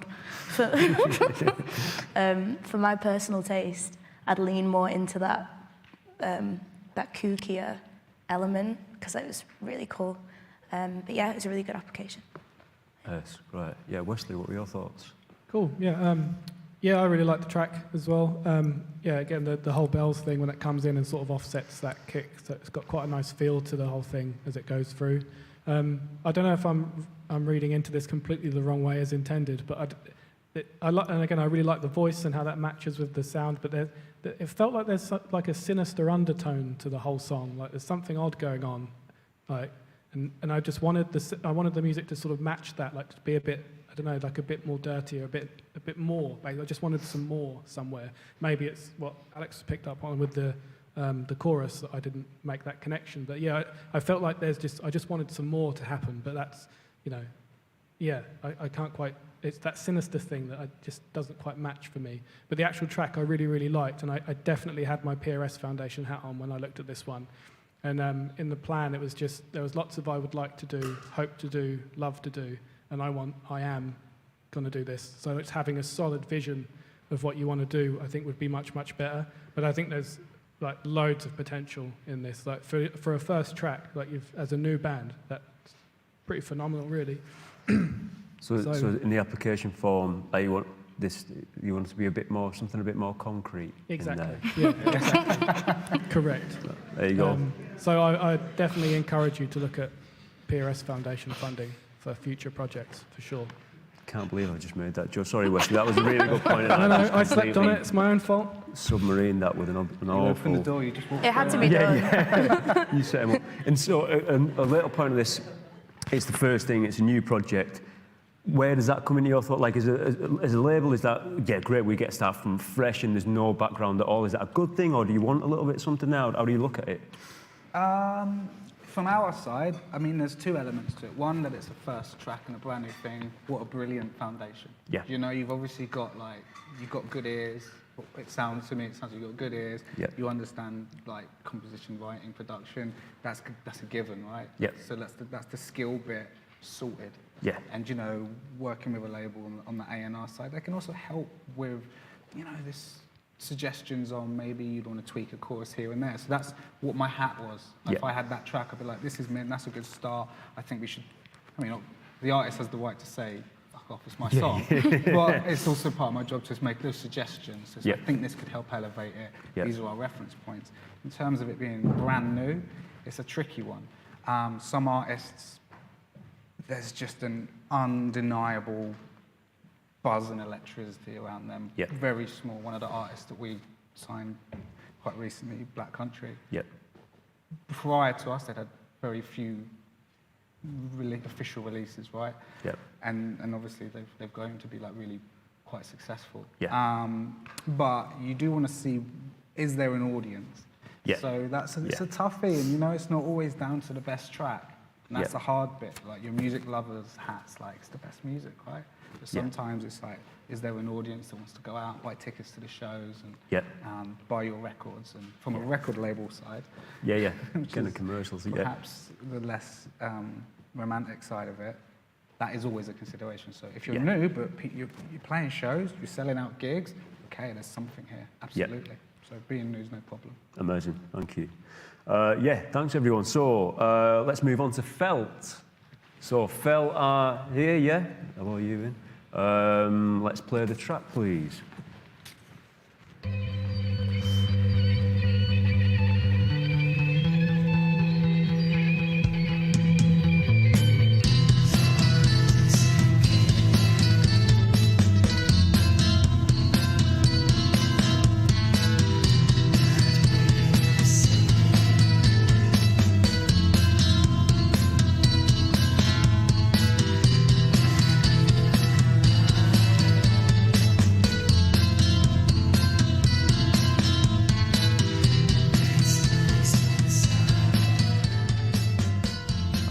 Everyone. Right, a little bit of bio. So, floating somewhere between the gaps of Leeds' basements and darkened venues, Felt create hypnotic kraut gaze. Pulsing rhythms are accentuated by chiming guitars and ethereal vocals to draw the listener into the space between. Their music is a haunting soundscape of beautifully crafted clockwork-esque art rock. The importance of art is steeped throughout Felt, flowing through their live shows and into the band's output. I like that, very descriptive. I'm also a huge conflict of interest because Clue Records that I run, Felt we've released with and work with closely, so I think this is, it doesn't matter, you know what, that's obvious what I think. Alex, I'm going to start with you again because this was in your top three. It was at the top of yours, I don't know if that was in order, but this is one you picked out. This was top of my top three. But I also like, to me, I turned it on, I was like, oh, women, cool, Chris Riemer, that sounds exactly like that. It's like you've got that Calgary post-punk sound to a T, in my opinion, kind of sharp and a little too sharp guitar. That's exactly how I want it. Beautiful intersections between the guitar, interplay, bass guitar. My only, it's not a criticism at all. I'd be like, at the end, it sounds like there's like a soaring bit of feedback. I'm like, I want to hear more of that. A bit more noise, a bit more weird, a bit more drone, a bit more kind of atonal, because for me, where women sit atop that pyramid of that Calgary post-punk is their pop sensibilities mixed with their artistic kind of approach to it. And I think you've got all the pop sensibilities are there. It's catchy, in my opinion. And sonically, you've got the right palette. And now I just think it's just don't be afraid to just leave it go a bit longer, make it sound a bit weirder. But that's my thoughts on it. Amazing, thank you. Wesley, I want to come to you next. This was it was an honourable mention for you. I had a few that I struggled with going back and forth on. If I'm remembering correctly, it's one where you're sort of moving away from how you used to be and going somewhere else. I found that it's quite bold because I felt like what you used to do is quite fashionable at the moment, so you should be capitalising on that maybe, but instead you're like, no, we're going to do something else, and that speaks to me. I quite like that. And similar to what Alex was just saying, again, much like the electronic one, I just wanted more. Like, if you're going to go down that weird route, just dig into it and really go for it. But yeah, I really liked this track and liked how it sounded. Again, I had my foundation hat on, and the promotion was a single show. Like, what else are you going to be doing? So just more information about what you're going to do to make the most of the opportunity, really. But yeah, it's all good. In answer to that question, a remix EP featuring some of the shoegazers' finest people: Bedroom, Ulrika Spursek, Dive, and English Teacher are doing a remix. So yeah, that's the clue bit. Lily, your Leeds on thoughts? quite well too. I know Felt, and because I worked for Clue, I've worked with them before. Sick band.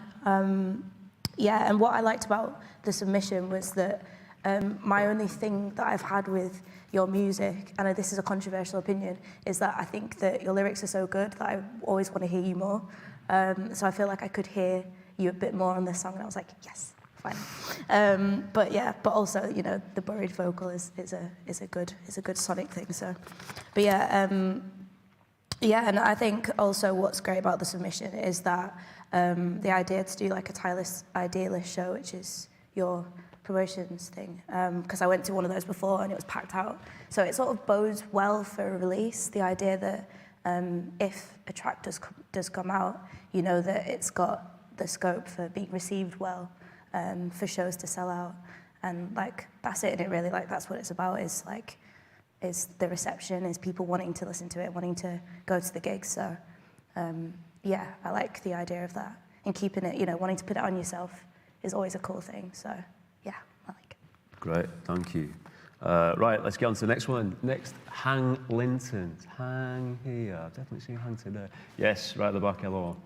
Yeah, can we have the clip of this one, please?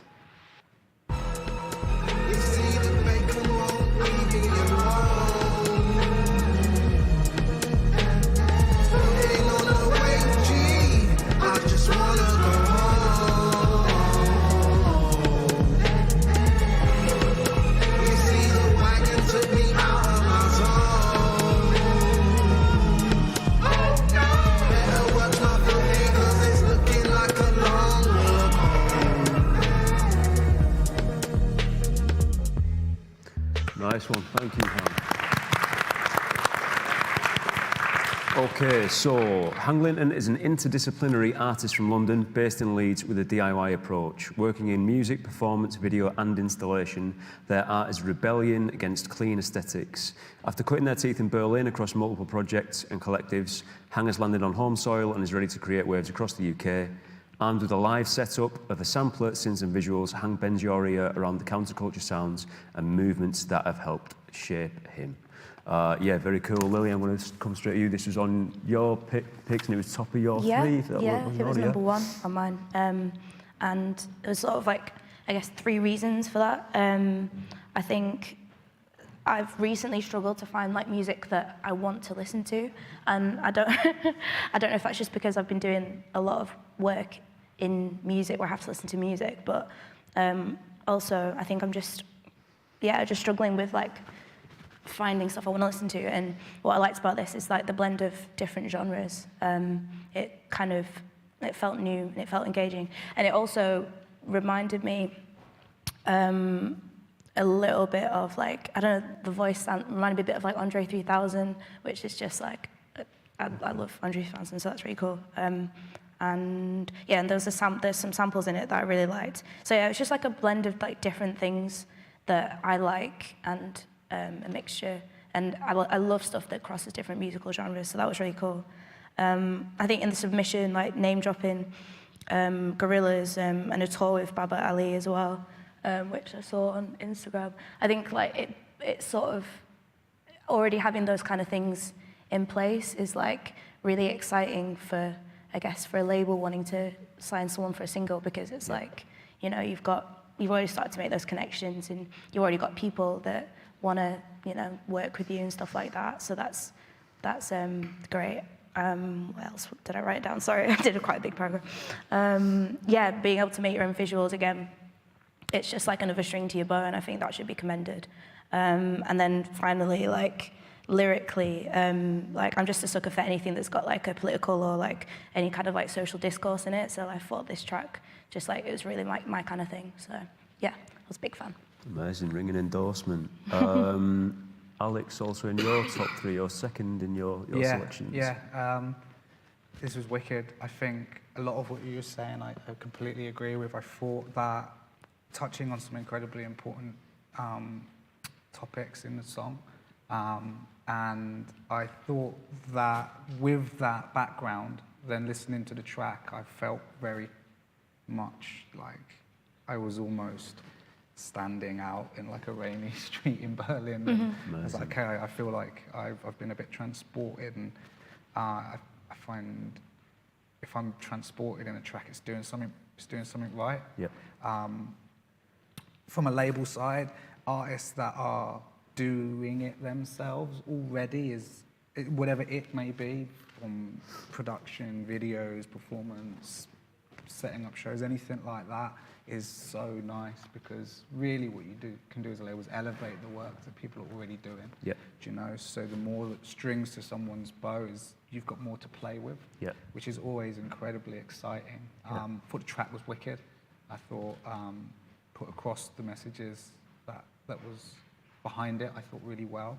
And you know, I would probably have a few production thoughts, simply because I think there's so much interest, so many interesting elements in it. Perhaps there's some ways to make them all pull together and have their own space a little more. Yep. But yeah, as a minor point, really. It's like me trying to find. Yeah. I wouldn't even say problems, just thoughts. Cool, amazing. Wesley, it was an honourable mention for you as well, wasn't it? So. Yeah, this is another one that I struggled with. There was 3. My picking the last one of the top 3 was really difficult for me.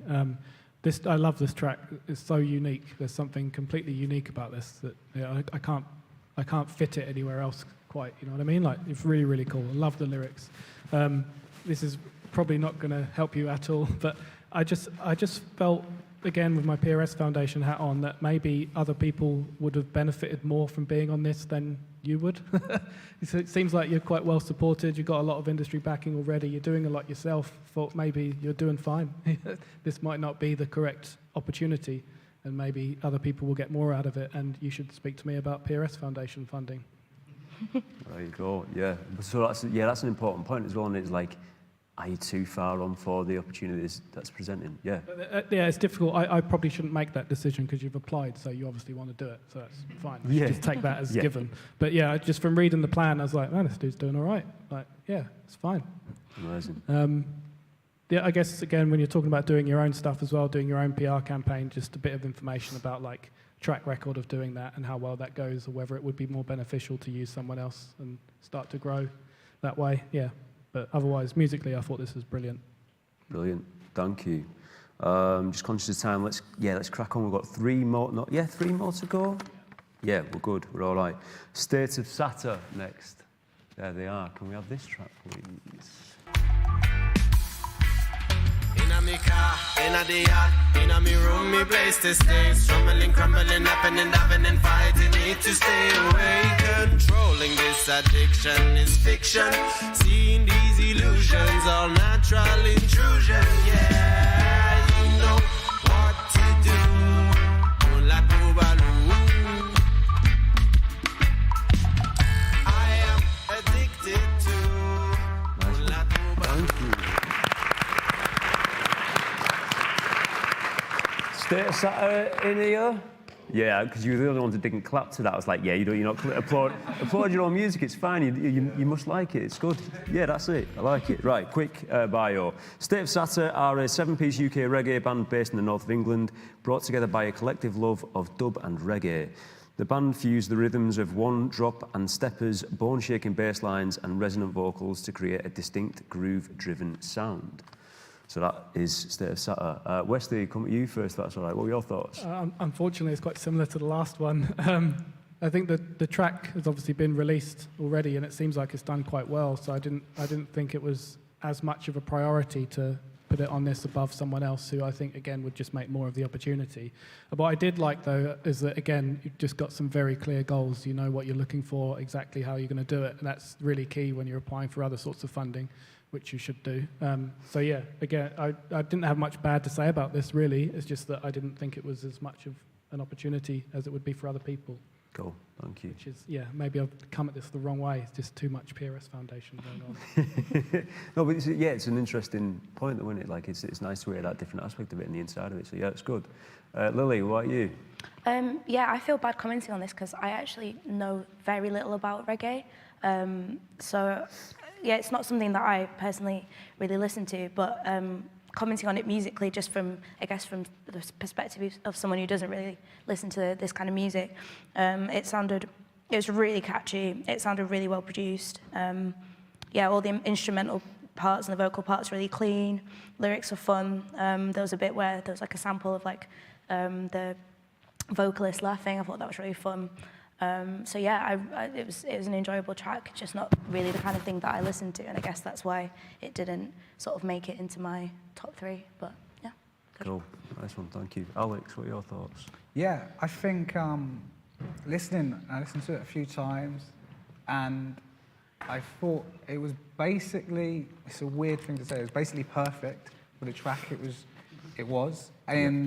And in a way, I found it a little too perfect. And this is maybe a taste thing, you know. If I listen to it compared to like the Upsetters or something, I was like, I think I'd almost rather. And it's more of a production thing. It's not a composition thing. Everything was spot on.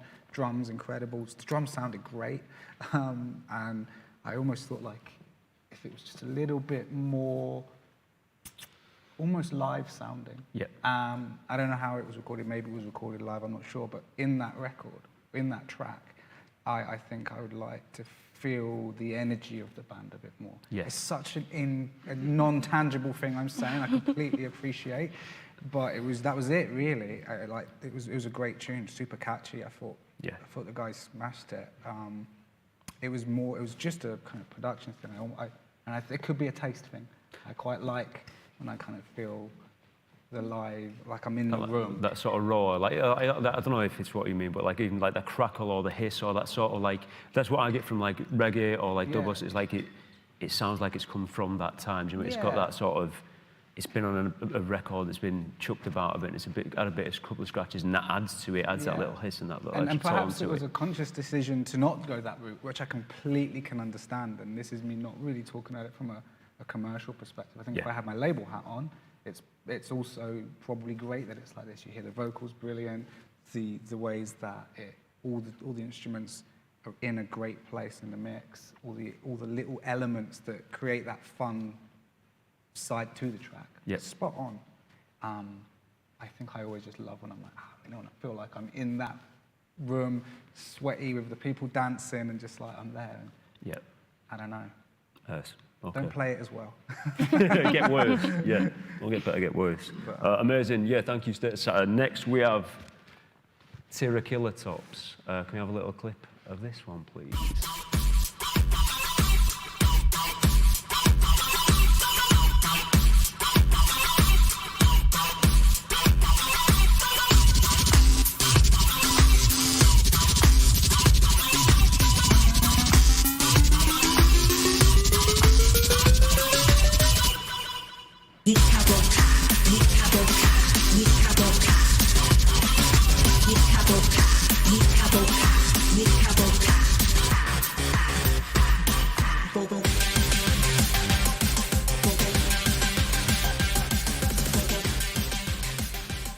Nice one. Thank you, Tira. Any of the band here? No. Okay. So I'll give you a quick bio and then we'll get into it. Tira Killer Tops is a collaboration between UK and South Korean artists and musicians located in the UK. A combination of kimchi beats, pop sensibilities, offbeat lyrics, day-glow colours, hacked keyboards, da-da attitudes, Fortiana and super earworm melodies. That's about as mad as the track was. I think in 30 seconds everything happened, do you know what I mean? Like, that's literally kitchen sink stuff, innit? Do you know, it's all in there. Alex, I'm going to start with you if that's all right. So this was in your top 3, third on the list, yeah? Rounded out my top 3, yeah. Yeah. It got me at the kind of Dadaist. Yeah. Work at Big Dada, but I mean, I think it's mad track in the best way possible. I just found myself smiling. It wasn't trying to make me smile. It wasn't trying to make me sad. It wasn't trying to make me anything. And I think for me, songs that affect my emotions without showing me the route that I have to walk to have that emotion, that's the winner for me. Amazing. I thought it was quite a, I don't know, it sounds kind of condescending, but quite a brave submission, I think. And I like that about it. I think that was great. Probably have the vocals in the mix a little bit down a bit. Sounded a tiny bit cardboardy in the mix, but that's really a production note. Yeah. And that's just an opinion. Maybe, again, that was an artistic decision. Yeah. But, yeah, I mean, it made me smile. I liked it. Kind of sounded like, it reminded me of that lightning bolt tune they did with Matey from Flaming Lips. That was just like, that made me smile as well. Yeah. Amazing. Yeah, even when that was coming on, it's like, because I knew what was coming next, I started smiling. Yeah, exactly. It's like I've heard it enough times, but yeah, it's good. I love that. Wicked. Lily, in your top three as well, your third pick. Yeah, it was a bit of a surprise, I think, hearing this one on the list, and I think that's why I picked it, because it stood out. I don't think it's easily forgettable as a track, and maybe that's because I, again, don't have that much experience with the genre, but it was very new, and it gave me, like, it made me feel like, you know, smiley or happy, like, as you said, but it was also like, it gave me the same sort of feeling that I listen to, that I get when I sort of listen to, I guess, like, PC music. I'm, like, a bit scared, but in, like, a really happy way. And, yeah, I think it's the same thing with, like, a lot of art. Like, I like stuff that is a bit, I don't know, it makes me scared, but also makes me happy. That's not very good constructive point, but, yeah, it made me feel something that was new and good. And I thought that the things that they mentioned in the application about Six Music, about Glastonbury Emerging, about releasing on Golden Lion Sounds, which I used to go to the pub that it's based out of as a teenager, and I just think that it's really cool. Like, you know, you kind of working with cool people, and that that can always that just shows, you know, as I said with a lot of the other people, it just shows like effort and working in your scene. So yeah, thought it was a really good application, good song. Amazing, thank you. Wesley, in your top three as well, your third pick. Well, my picks were alphabetical. This was my top pick. Okay, all right.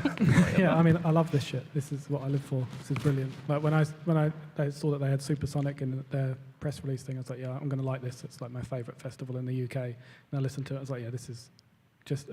I really love sci-fi, and this has made me think like, this is what new sci-fi films should sound like. But they still sound like old sci-fi films. Like, it's still Hans Zimmer. It's still like a low-pass analog filter sweep, you know? And I feel like it's cold, it's digital, it's chaotic. It's like, this is what Blade Runner should sound like. But it didn't. It sounded like the old Blade Runner. So from that, it's just like, I love this, and I want to hear more of this in different places. And yeah, I did struggle a bit because the track is a sketch. It's not even really a demo, I suppose. And I thought, is it okay to put it through? But even that was like, yes, it's fine. I get it. Like, it's still speaking to me. And again, with my PRS Foundation hat on, I just thought, they've already released a single on a vinyl elsewhere. How are they going to make the most of this? What are they doing differently this time? Like, I'm always looking for that. What are you doing that's more than you've previously done? That's purely a funder thing, I think. But yeah, I just loved it musically. I thought just brilliant. Amazing, thank you. Great. Let's move on to the final one. Vogue Soup. So yeah, let's have a little clip of this one, please.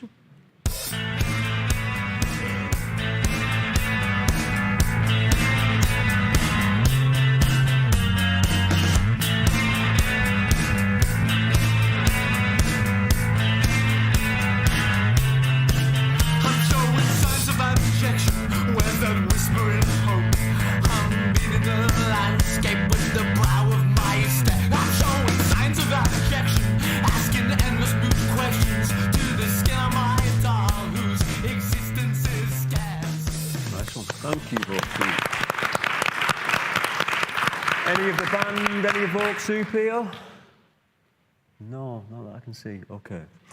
So Vogue Super are a Leeds-based three-piece who make a rattling, noisy sound that combines the punch of post-punk with a sluggish groove. They have a fierce stage presence where their chaotic and loose sound can really breathe among the tension they create between themselves and the audience. It wouldn't be a Leeds submission panel without some post-punk in there either, would it, at the minute? Got to get that in there. As I'm going to describe you as the queen of post-punk here, Lily. Please, What does the come queen on. of post-punk think about this one?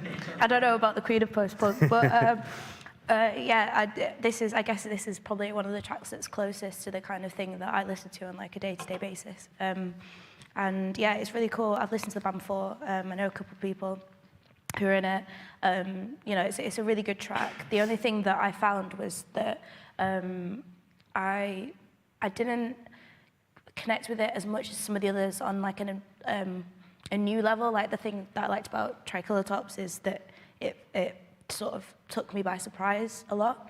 So like there was that that sort of stopped me from putting it in my top 3, but I think it's a really good track. I think also in the application there was a lot of, because they're quite a new band, I think there was a lot of mention of, you know, like we'd like to do this and we'd like to do that, and it's a similar sort of thing of like maybe, you know, in a few months' time or in a year's time, it would be a better position to sort of make the most out of this kind of opportunity. But yeah, it was still a great submission. Brilliant. I'm going to struggle to make a concrete pun out of Vogue Super and about being very certain about it. Yeah, I'll think about it in a minute. Wesley, what were your thoughts on this one? Yeah, same. Picked up on the same thing. You know, but it's early days for them. They're a fairly new band. They seem pretty active. But similar, I kind of put this in a similar camp to Felt, although I want this to go more that way. So for me, I kind of had these two in the same sort of camp, and I lean more towards that. That's personal taste-wise. So that's all I did. I think it's cool. It sounds, maybe it's a little standard. Like, yeah, this is what it is. Yep. There's nothing wrong with that, but it just didn't stand out as much as some of the others for me. Great, thank you. Alex, what are your thoughts? Yeah, I'm like pretty picky with post-punk. I kind of found that I wanted this to sound like that first Alt record, and the snare sounded just like a rock snare, and it didn't hurt me when I heard it, and I wanted it to. and I know that sounds, again, perhaps a little bit, but I think it sounds like a little painting by numbers post-punk. Okay, But there's a lot there, or like some, and these are like obvious references, but like the Fall and stuff. Like, I think if you're going that way with that like super British type of post-punk, as opposed to more of like a Calgary type of American take on newer post-punk, then I think they're nice starting points, nice reference points, in my personal opinion. Yeah. To my taste. You know, people will disagree, I'm sure, but I wanted those sorts of things. I think he's got that affected vocal like Tim Darcy has, which is cool, but I want it to be at the top in the red on the tape machine. Yeah. And I want it to like, those are the sort of things that I think will really kind of start to give it that bit of FU, which is sort of what I want from it. Yeah. Without trying to. Yeah. If that makes any sense. No, yeah, I love it. Yeah, it's just, I don't know, it's stopping reining yourself in almost, like we just want to do, so we're just going to do it. And some people will hate it, and that's fine, they're not our fans. Yeah. These people will love it, and these will be with us all the way through. Different strokes for different folks, isn't it? Yeah, amazing, thank you. Right, that's your lot. We've discussed 8 artists. I need you two to pick 3. So, anyone standing out? So I'd say in the top couple, Killer Tops. Yeah, that's a given, surely. Yeah. Everyone, we all pick, it was in everybody's top 3, wasn't it? Everybody quite happy with that as a... Absolutely, yeah. Wesley's very happy. I like to make people Things happy. don't normally go my way, so... Yeah. And then we've got a bit of a fight. So, Hanglington, there's 2 picks and an honourable mention. Alex Rushforth, 2 picks. Are there anybody stand out, or others as well? Like, everyone is up for consideration here. Killer Tops have moved, they've gone backstage and they're having a beer, they're fine. Who's joining him? Oh, I don't know. Who's going to shout for somebody? I think for me, Hang is such an interesting track. I think complements Killer Tops. Yeah, I mean, he was one of my ones that was. I couldn't choose between the last, so yeah, I'm more than happy for that to happen. I'm not I suppose, like, fight about that. one of the observations made was like, maybe is hang too far on, but Yeah, good point, but that's my personal bias that I think that they are beyond it, but obviously they've applied, so. yeah, I suppose, fine. yeah, with the work and support that Come Play With Me will offer and work towards, I think it could make for a really good person to be on the release as well. So, right, Han, go and grab a beer backstage, you're free as well. Right, who else then? So we've got Felt had a couple of bits. Alex Rushforth did. Claudia did. You've got one more to go for now. Who's the third that's going to join? I really liked Claudia. I thought that was great. There's a small owl in the building. Yeah, Claudia's definitely up. So, are the ones that were voted for, we've got Felt, we've got Alex, and we've got Claudia. I don't like this bit. Welcome to my world. Yeah. It's my last I one. feel like you got rushed on it. Like you got ganged up on the last one. So, you start. All right. Yeah. I'm going to stick my neck out and go with Claudia. Claudia, okay. I like the work ethic. I think that I'm always looking for that. That shows that you're definitely going to make the most of this because you're going to work hard. Because 80% of it is working hard. If it was all good music, the top 40 wouldn't be just so terrible, would it? It's all about work. Yep. All right. Lily. I don't know. You don't know. You've got to know. I know, this isn't what I'm here for, but I don't know. Claudia, Alex, or Felt? Oh, God. I mean, I put, out of those three, I had Alex on my list, so I guess that's who I'm going to have to stick with. Yeah. Got you? Yeah. Yeah. Alex. So I guess I need to pick between one of them. Yeah. Or else we just. Otherwise, you're really doing me over if you don't, Alex. I'm going to struggle. Yeah, you'll have to do it then. I'm going to come back to you again. I mean, Felt was on my list. But you can make a proper case for Felt if you want to. I think, they're on my list. I think they're mint. But I think they'll probably, if they keep cracking on, I think they'll just smash it anyway. They're going to be, you say they're working on your label? Yeah. You put out, tell you what. Stick with me, you, and you're all right. If he agrees to put out your record, then I think I would go with Claudia. Claudia? Yeah. Is that who you picked? Yeah. I think then I would go with Excellent Claudia. news. I think it would round out the record nicely. Yeah, and that's the tone as well, yeah.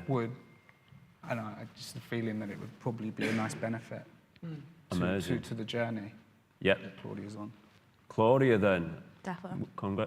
Backstage beer or non-alcoholic. Sorry, this is the people may not want beer. Have a slur. Sparkling water. Right, we've got 3. We need 4. I told you this, so I hope you've been thinking about who you want out of these 8.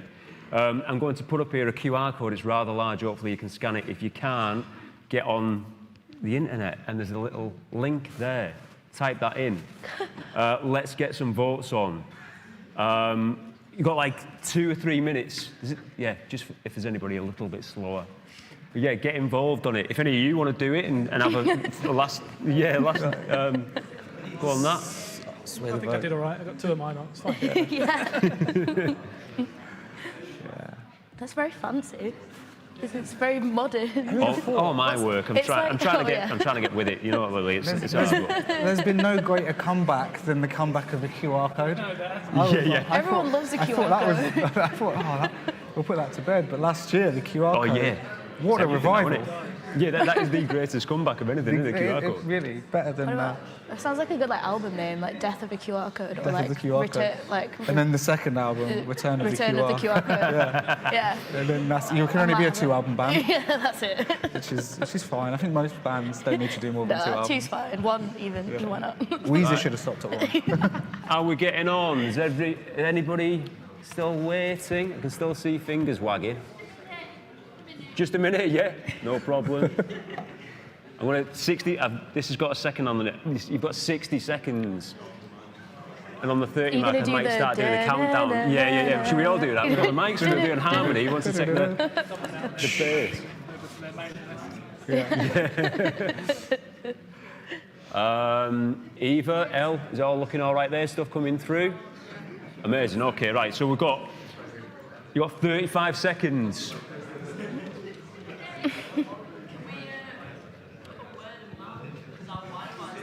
No, you can't have word of... maybe. Come down, if you need word of mouth, come down and speak to Eva and Elle at the front. Wi-Fi's playing up, so we might have one vote added on there by word of mouth. We also accept carrier pigeon.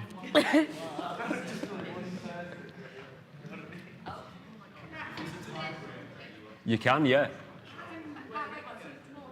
Oh, right.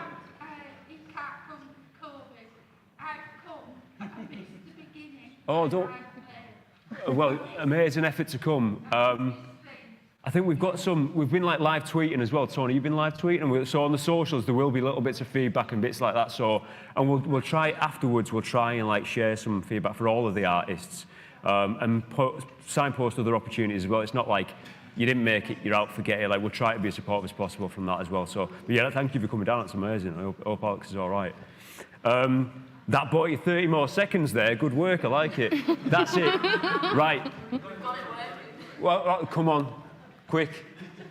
Quicker. Decision. In. Yes, right. Done. That's it.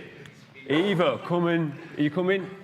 Eva's going to do the big announcement. Get behind your podium. This is your TED Talk. This is your moment. Yeah.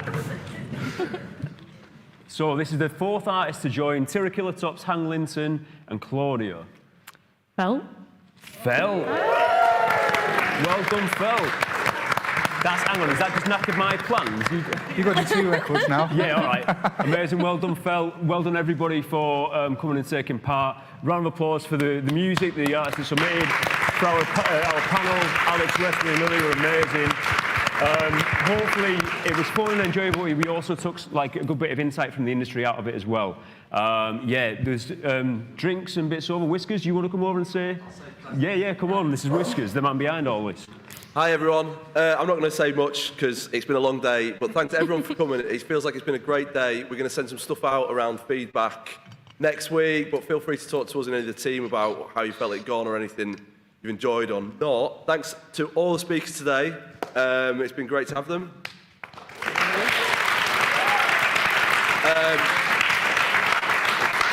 Again, I said at the start, thank you so much to my team, to Emily, Claire, Yasmin, Kira, Danny, all our volunteers as well, John. We have a round of applause for them as well, thank you. And also, thank you very much to all our sponsors and funders who I've mentioned before. In particular, at this moment in time, thank you to PPL and PRS for Music, who are sponsoring the networking drinks over in the wardrobe. So if you would like to drink us, if you hand your lanyards over in the bar, in the wardrobe, you get a complimentary drink, thanks to PPL and PRS Music. Hopefully. And I'll stop right there. I'll see you over the road shortly. Thank you so much. Thanks, everyone. Thanks.